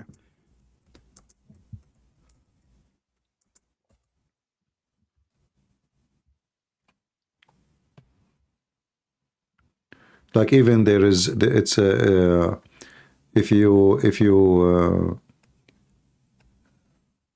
there's hadith about moving your hand when you are doing a speech. I mean, Muhammad, he go on everything, like a crazy man, But I don't think this hadith. I don't really. I'm trying to remember. I don't think it is something like something strong. It just. Yeah, I will try to find it. Okay, because they fabricate many things. CB, I was a Muslim too, right? So, and our scholars, imams, they tell you the most crazy things. Like when you eat this, Allah loves you. When you do this, Allah loves you. It's so stupid. Yeah, but all of those things is just to make you a slave again. Like, Exactly. If I kill a lizard, as an example, from the first hit, Allah love me more. So what, what is that, Yeah. Yeah. I heard about it. I was in the live stream. Yeah. I don't know what the hell. Yeah, and Islam is focused on silly stuff. Like, can I use my both hand to shake the hand of somebody? I mean, who care about, what are you talking about? Like once I was watching an Islamic program. I wish at that time I have a recording because it was fun. A Muslim girl, she called the sheikh, and obviously she is a whore. She is not because she's speaking in a very like she's trying to tempt. She said, Assalamu alaikum. I'm very beautiful, and my sister told me when I take off my clothes, the fish in the fish tank, they start shaking, and the shake starts shaking too. You know, like, and the other one, he took the water, he started drinking. Okay, sister. Al-Ayazu Billah, sister, there is a genie inside those fish and they are looking at your pure, pure, beautiful body. So, sister, please don't take off your clothes in the front of the fish tank. But she said, but this is the only room I have, what I can do. And I'm very beautiful. And then he said to her, okay, sister, they tried to find a solution, you know, to catch each other. And then he said, the other one, he says, okay, sister, can you put a blanket in the top of the fish tank? Yeah, cover it up. How fish can look, man. Oh, it's So scary. according to the sheikh, the fish have a genie, and when they see her getting naked, they start masturbating, they start shaking, you know. This is Islam. One more last thing, CP. I still have my Quran that I got when I was 4 years old, and I looked it up like last year ago. It's in my closet, and my Imam, when I was a kid, he wrote Abdul before my name, and I don't know what to do with this Quran. Like, Keep it, don't throw it away. no, I will. I think it's wrong to throw it away, right? But I don't know where to give it, like who to give it. No, don't give it. Keep it at home so you can teach your kids in the future how stupid it is. Yeah, but it's in Arabic. I can only read Arabic. I don't speak Okay, Arabic, I know. We'll use it for barbecue. What did I say? I don't know, CV. Allah will curse me. No, Allah will not curse you. Don't worry. I I always do things to the Quran, and Allah never did anything to me. Yeah, true.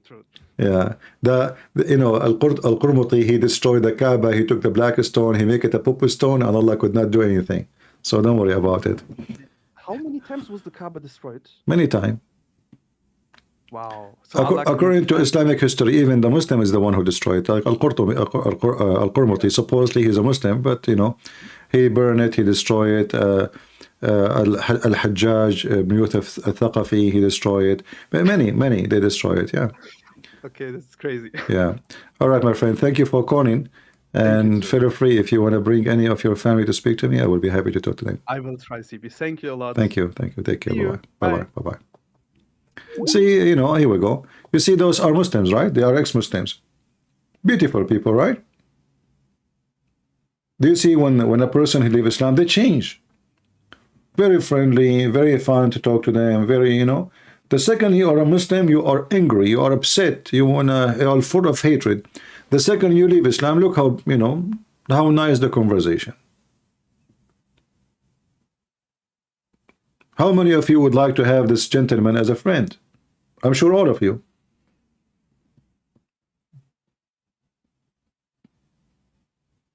The second you leave Islam, your spirit change. The way you receive people change. The way you accept people change. The second you are a Muslim, you are hateful, you are angry, you want to do violence. Yeah, somebody saying give the Quran to David Wood, he will eat it. David Wood, he have a habit. He get, when he get upset, he eat Quran.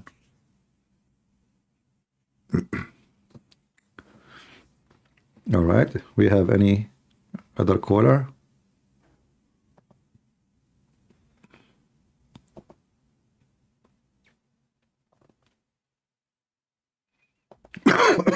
Sorry.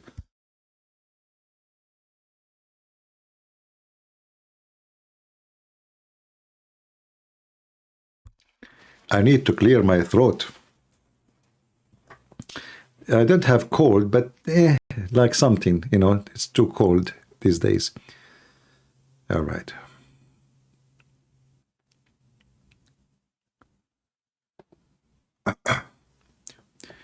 Do we have any Muhammadan would like to call us?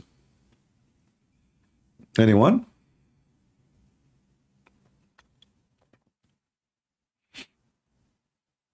Nobody?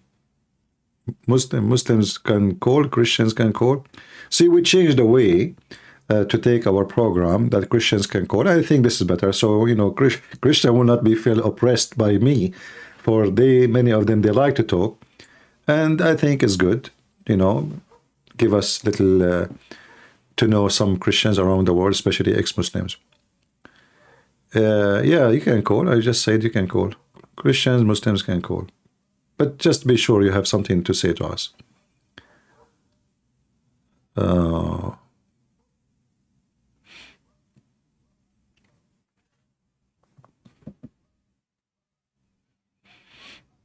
No, I don't burn the Quran. I use it. You know, I use it. I remember once I was in the Philippines and I received a phone call. I was speaking Arabic in the elevator, and there's a guy. He, you know, obviously he is Abdul. He's wearing a hat. You know, those you know, Muslims in Philippines or Indonesia, they try to copy Muslims, the way they dress. So, you know, when we went up in the elevator, I lost connection.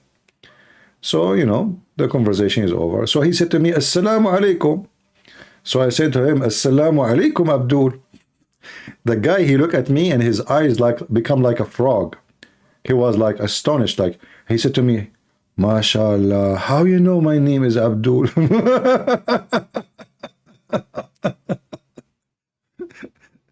You should see, you know. MashaAllah, how you know my name is Abdul? Oh boy. I said, well, I know that your name is Abdul. He was like surprised, like, how in the world I know his name, you know? So anyway, he said to me, so you are a Muslim, brother? I said, no. No way I will be Muslim. So anyway, he was surprised because a person who speaks Arabic is not Muslim. Yet I know his name is Abdul. So he said, why you are saying that? I said, you want me to show you? So I changed my, like me and him, we were going up. I said, if you want, we can go down. There's a like little park. We can sit there. He said, do you have Quran with you? And I asked him. He said, yeah, I have Quran. I said, I can show you in the phone anyway. So we sit in the park. And I start showing him one thing after a thing after a thing, etc. He said to me, there's no way this is here. I said, Abdul, look, it's in front of you. Why you keep saying to me it's not there? I mean, don't you? This is the book you brought with you. Why you keep saying to me no way it's there? And actually, I don't know what he's reading. You know, he was like, you know, it's not in Arabic. So anyway, the Abdul, he kept saying, no way it's there, no way it's there, no way it's there. And then he agreed that he will ask his sheikh, and if this is really what I'm saying is true, he will leave Islam. I saw him after some time in the mall, and he was walking with his wife, and his wife wearing burqa, like terrorist. And he looked at me, he put his hand in front of his mouth, and he's like saying, like, you know, don't talk to me now. Like, you know, he don't want to tell his wife that he, you know, about the conversation happened between me and him. Yeah, what a potato. He's afraid from his wife. Yeah. Do we have any Muhammadan? Nobody? Yeah, it was funny when I said to him, Abdul, he said, oh, MashaAllah, how you know my name? He was shocked. Like, how in the world? You meet a person in the elevator, yet he knew that your name is Abdul. How? Mystery.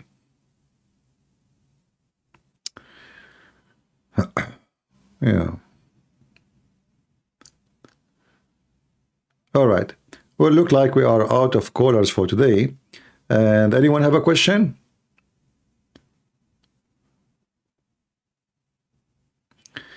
Islamic Kingdom saying when David would go live, he have 1,500.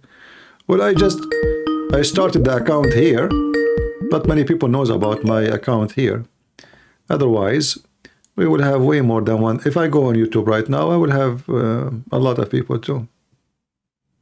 Okay, somebody trying to call. A Muslim trying to make us jealous, like, you know, it's good. We are happy to see a Christian, he have good viewers.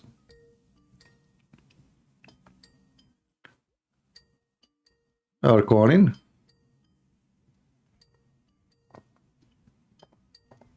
Well, you are not answering, my friend. You know, one of the funny things, Muslims, they try to divide us. Like, how come this guy, he have 1,500? If I go live in YouTube right now, I will have 2,000. But who care? I'm happy for every single Christian to bring Muslims to listen so they can see Islam is stupid. I wish David Wood, he would have 10,000, 10 million viewers on his life. Say Ameen, brother. Just say Ameen. Hello? I hear you. Go ahead. You're live on air.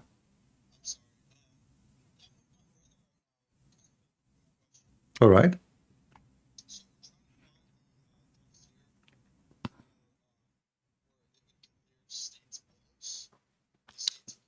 Uh-huh. All right. That's all?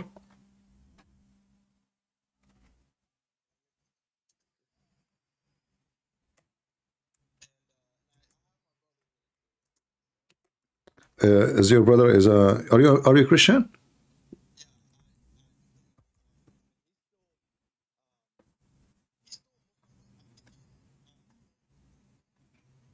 Okay. Well, there is many actually.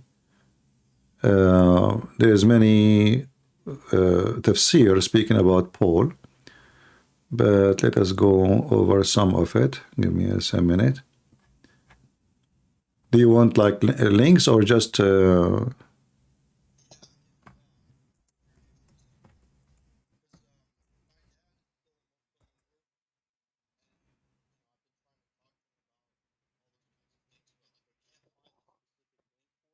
Yeah.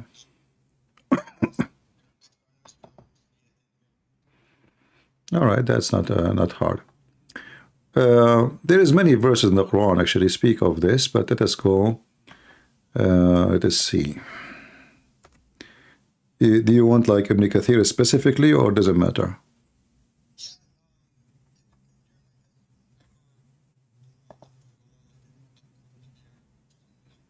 All right.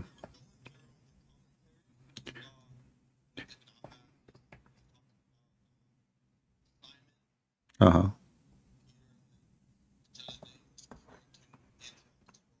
All right. I will share. Do you want to share the link in the chat? You can click in the chat. All right.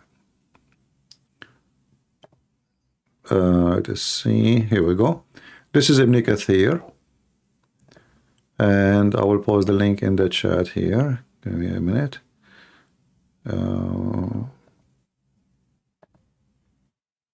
You can click. So this is Tafsir Ibn Kathir. You can use Google Translation. However, if you go to Google to Ibn Kathir in English, you will find the same thing. But this is Ibn Kathir, the book of Al-Bidayah and Al-Nihaya, volume number 2, page number 11.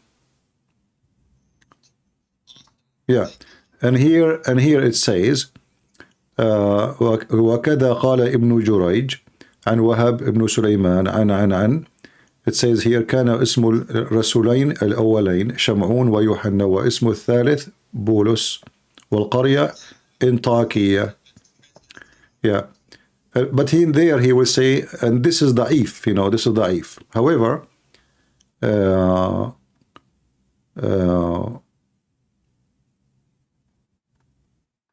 you will see here.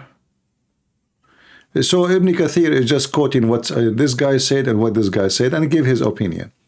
However, Ibn Kathir is not really an important figure in Islam as much as other ones, because Ibn Kathir is just, you know, he's like a YouTuber in his time, by the way. Ibn Kathir, he grew up between the Christians, and he's a Muslim, you know, supposedly he is from Mecca himself, but he was trying, let us say, to refute the Christians. And obviously the Christians, they were using this argument against them, and Ibn Kathir was trying to fight it. So as an example, you have Ibn Abi Hatim, who is way before Ibn Kathir. Ibn Kathir, he died in the year 774-75. Ibn Hatim, he died 320 something.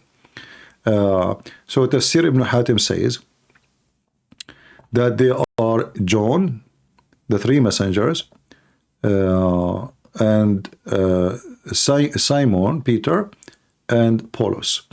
And this is Tafsir Ibn Kathir. Let us see, sorry, Ibn Hatim.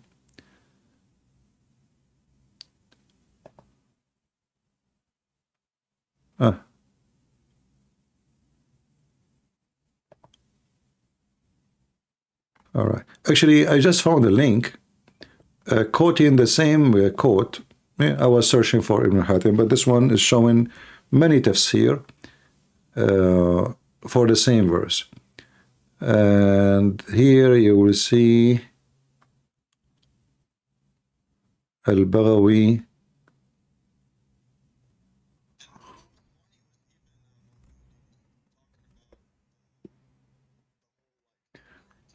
Yeah, see, Al-Baghawi, he is the master of Ibn Kathir, and he agreed that this is Paul. Let me pause this link. This link have more than one interpretation for the verse, including Al-Baghawi, Ibn Kathir. Actually, I just searched in that page, it's the name Paul mentioned 9 times. Yeah. So Ibn Kathir here in the tafsir doesn't say it is weak or not, but in the Bidayah and Nihaya he says that.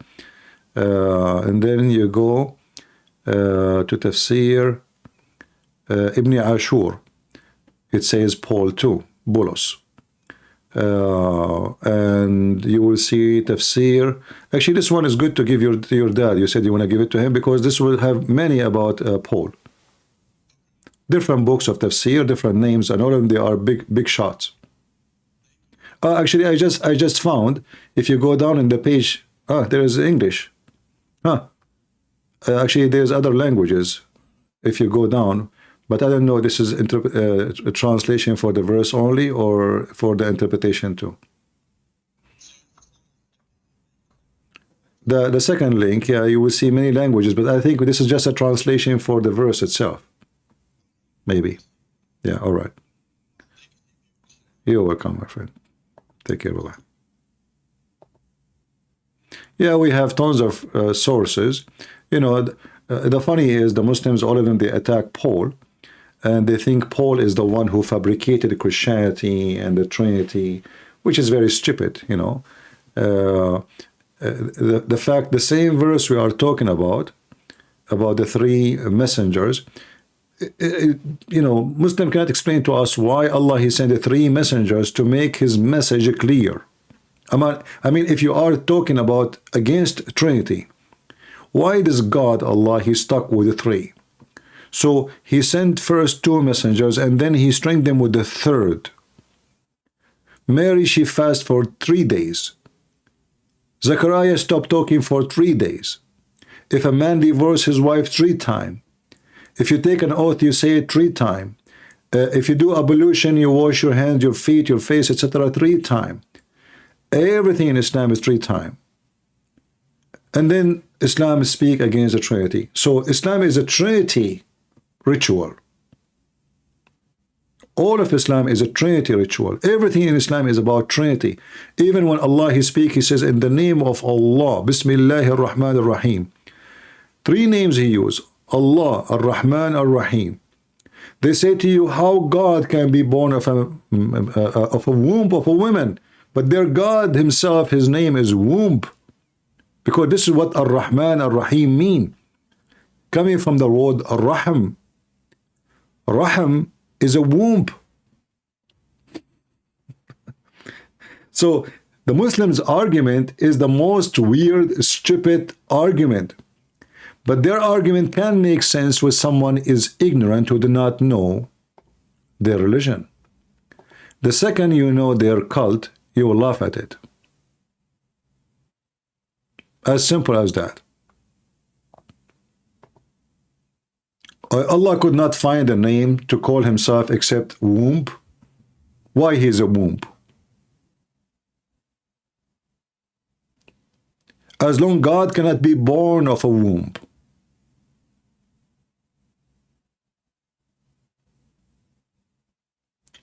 Why the 2 names of the 3 names of Allah is connected to the word womb?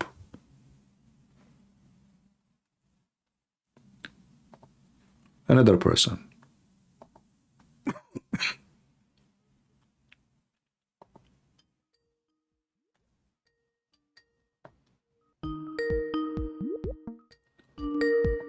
Were you guys able to hear the previous conversation, or you did not hear it? Because I noticed the mic was muted in my side. Did you hear? Can you hear me? Yes, I hear you. Hi. No, I couldn't hear the previous conversation. It was muted. Okay, sorry for that. So anyway, let me just give me a second, please. The previous conversation, he was asking me about, by mistake, I muted the speaker of Skype so you don't hear the ringing, but I forgot to unmute again. So he asked me about the reference for mentioning the name of Paul in Islamic tafsir, and I show it to him. All right, go ahead, my friend. What do you want to say? Well, first of all, I'm Christian, and it's a real pleasure speaking to you. I actually tried this past Christmas. I was in the hospital, and I had a bunch of surgeries and everything like that. And I saw your comment, and I prayed for you. I remember you made a comment, correct? You made a comment? Yes, sir. That you were listening to me from the hospital, and you are doing surgery, correct? Yes. All right. I remember, and I prayed for you. I hope my prayer helped. It did, and actually, what I wanted to share, I hope I sent you a message on Patreon. I don't know if you got it, but I was listening to you because they have like a Roku where I can live stream stuff on the TV, and I live in an area that has a lot of Mormons, and so anyway, I was listening to you, and they started talking to me about you and asking what this was all about, and so I was able to share the testimony of Jesus with 3 different people just listening to you. So it was a real blessing, and I just stumbled across you only a few months ago myself, and my daughter, she's 22 and she lives with me, and so whenever you come up live and we have a chance to, we're always watching it together, and I just wanted to say it's a real blessing, and a late Merry Christmas. And I wanted to wish you last month, and I'm doing better now, but I am going back in again on Tuesday. But God is good; He's always good. Yeah, well, we pray for your health and your family, and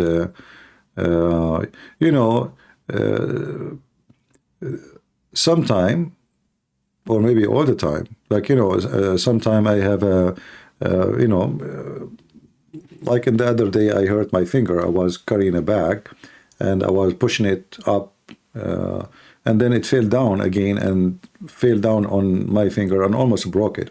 So when I prayed, I said, "Thank you, God, for the pain in this finger, because simply, the pain which we suffer from remind us of all the good time we don't have pain."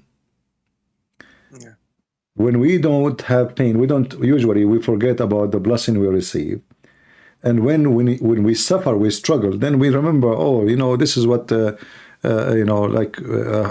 I'm really blessed not to have this. So sometime we need pain in our life so we can be closer to the Lord, and we can remember that we receive a lot of a blessing and we don't see it and we don't notice it. But I pray that your pain will not stay, and you will get closer to the Lord, and He will be closer to you, and He will answer your prayer. Amen. Thank you. If I can just add one thing, because I know you've been on for a long time, talking about this pain. It's a genetic condition that hit me about 8 years ago, and basically what's happening is my autoimmune system is attacking my body. So I'm a lot of pain. I'm losing my vision. My memory's not as good as it used to be. But I consider this to be a blessing. There have been times where I've actually needed in-home health care and stuff like that. And so I've had a captive audience listening to me preach about Christ for 8 hours straight. But if I ever had a chance to go back in time and someone ever asked me, if you had a choice to get sick or not get sick, what choice would you make? And I would say to get sick, because it's like you said, it's brought me closer to God more than anything, because I rely upon Him for everything. And so every day that I get a chance to wake up, every time I get a chance to witness to someone, even the food that I eat is a blessing from God. And so I thank Him for that. And I thank Him for you and for all my Christian brothers and sisters out there. So God bless you. Yeah, sometimes, as I said, going through harsh time can be for our benefit, because it's way better to get close to God. Maybe even sickness make me more close from being healthy and away from the mercy of the Lord, because that is the most horrible thing can happen to a person. It's not sickness. Right. Amen. Yeah. I agree. Thank you, All right, very well, friend. thank you you. for calling, and God bless you. And say hello to your daughter.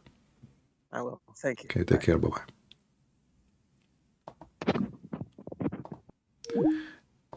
Yeah, you know, human being, when he is very healthy, he feels so strong. He don't need God. I mean, I'm healthy. What God for?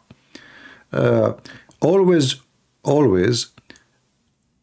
when you think you are strong, that is the most weak moment in your life. Is thinking and believing that you are strong. Because your strength is just temporarily. It doesn't matter who you are. It's just a moment of temporary strength. It's just even fake feeling. It's not even real. There's no human being is really strong or really healthy. That is impossible. You know, our body is like a countdown clock. As simple as that. Even if you are Samson is dead. It doesn't matter how strong you are. Always remember that you are weak. You are strong when you understand your weakness and you use it for your strength. What does that mean? Because I am weak and understand my weakness, I know that my strength is by my Lord, not by me. And that will give me the strength which will never die. If I understand this point, then I will live forever. Jesus, he said, whoever believes in me and I will live. That is a strength. That is a superpower strength. You will die, but you will live. Otherwise, I will die and I will never live. So, thinking about yourself as a person who is so strong is so weakness. Everything you have is temporarily. Ability to run, ability to jump, ability to eat, ability to dance, ability to sing, ability to see, all those things are temporary things. They will not stay with you. Even the house you own is not yours. This is how weak you are. Even the chair you sit on right now is not yours. Somebody else will take it sooner or later. In fact, your phone will live longer than you, even if your phone is broken. You throw it in the garbage, it's going to stay there, and insect will not eat it. You know, it's going to take forever for this phone to be destroyed, really. Human being will be destroyed in one day if he stops breathing. So God is good, and we get better and stronger when we understand our weakness, not the opposite.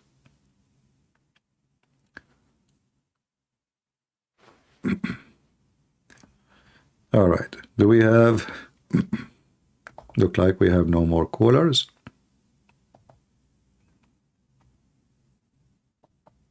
Your phone is Nokia? Oh, okay. Nokia is better than Samsung. You know, the funny about phones is how those little things occupy our life, and they can be useful. I mean, who can deny that those are, like, you know, they can be a blessing for you too. I mean, they make things easier, direction, to find things, even to read books, even to read the Bible. But the same machine, the same tool, but this is how it is in life. The same thing can be misleading, bad. It's not the machine itself, but the way a person can use it. So what we see today is something was impossible for some people not long time ago. But what we have today is going to be very silly for someone who is going to live 500 years from now. If you look at your phone today, he will laugh at you. What is this? Huh. This is how phones used to look like? For sure, in 100 years, 200 years from now, things will be totally different from what we have. But still doesn't matter what you have at the moment and what you will have in the future. A human being will never be satisfied unless he is a believer. When you are a believer, you have a stability within yourself. You can enjoy your life no matter what you have, including health. If you are a disbeliever, you always want more, and nothing can satisfy you. And you complain always about life, even when you are rich, even when you are wealthy, even when you are doing supposedly great, according to what a great mean in this world today. Everything around us can change, and good can turn bad, and bad can turn good. But for a believer, good always will be good, and he knew what is bad. We can only hope that Jesus will return in the next 100 years. Why you want to hope for that? You see, I'm not going to hope for Jesus to come back today or tomorrow or 100 years from now. I hope when time comes, he will come to us. Not my decision, not my wish. Don't be selfish. The Lord, he come in his time. He have his order. Skilly saying, I think Jesus will come within 200 years. I don't know why, why you think so.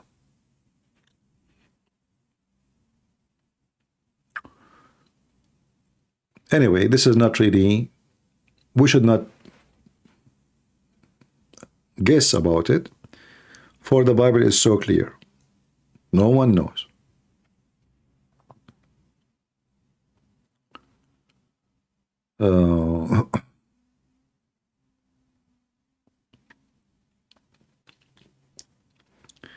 Will people become dumber and dumber because we have dumb teachers, dumb schools, dumb principals, dumb books, and then the whole generation will be dumb. So you have a duty. Don't complain about somebody being dumb. Try to educate them. Do your part. We need Jesus coming back soon because things is going downhill fast.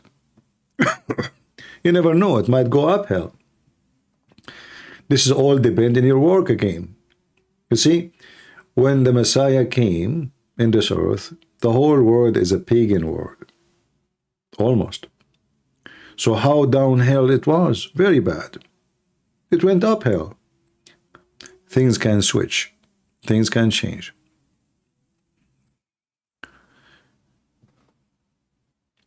And I believe that faith will increase for many generations and many nations as soon wars start. Like, when a massive war and the human being cannot find his food and water and shelter, people will seek refuge to God. As I say, the human being is selfish. He remembers God only when he is needy. So things can go in the opposite direction. And we do not know when the day of God will be. That is his day. We have a Muslim, he keep complaining, but he don't dare to call me because he's so strong. Right? Muslims, nobody can debate Muslims, by the way. I mean, they are busy killing lizard.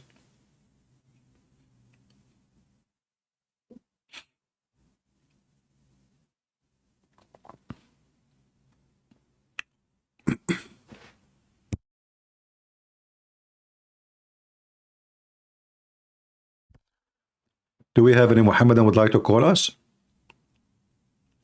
Or you guys are hunting lizard to receive a blessing from Allah? You know, guys, what if what if I decide to make a trip, and I will do like those, business guys who claim that they are religious, and they organize a trip to visit Jerusalem, so they make money out of the Christians. But I will do it in a different way. I will do it as a Muslim. Let us go and do Hajj in the Arabian desert, and the mission is to kill lizard. So listen to me carefully. I will not take you to Mecca because we are not allowed. I heard we are allowed actually now.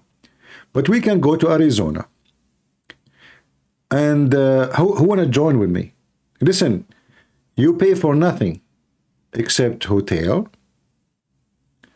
airline, food, and arrow. The rest is for free. Okay? And water, and bathroom, etc. Yeah. You pay for those only. The rest is for free. And then I will take you to Arizona so we can receive a blessing from Allah. And you know how important it is to receive a blessing from Allah by killing lizard.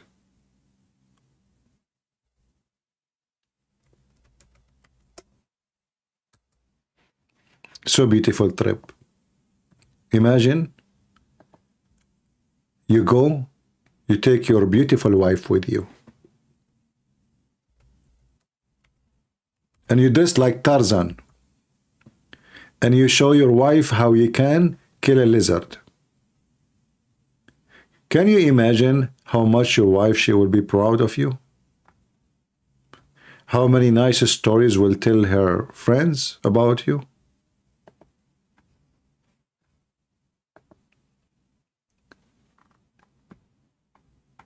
She will tell every friend of her how many blessings you brought to her family by killing lizard. And lizard as a creature, I'm sure he will appreciate you too. For he is going to be watched by Allah. Because in order for Allah to give you a blessing, he have to watch you. So imagine this lizard now, he says, Allah is watching me because of you. He turned to my channel to watch you killing me. And then he is now watching how many arrows you throw at me. If you hit me from the first arrow, look, he's even happy. Look how happy he is. Look at this. Very beautiful, very nice. Yeah. And look at this one. Oh, this one, you have to pay for it. No, we don't want this one. Yeah. What do you want more? You cannot beat that, can you? Yeah. Very beautiful. Even they are playing a firework for Allah. What do you want more? Do we have any Abdul? Oh, Abdul is hunting lizard for now. All right. So guys, I think we have, did you guys subscribe? Don't forget to subscribe and join us.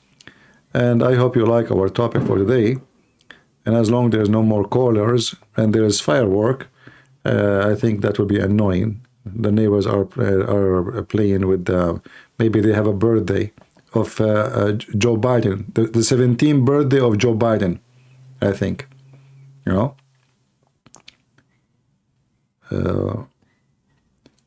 No, this story of the lizard is real, by the way. I mean, this lizard, he tried to burn Abraham. Yeah, I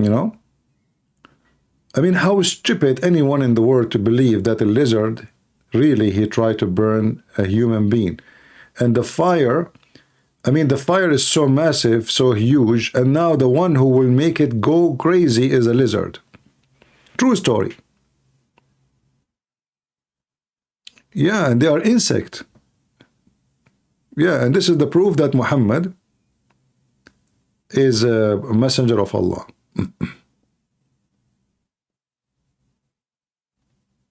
Do we have any Muhammadan?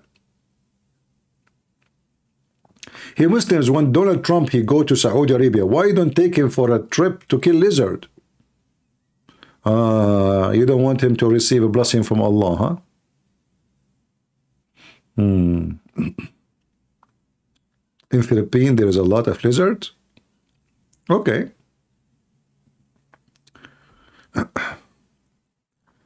You are scared of lizards?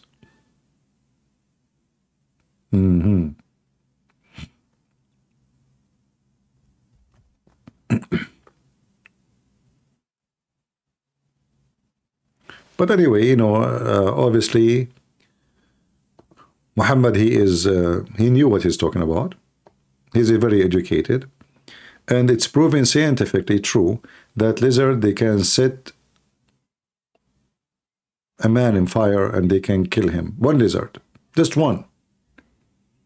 And you know, the funny is, Muhammad, he mentioned that the disbelievers, the king, he ordered his army to make this fire. So why he need a lizard anyway?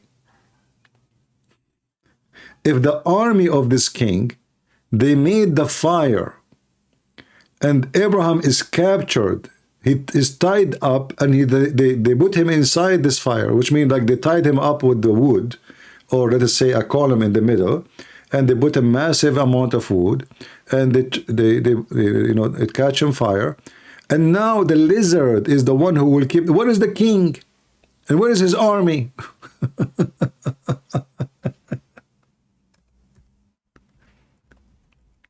You know, I mean, it's amazing how stupid the story is.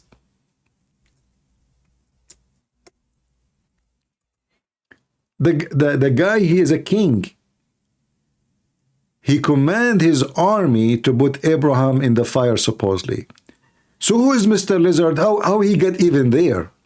And all the animals and the insect in the world, they come to stop the fire. Well, this king should believe in Abraham then, because then they will see, oh, okay, you know what? Look at this. Elephants, cats, pigs, cockroaches, flies, fleas, mosquitoes, they are coming to stop the fire on Abraham.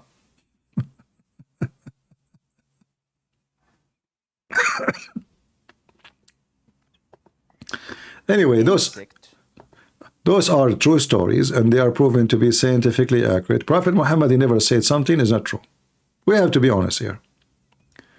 You know, those Christians, they can say things, but you know that we cannot believe on what they say. And for sure, Christians, they will make fun of what Prophet Muhammad said. Not because it's stupid, no, but because they are stupid. An insect, Huh. I'm not sure. The house lizard is an insect that is harmful. Some of it cause a lot of diseases. And some say that it intends to walk over the food and The Abdul, his name, Lut Op Fagi, saying, I am calling Lul. You potato, you are not calling. My Skype is open. If you are calling, people will hear you. Liar, liar, will end in fire like your prophet. Potato. Liar. There's no call. If you call me, we will hear you.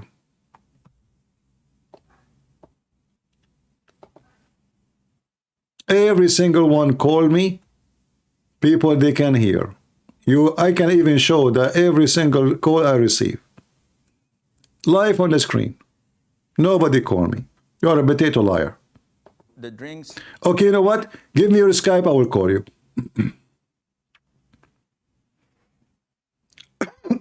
Give me your Skype, post it here, I will call you.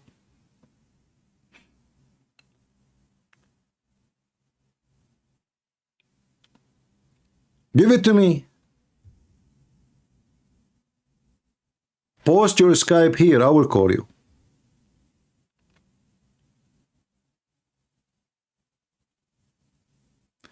Post your Skype, I will call you. Give me your Skype in the chat. I'm waiting for you. I will play the video, I'm waiting for you.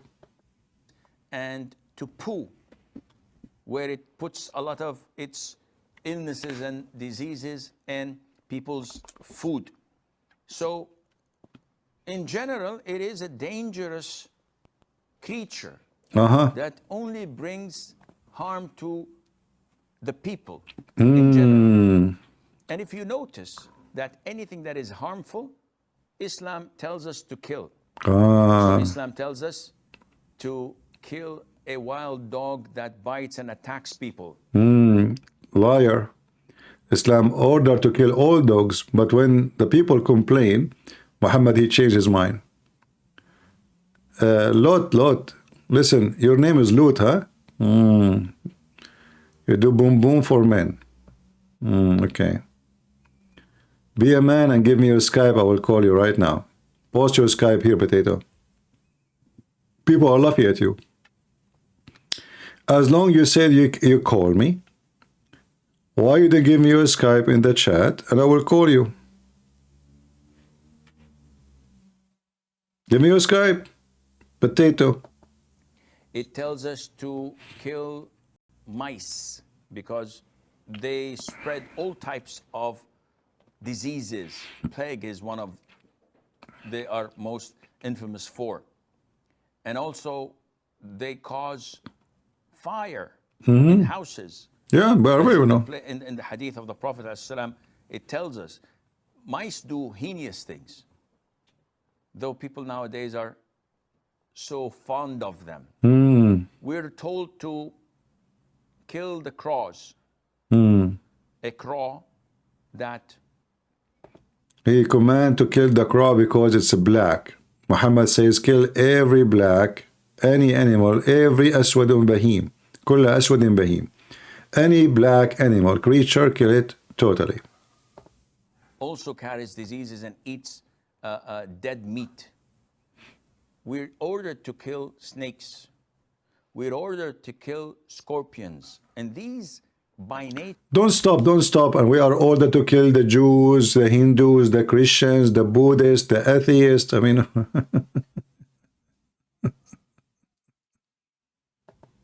are harmful for people. So killing them is justifiable and it's a legitimate thing to do. Likewise with the house lizards. And there is a hadith in Sahih al-Bukhari where the Prophet told us, alayhi salatu wasalam, that when Prophet Ibrahim, peace be upon him, was thrown by his people in the blazing fire, all the creatures of Allah used to try and put off the fire, with the exception of the house lizard.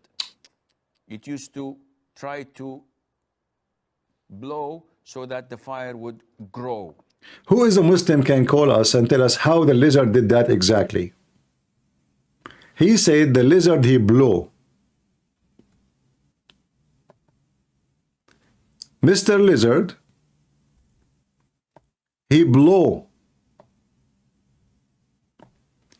Hey Muslims, this lizard, when he blow, he can affect the fire of Abraham. How much oxygen he provide when he blow? The lizard he blow? This fingery lizard, a lizard in your size of your finger, when he blow, he make the fire glow? That's a real story.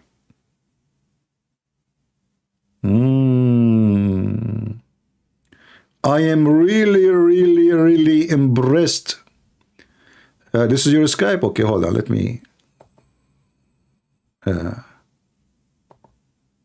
me copy it. Hold on.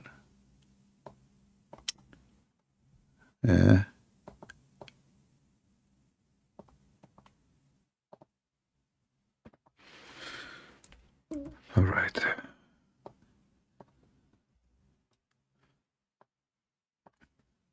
Okay, this Abdul, he want to talk to me. He claim he is trying to call me. Let us call him.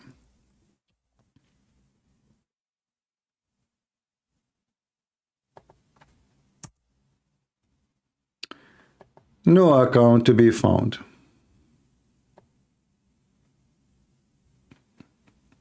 Let me show you.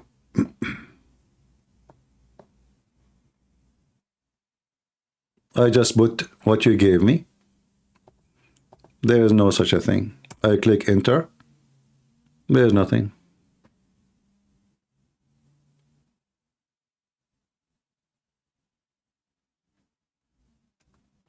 Nothing showing. Potato.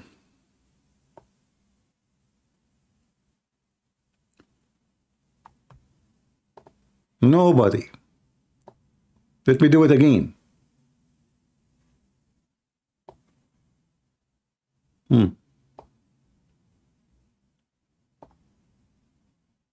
No name found. This is not yours. This is just your account cannot be found. Potato. And this is what I posted in Skype.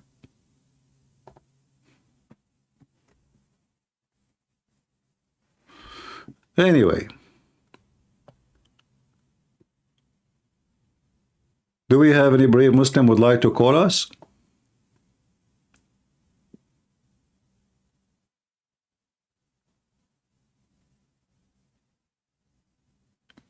Anyone?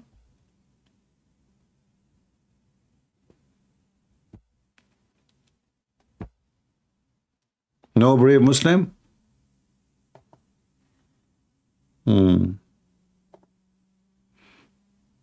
It's okay, I understand. I mean, if you are a Muslim yourself, you will be afraid. No, let him play, it's okay.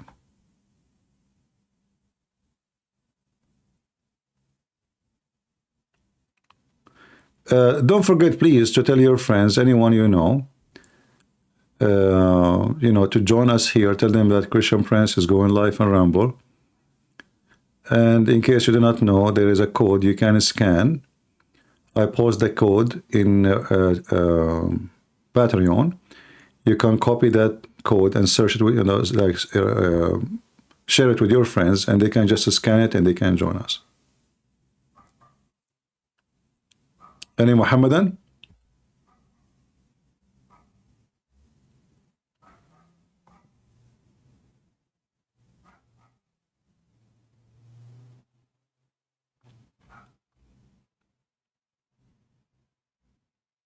Okay, I see people posting comment already in the video, even though we are not done yet. It's good.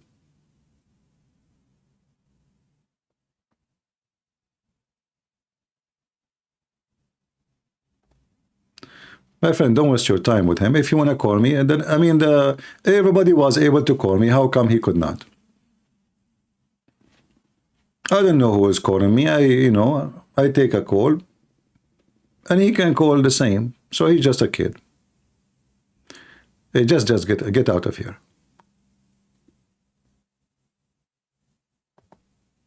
Just go. We gave you too much attention. Go, tell your sheikh to call me. You are not even man enough. I was asking you to call me since I started my broadcast, and until now you decide to call me, and now it's not working. Who's going to believe in that?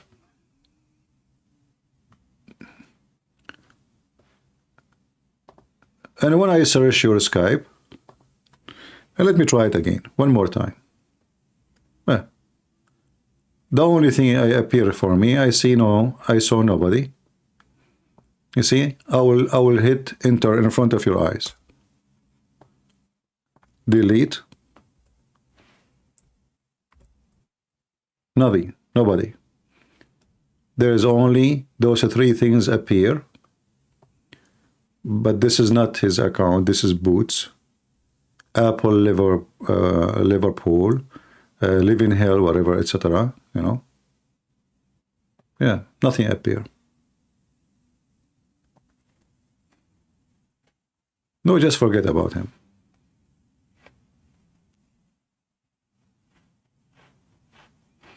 Well, you cannot try him and it came up, but nothing come up with me.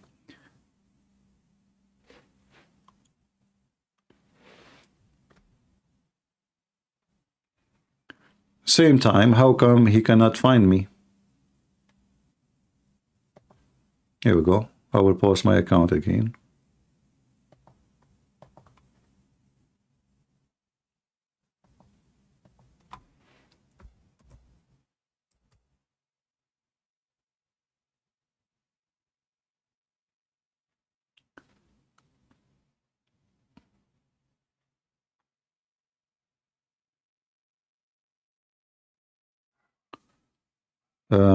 I try it again, it worked. His name is Abbas. Okay, let me, well, I tried twice already. Okay, let me go back to the name to copy it. Take away the life, you said? Don't search for life?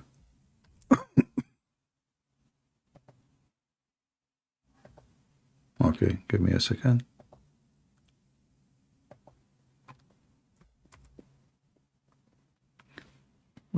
So you guys, you can find things I cannot find. Here we go. I took the life. I took it off. This is what I find. That's nothing. Invite friends. And I have it on all, not like, in a certain group. Let me do it again. So how come you can find it, I cannot? That is a mystery. Right?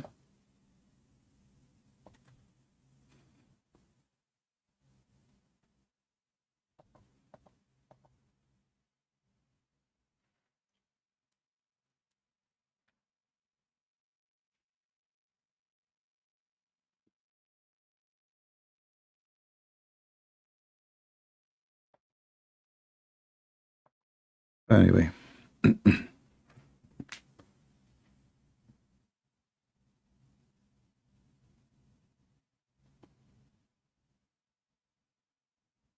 Add the dot in the beginning.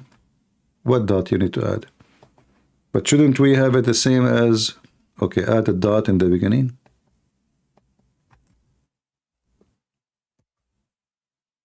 Still the same.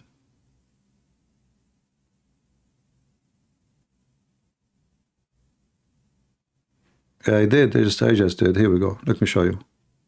I added a dot. You see it? Let me zoom in. There's nothing. You see, I added the dot here. Click enter. Nothing. It says here, connect to anyone by sharing your link, but this is about connecting me. Yeah.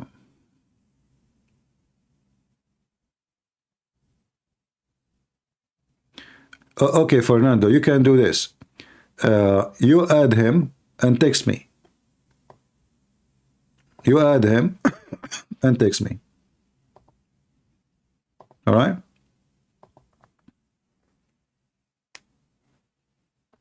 Very simple.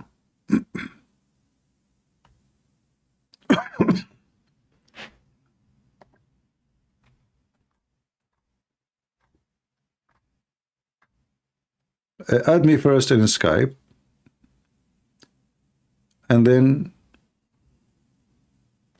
text him, and you can share. You do not need to join any group. You can share his name.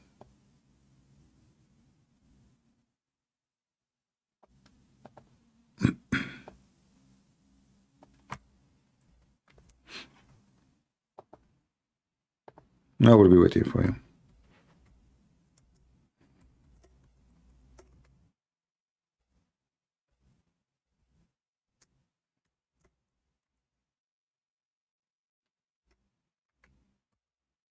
Let us see.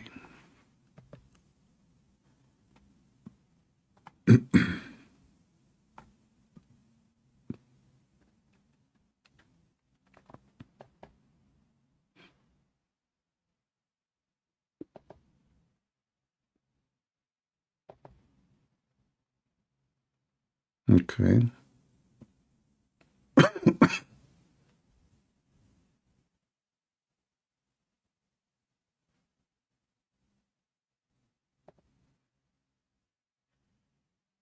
Okay, where is the guy? It says join a group. Fernando, I didn't see him. Where is the guy? Is that him?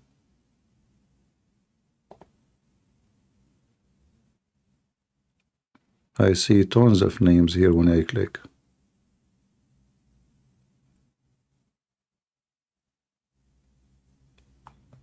Five, six, seven names. What is this?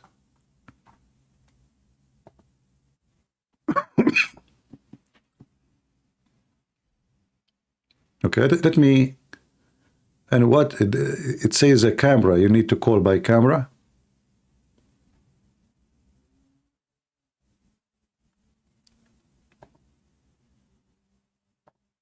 Hold on.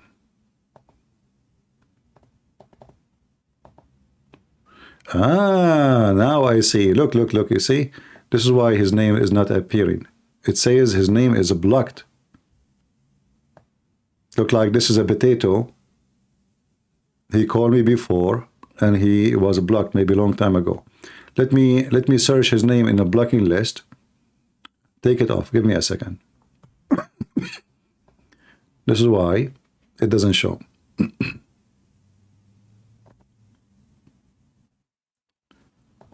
Privacy.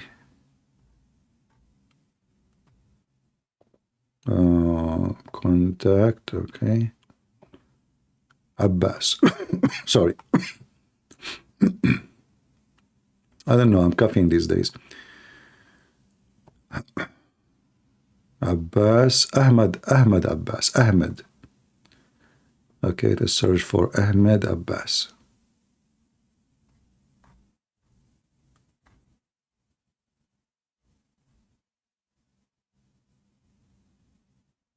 Yeah, this is why his name wasn't Ahmed. Ah, here we go. We found Ahmed Abbas. All right, now we see him. This is the kid. I remember him. All right. Answer Ahmed Abbas.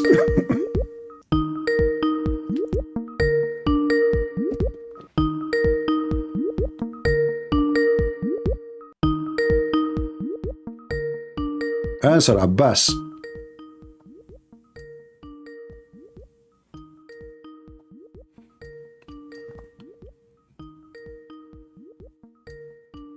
He's not answering.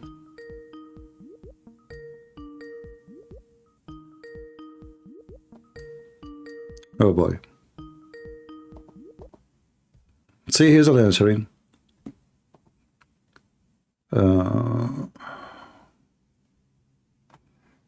And I blocked him not because he spoke to me. I called him many times. He never answered before. Look at this. Do you see it? I called him. This is a long time ago. No answer. No answer. No answer. No answer. No answer. So I blocked him. Potato, he will not answer. He's a coward. Like he's a prophet. I blocked him because he keep, texting me. When I call him, he never answer. What boy? You see how many times I called him? Look. And this was October the 20th. And I called him many times. He never answered. That's why I blocked him. And look, it says he's active now. So he have no excuse not to answer. See? He's online. Coward. Muta. Lizard. Shall I block you again?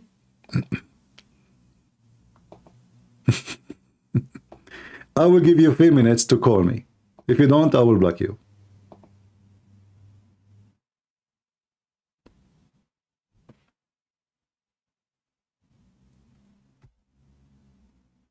Yeah. Now look how many times I called him, Look. They just want to disturb us. 1, 2, 3, 4. And then the other day, 2 days after, October 31st, I called him twice. So, and I told him, usually I say, if you don't answer this time, I'm going to block you. But what do you expect? A lizard. Let me block him now. There we go. You are blocked again. Potato.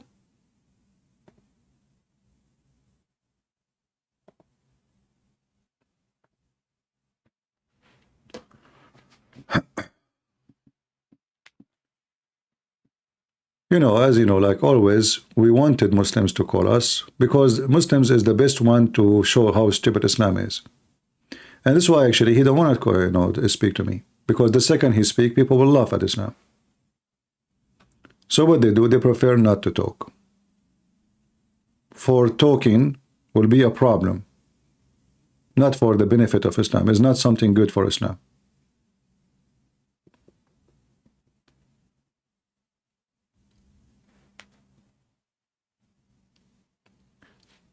But you know, the funny thing is they hate me, but they keep coming here watching me. Like bugs, you know. They hate you to death, but they cannot live without you.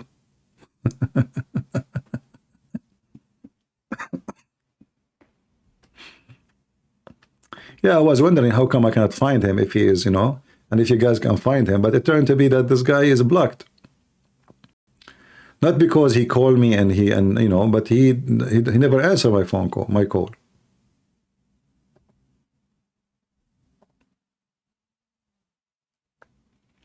Any Muhammadan? Again, don't forget to tell everybody you know in YouTube. Like if you go to, because most of people who come to me, they go to David Wood or Apostle Prophet. Maybe you should mention in the comment section there, just to inform people, because that account, YouTube is not allowing me to post anymore. I don't know when they will lift this strike. I don't know if I can do it. I did not try again. But maybe now actually I can do. I don't know. But tell your friends so you know they will know that I am here in Rumble. And actually I am enjoying Rumble way more than YouTube. Here we go. I mean, couple of hundreds is good, right? And the video playing fine. The chat is working fine. And now you guys, maybe you were irritated in the beginning because you are used to YouTube. But now you know how to use Rumble. And I think you will like it. Right? First time me myself when I came to Rumble, I was like a little bit confused, like how does program work? It's because it's totally different from YouTube. Like, is it live now? Is it playing? When the time will go? All those things, we are not used to it. But now, as you see, we have a nice lizard in the screen. Abdul don't dare to call us. And our video will stay here. And we will not be censored for stupid things, you know, don't deserve to. You see, if what you say is bad, and then they take your video down, I would say, okay, I mean, you are saying bad stuff.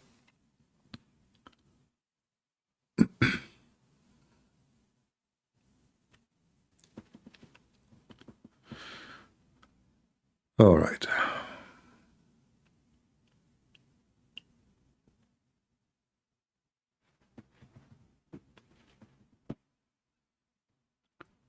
This cold weather is really good.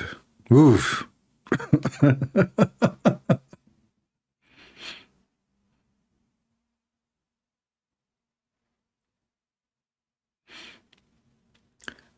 Yeah, I know people will share, and you know, if we go to Patreon, if you go to Patreon, let me see if I can share the link with you for the code.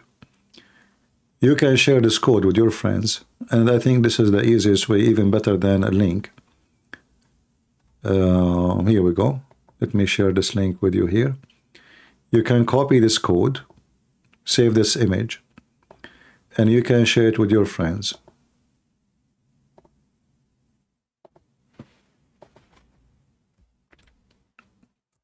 They scan the image, they can find me in a second.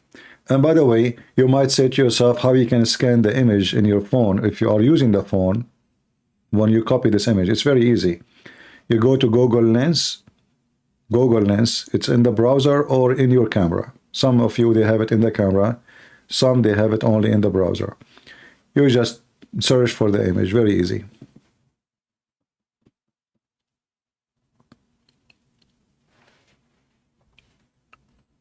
Oh, did not make a full link. Hold on.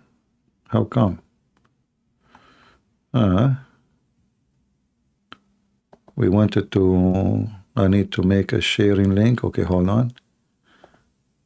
No. Where is sharing? Here we go. Okay, try this link. The first link take you to my Patreon right away. Here we go. This will take you to the code.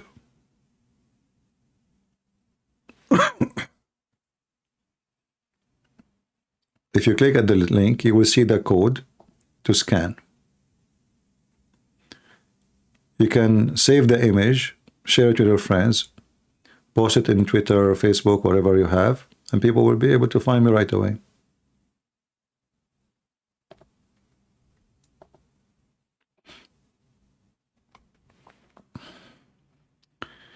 -12.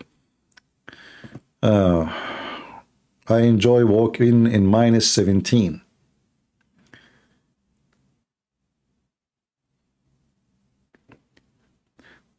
I feel cold when I am inside more than cold when I'm outside, because when you are outside, you dress. Actually, I don't dress too much heavy. I wear, like, you know, short sleeves and jacket only. Yet I don't feel cold really. But inside, for some reason, maybe because you are not walking, you know, like just sitting, you feel more cold. But if I walk outside and it's -17, and I don't wear more than a jacket, you know, always I have short sleeves.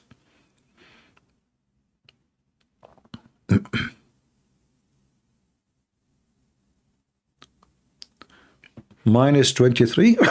That's not much. Sorry. I mean, my friend, only -23.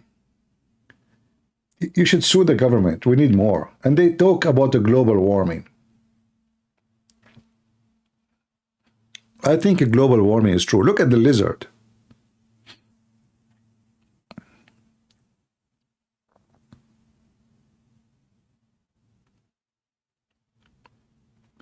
Yeah, but if I talk and I'm holding the phone in such a degree, that will be not fun. The hand will suffer really.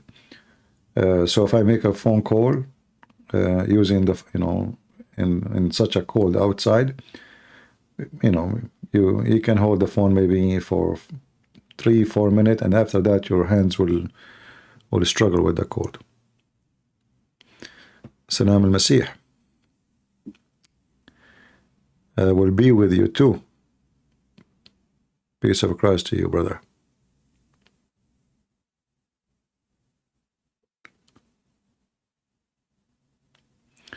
No, you know, if you use to always cover yourself with a lot of heavy clothing, then anything will make you feel cold. For me, I train my body not to, you know, I don't like to dress too much heavy. I don't even feel good when I dress heavy clothing. I don't feel comfortable.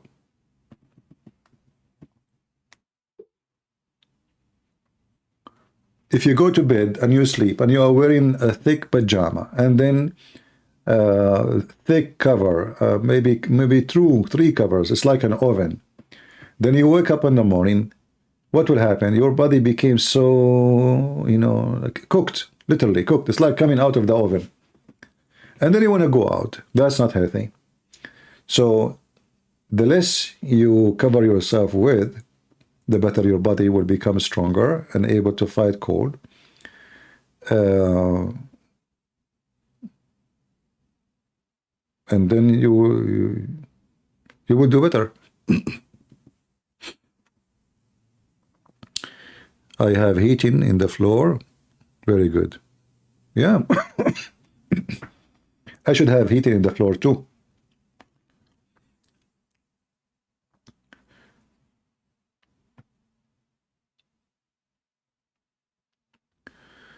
Thank you, Faris, Sir Walter.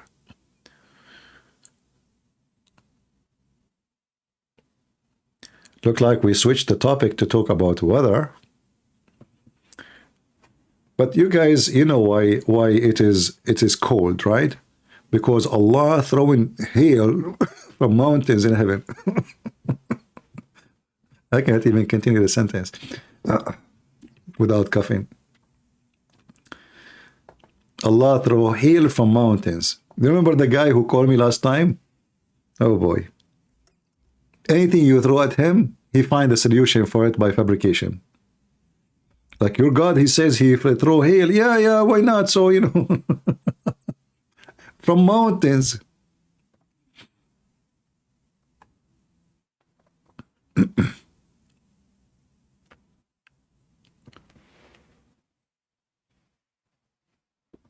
Well, it's very stupid, you know, to hear, I mean, this government in Canada or in USA, like, you know, Canada have a lot of gas and resource, so they should even have the heat for free. Seriously, I mean, it should be very cheap. So it's very weird to hear that people in Canada, they fear turning on their heater because it's expensive.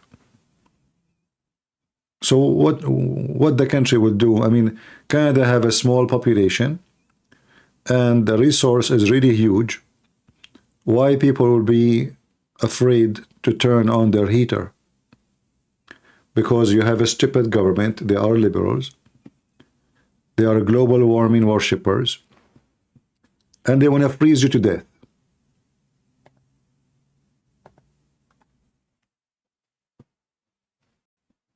This is why you should go and vote against them. You stay home, you know, you die freezing.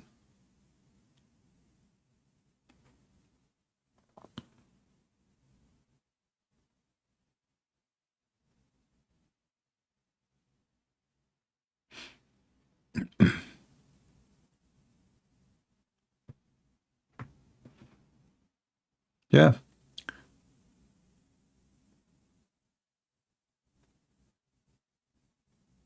I have a question. Do you know anything about a guy called Albert Pike, 1871? I never heard this name before, but you know, I don't go by conspiracy and prediction. And even sometimes if somebody make a prediction and it happened, not necessarily he is, you know, he is prophesying the truth, but it can happen that I say something. Let us say I say in next century, you know, a war will happen, a huge war. But wars always happen in every, you know, big wars.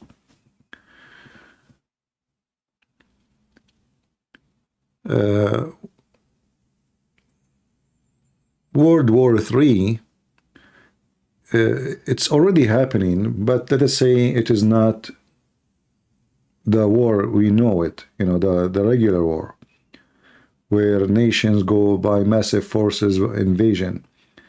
The war happening right now is different. Like, you know, it's about technology, about semiconductor chip, computers, energy, you know, fusion energy. This is where the war is now focusing, because the one who, let us say, advance in those fields, he controlled the world. You do not need to go in war anymore.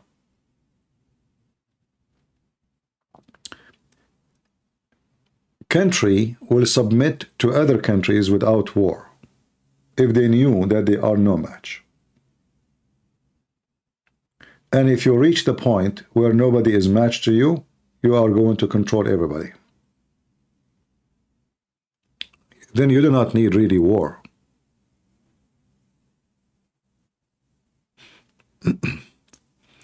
But as I see, all those who call themselves superpower, they are losing ground. They are not winning. Even though they claim they have a lot of, let us say, advanced technology. As an example, China, they have a very shortage in population, specifically male gender. So the communist government, because of their stupidity, they force women, they can have only one child.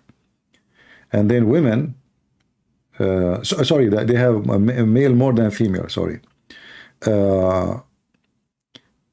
So what women they do, or families, they choose to have a boy because this is you know, Eastern culture, and the boy is the one who support the family. So now they have very short number. They are short in a number of females, and not only that, even when they allow it now to have more than a baby, nobody getting married no more, because this stupid communist government, they created a new system, a new tradition. People living single is better. It is more efficient. Why you need a child? You know, you are going to have a, you know, retirement. So now they are struggling for their future to survive.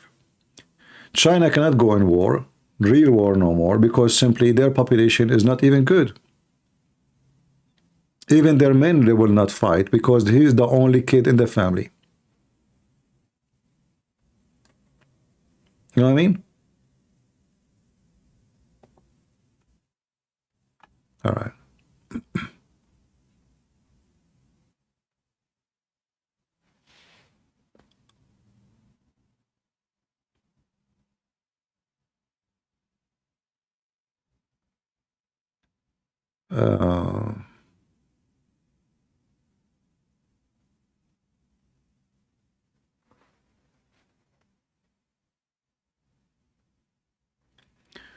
Yeah, I'm reading the message in Skype.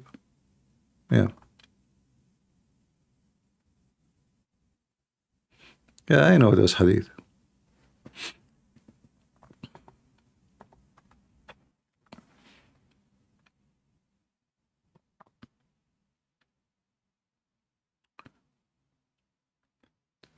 All the wars you see around you, like now in between Russia and Ukraine,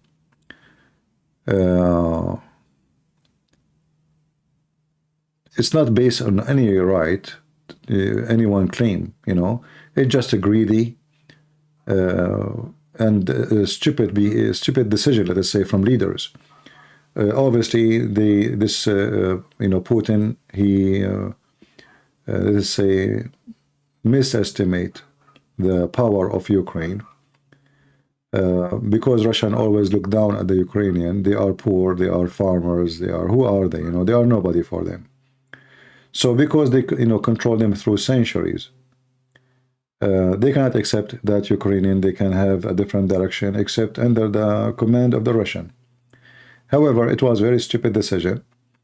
The Russian, they can take over control of Ukraine if they were taking different approach. As an example, make them love you, make them see that you support them, you are not their enemy. In fact, until now, there's a lot of Ukrainian, they support Russia, until now. So, you know, I mean, very stupid decision to go in war. They lost a lot of support, I mean the Russian, because of the decision of Putin. And until now, they could not accomplish anything. And both of them, they are getting exhausted, burning each other fuel, army, men, manpower. Very, very, very disgusting.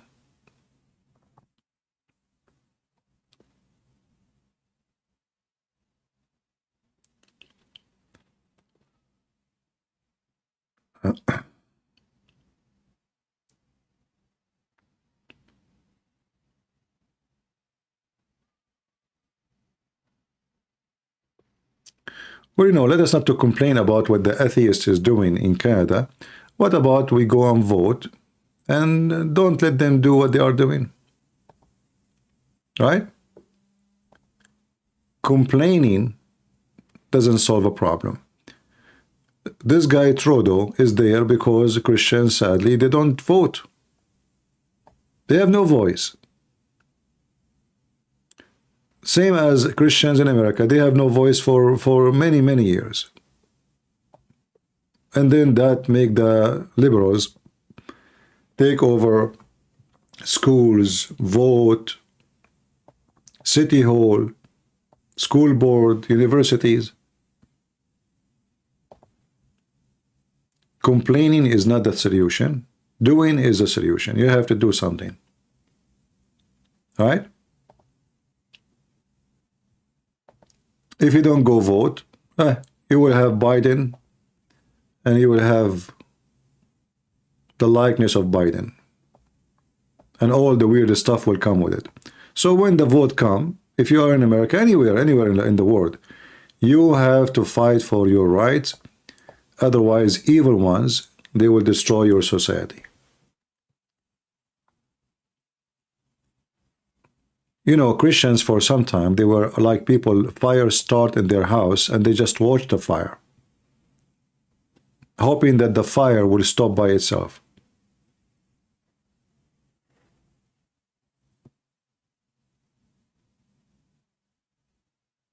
Right?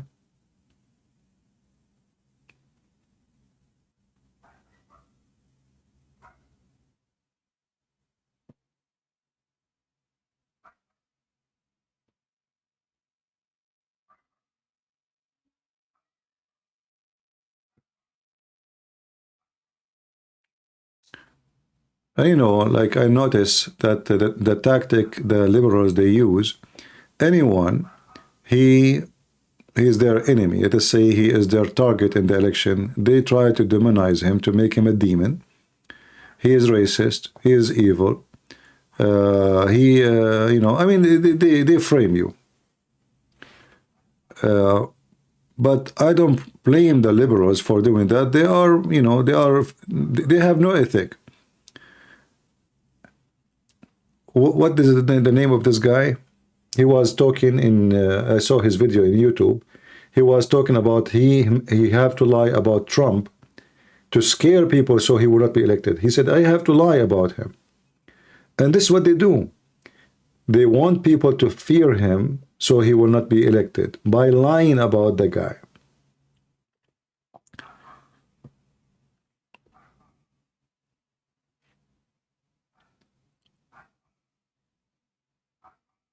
Pakistan versus Iran. Yeah, but I don't think any of them will go into a war. I think this is just friendly kisses.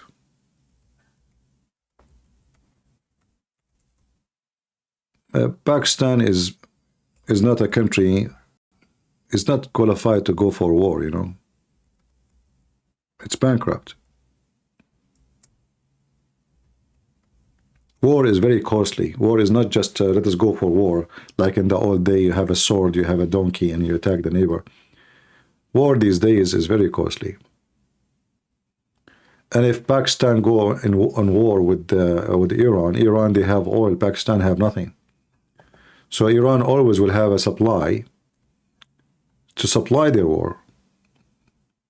Pakistan even cannot afford to pay for their fuel. Yeah. The only thing is that Pakistan have nukes, Iran don't. But who knows? Maybe Iran has already. You know, this is why they are acting as a superpower. They are attacking even American ships, and they are not even worried about it. And for sure, there is main reason for that. They knew that Biden, he will not go there. And even Trump, he was in the office, he did nothing with them too. So the American, they gave them wrong message.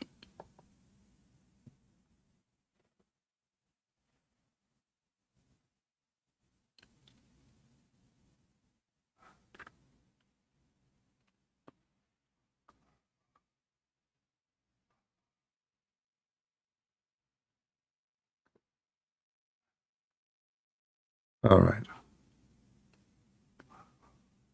Be nice with the Muslim guy, guys. Don't take it easy on him. We have a Muslim, his name is Timis1. Okay, you like to join us, Timis? We have a Skype, you can call us.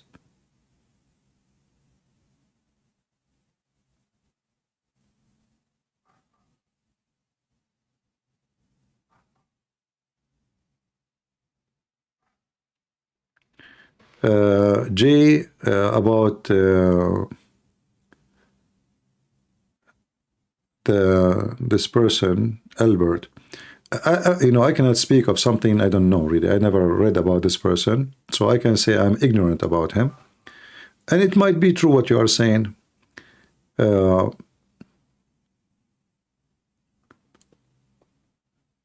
Always war happen for a reason, and most of the reason is about money.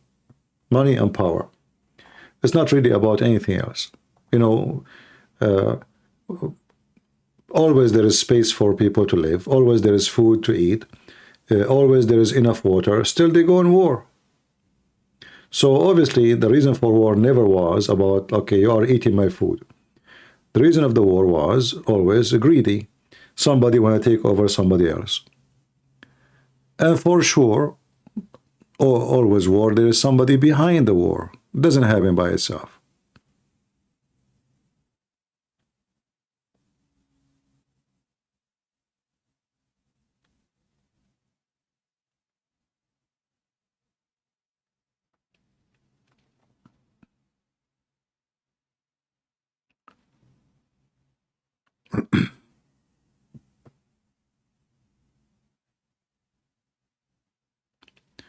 Who do you think Trump running mate will be? Well, based on my knowledge with the Trump, he never chose someone good to be his running mate. I mean, this guy is really funny when it's come here to choose people to work with him. Not a single person he chose to work with him was good. So I'm afraid he will do the same this time too.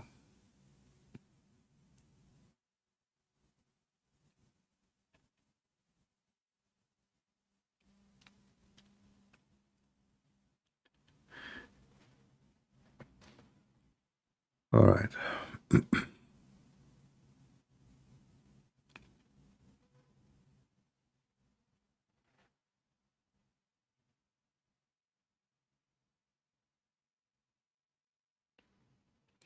No, I believe that the war, the coming war, the massive war will happen, is going to be between Muslims. You see, the Muslim world have a big problems. A lot of hatred between Muslims themselves.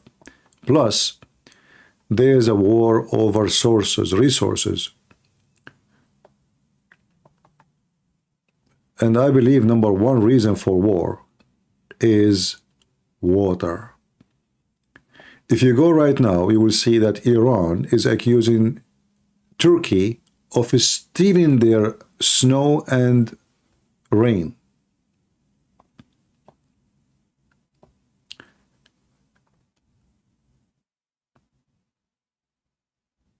So the drama, the bigger drama will happen is because of water. Iraq has no water no more. The country is dying. Syria is the same. Jordan, don't even mention it. They can't even flush their toilet seat. Saudi Arabia never have water anyway. Egypt is terrified because the Ethiopian, they built a big dam and now their resource of water is shrinking. If you go to the east, things is even more horrible in those countries. Iran is doomed. Afghanistan, not even mention it. Pakistan is dying from flooding. So if you focus in this area, you will find that the coming war is not about oil or gas, it's going to be about water. No water, there's no water. And Turkey now, after cutting all the rivers going to Syria and Iraq and Iran, still they are very much short of water.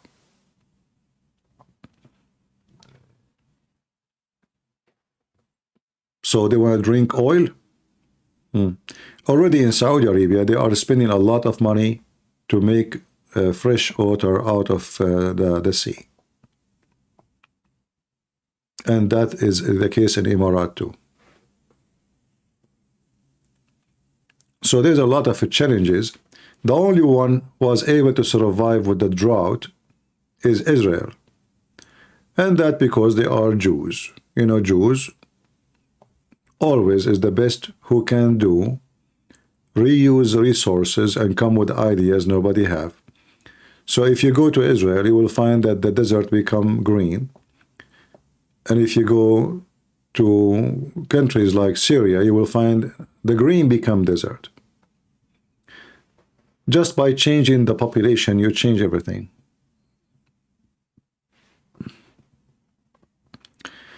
Other problems in Asia.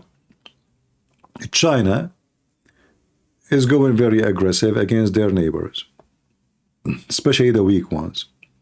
So they are soon, you know, they are going to try to hijack some islands from Philippines, from Malaysia, from Indonesia. Obviously, they are not satisfied with what they have, and they are a nation seeking more resources. And this is why now you will see that those countries trying to seek some kind of alliance together so they can stand against China, which a country they cannot really fight. They are no match.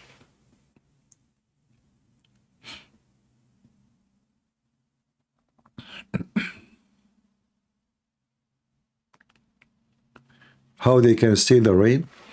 Well, it's not possible to steal the rain, but what I know that these days there's technology to make a cloud rain in a place before they go to different place.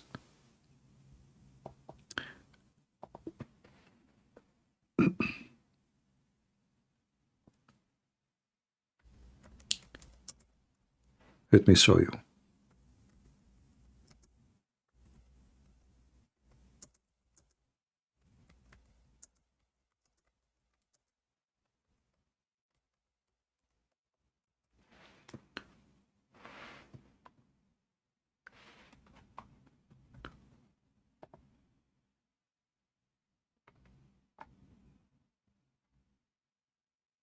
Yeah, this is January 11. This news is January 11.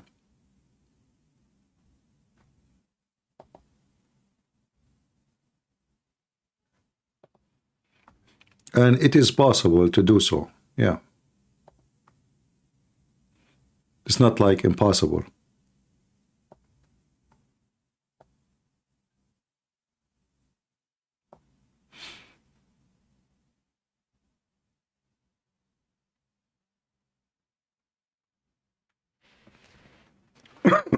It sounds fiction, right? I mean, hard to believe.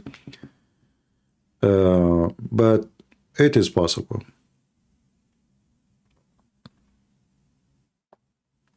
You see, many things you used to watch in fiction movies, they are happening now, and they can do them.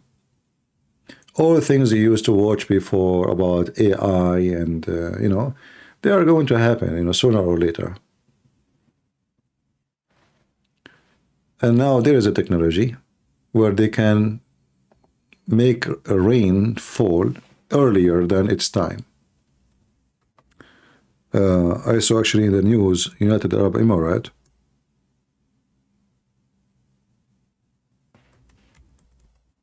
I think just 2 days ago. Let us see.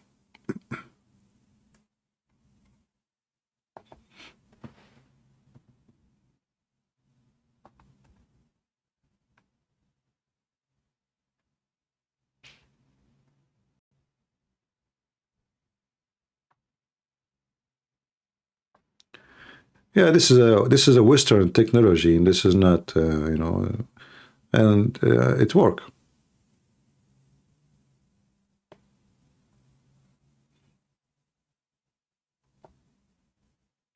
Cloud seeding in UAE, artificial rain with the drones and electricity. But they are not creating the rain, they cause the rain to happen. So the cloud go by, you know, they don't make rain. So simply, they create the atmosphere for this rain to be generated from the cloud.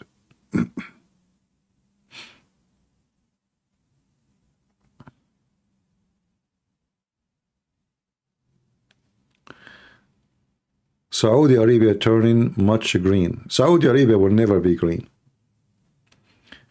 All what you see about Saudi Arabia green, it's just funny and silly. You cannot change the name. You see, if there is no rain, there is no water. That's it. In Israel, they are not creating miracles. They have little rain. You have to have little rain. If you have no water, no water. That's it. You cannot make it anything. You cannot make anything survive. And Saudi Arabia have a very, very, very almost. I mean, there's some places that doesn't rain even for 20, 30 years, once every 50 years.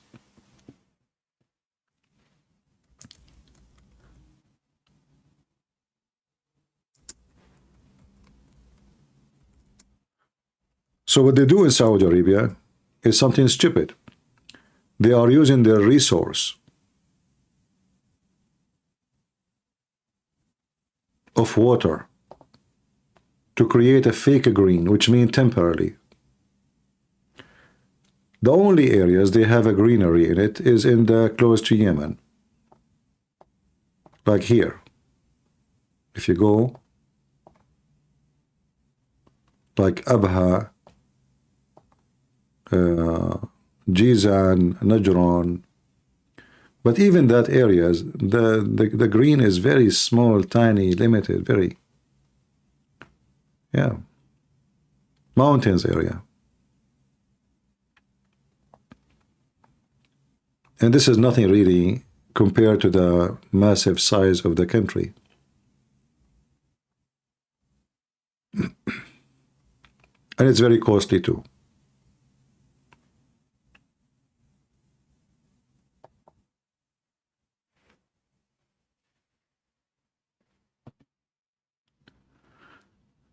All right.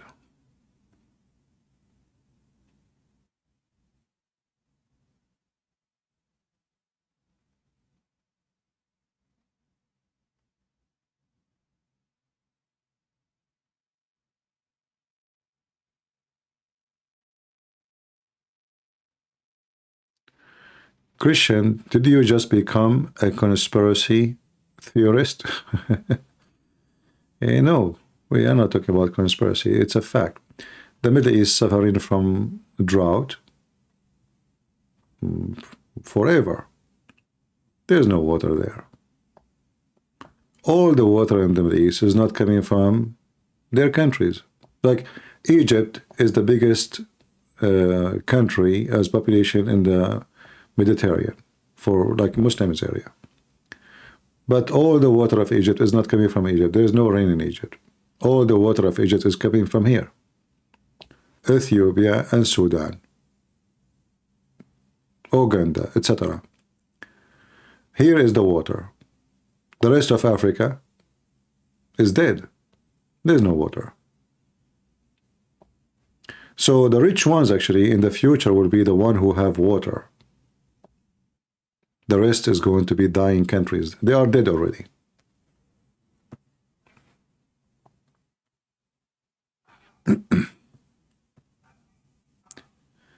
Imagine you have let's say you are a person who have $1 billion in the bank. In the bank, they can give you only your money, but they cannot provide you water. And you have a massive palace, big garden, but there's no water.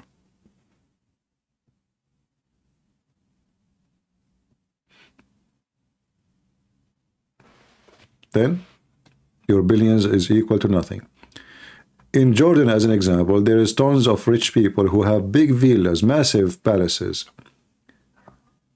but they are not allowed to put water in the swimming pool. They don't even have water to flush their toilet seat. So what's the point of having a villa where the smell of the house is disgusting because you cannot even clean your poop?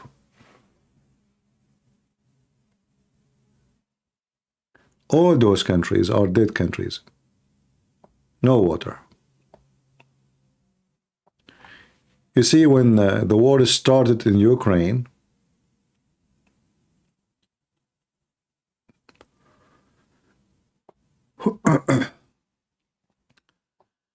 the whole world struggled with food. So there is some countries, let's go to Ukraine, there is some countries, they are blessed with water, with land. I mean, this country, Ukraine, Wherever you go, what in the ground is going to grow like crazy. Their dirt is so dark, like volcano, you know, dirt full of minerals. Those are the one who can feed the world. When the war in Ukraine started, and then Putin decided to make a blockade over the ships coming from Ukraine with the wheat, all those countries, they were at risk of collapse because all those countries need bread. Their major food is bread. And if your major food is not coming from your land, then you have no security.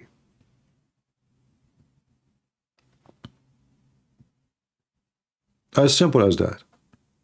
If you cannot even make your own bread, how you can say you have security? A country who don't have food security, don't have security. Because anyone can make you go hungry, starving. So these countries are blessed with rain and greenery, and those are not Islamic countries. As you see, if you look around you. Either Europe or Russia or Africa. Muslim countries are very, very drought and dry.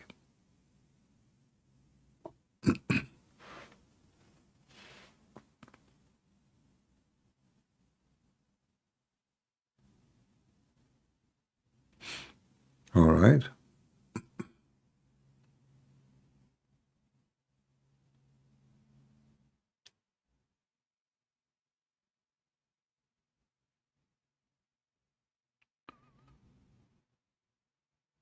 Do we have any question? Any Muslim? Look like we don't have any. And maybe we are done for today. What do you think, guys?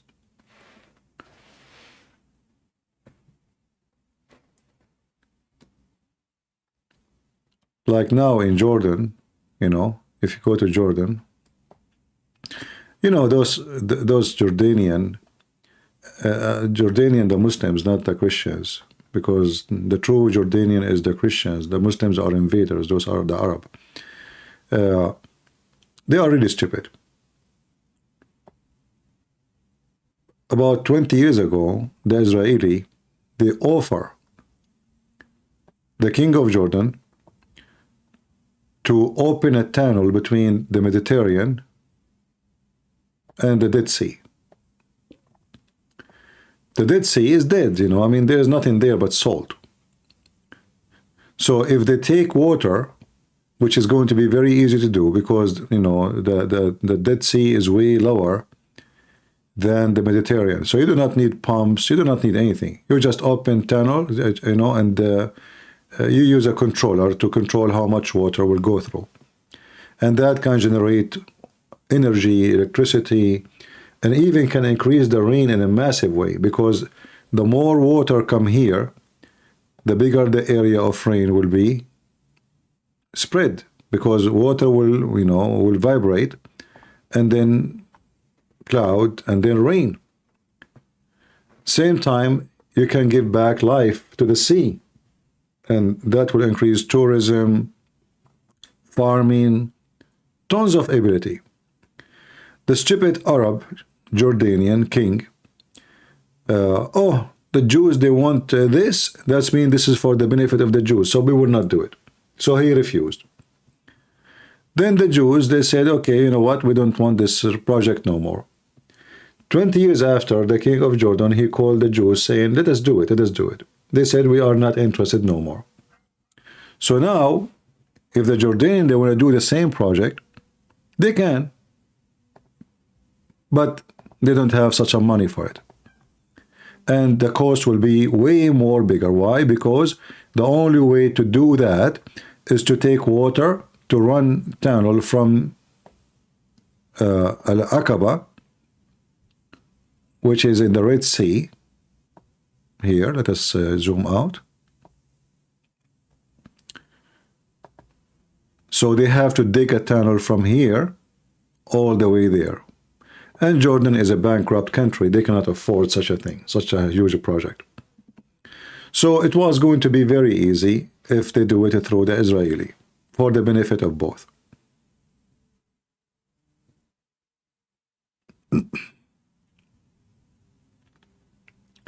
Yeah, you know, Jordan is just another example of Middle Eastern society where everybody wants to be an engineer, but he don't have the skills of engineers. Their degrees is useless, mostly. Same time, there's no jobs for them. Nobody want to wear dirty clothing. Nobody want to be a plumber.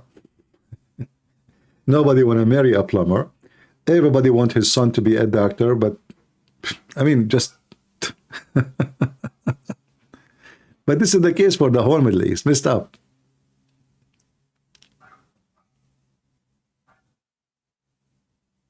Yeah.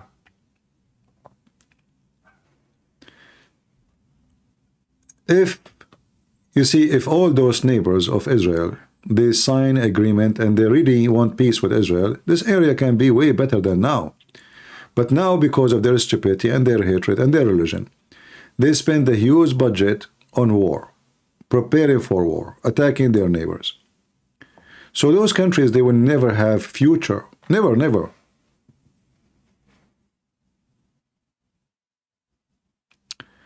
Any clear signs of Damascus being completely destroyed anytime soon? I don't see any reason for such a thing to happen. The destruction of those countries, I don't know what kind of destruction you are talking about. If you are talking about building, collapsing, I don't think so.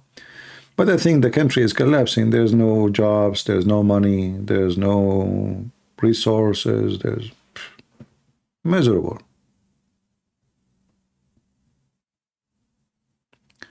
What Jordan will become? Already Jordan is dead country. There's nothing in Jordan. There's no water, there's no sources, there's no oil. They have, you know, this country is very unlucky. They have nothing. I mean, they found gas and oil in Israel, but there's nothing in Jordan. Syria, they are the third country in the world in phosphate, which can generate uranium. This is why Putin was very much crazy about taking over the country. And he did. This is why this area here, Putin, he wanted badly. Actually, all this area here. A lot of phosphate, which means uranium. And fertilizer. But for now, I see this country is destroyed, but not totally physically, but economy. This is a country the whole world, you know, forgetting about it. ISIS, Al-Qaeda, Islamic terrorism, Erdogan, Kurdish, American, I mean, the country is messed up.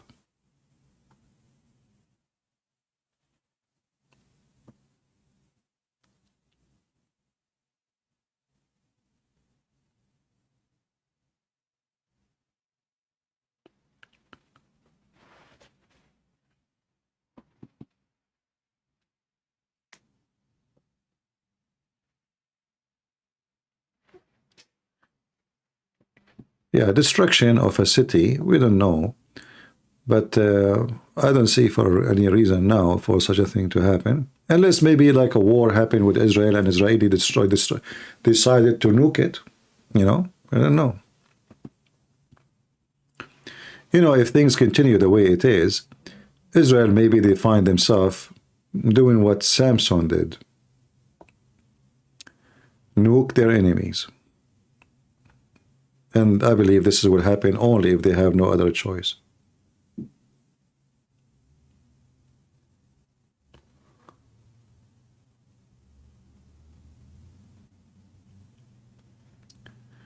You know, I don't like to describe those countries they used to be westernized, because I don't think westernized is a good example to be.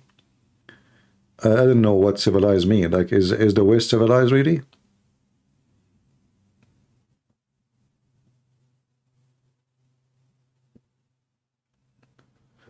Because if civilized mean homosexuality, and this is not civilized. If civilized people having sex in the beach, this is not civilized. This is uncivilized, actually, because you don't even have a shame to go and have sex with somebody in the street. Is walking naked in the beach is civilized? So we don't want to make the West as the example of civilization, because it's not. But in the West, there's good things, but there's a lot of bad things too. So if you want your country to be better and to be good, don't wish it to be the same as Western countries, because obviously the Western is, the West is failing right now. For the adopting ideas have zero ethic. Yet they claim, those liberals, that it is very ethical, according to their code of ethic.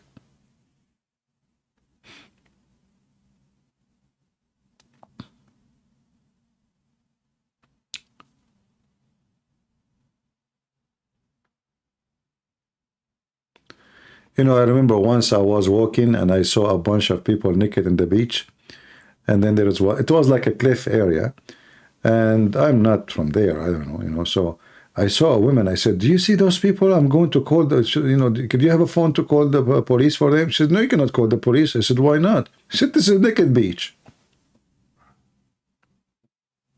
Is that how civilized people do? This is not civilized. This is savage. This is disgusting. What is the accomplishment when they become civilized? By showing your penis to everybody. What is that exactly? What is the victory on that? So, there is always, when you lose balance, you lose everything. You have to have balance in life. Muslim countries, they're still living in savagery. And the West, they are going to be savage more and more in the future, because what they have is they are going in that direction. Radical, communist, forcing others into ideas. Like now, YouTube practice terrorism. If I say, we should not support homosexuality, they censor you.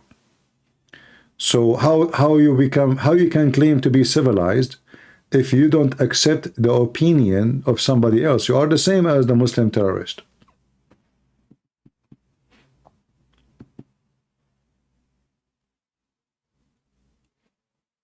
All right? Only Eastern Europe is preserving true Christians. Not true.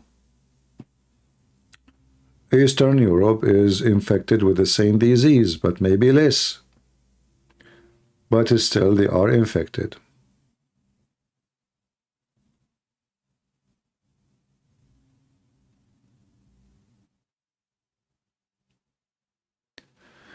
When you live in a society, you will be censored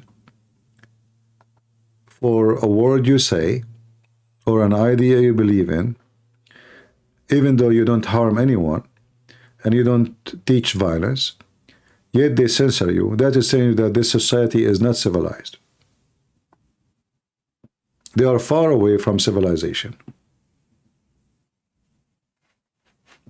They are uncivilized to the point they cannot even handle listening to someone don't agree with them. Like, Trump is a president. They blocked his account in Twitter. How uncivilized the civilized West is. Terrorists from Hamas, they compose videos. Al-Qaeda, they compose videos. Muslim making threat, posting, beheading, they compose videos on Twitter.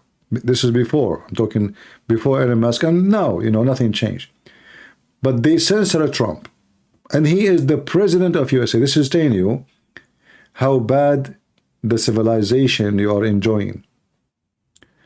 A bunch of filthy criminals controlling our media. They mute you as they wish. They censor you. They shut you down. And, trust me, if they can shoot you, maybe they will.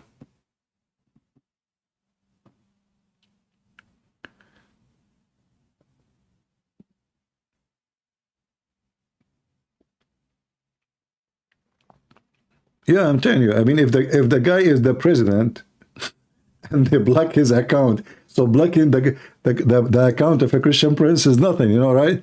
I mean, we are talking about the president, the one who can, you know, the most powerful president in the world. They block his account literally, and he could not even open it.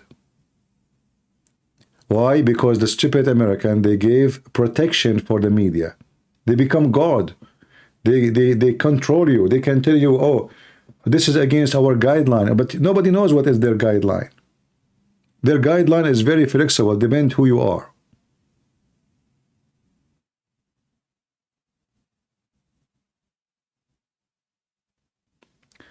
How uncivilized your channel, Arabian Prophet, trying to censor me.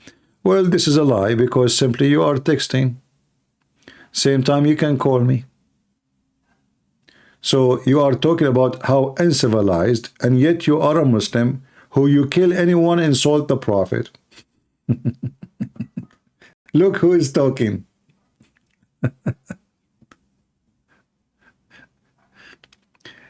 You know, I find Muslims are the most awkward, backward, stupid when they try to speak about logic or try to be logical.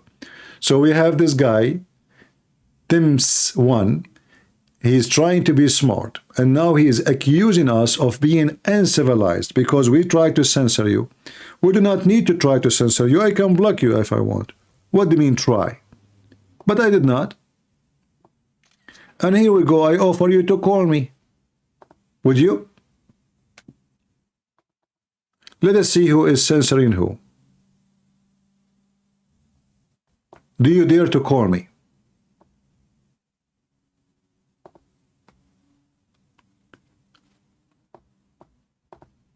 Muslims, all their leaders are dictators. Their prophet is a filthy criminal dictator, and they talk about being civilized. They even beat their women.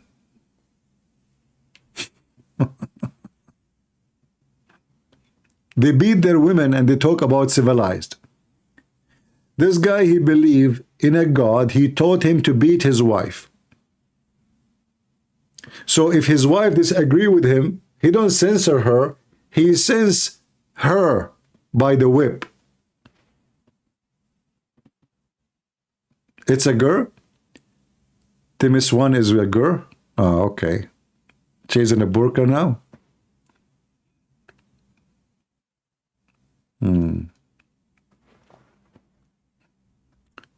Very, very... you know, one of the things about the Muhammadan, they kill you and they go in your funeral. And they play victims. Block me, show me how uncivilized you are. If this is will make you prove your point, I will help you. No problem. Here we go. Because we don't want drama here. Are you happy now? I blocked you. Who cares what you think? You are just a potato. Now you have no other choice except calling me in Skype. So let me see how good you are. You are here just for drama, seeking attention. If you block me, you so uncivilized. Okay, you know, a Muslim talking about civilized. I'm not going to treat you better than the way you treat us. Don't ask for rights when you don't give other people rights. And if you are a female, okay, I convert to Islam and you are my wife now. Are you ready?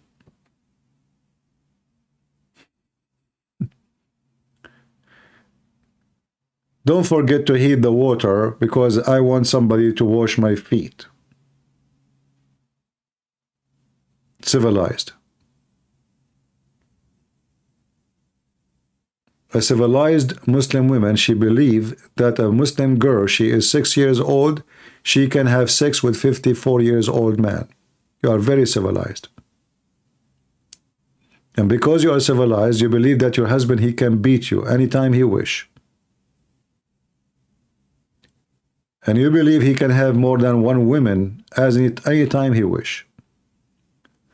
And not only that, your husband, he can inherit twice as you. just because you are a female.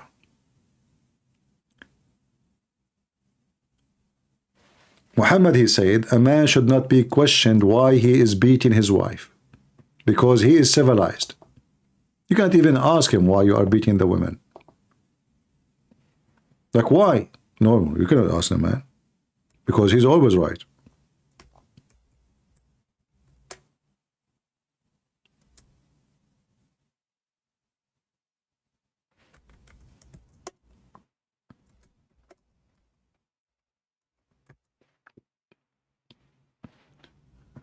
Very civilized people.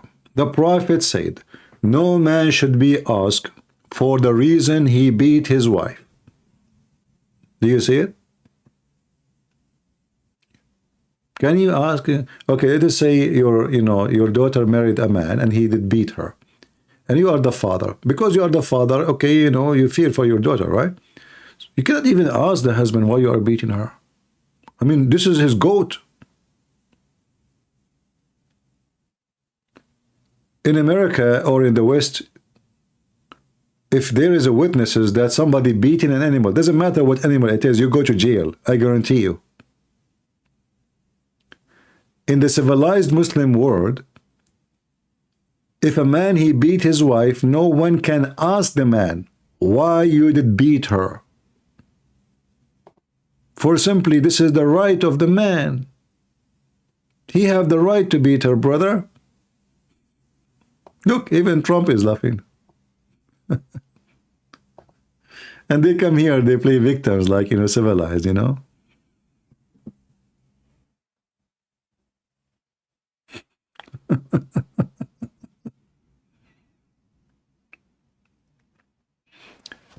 want to call me and you want to prove me wrong, call me.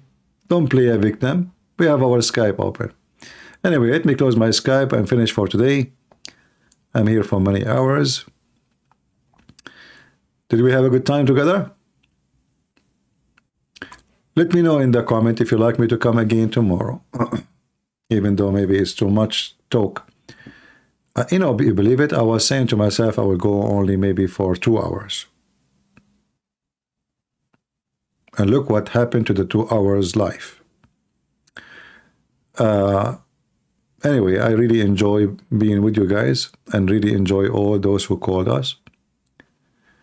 And I wish more Christians will call in the future. I like to hear you. I like to hear your opinion.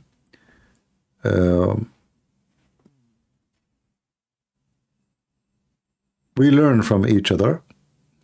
Even when you say something about your life, like from those who called us, we learn something about them. And we learn something about ourselves too. Every one of us, he see life from his own point of view. And your point of view can be totally different. Even if we are looking at the same scenery.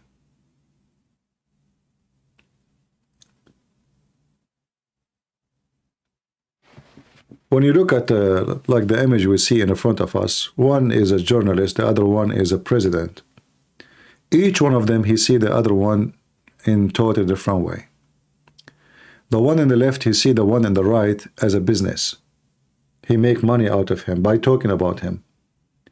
The one on the right, he see the one in the left as an assistant, as a helper. Oh, he support me. He like me. He speak good about me. I will invite him and I will make an interview with him. I will spoil him because of that. Each one of them, he look at the other one differently. And he view the other one in different angle. But both of them, they are businessmen. But there is many of us, they are not doing business. And they see things as it is, not from the point of view of money or benefit, for personal benefit. And those people usually are the one who struggle because they are reviewing and they don't have any ability to change what they view. The one who can change things, sadly, usually they don't care for us. they care only for themselves. They give you a lot of promises before they get elected. After you elect them, they forget about most of it. But we hope that Trump will not be the same. And we hope he is going to be more Christian, if we can say so, if he won the election next year.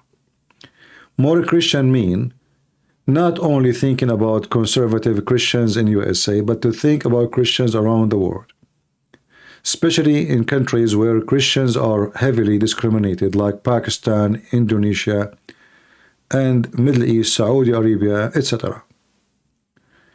I hope that if he becomes president, he will not think about himself victory, but about God victory.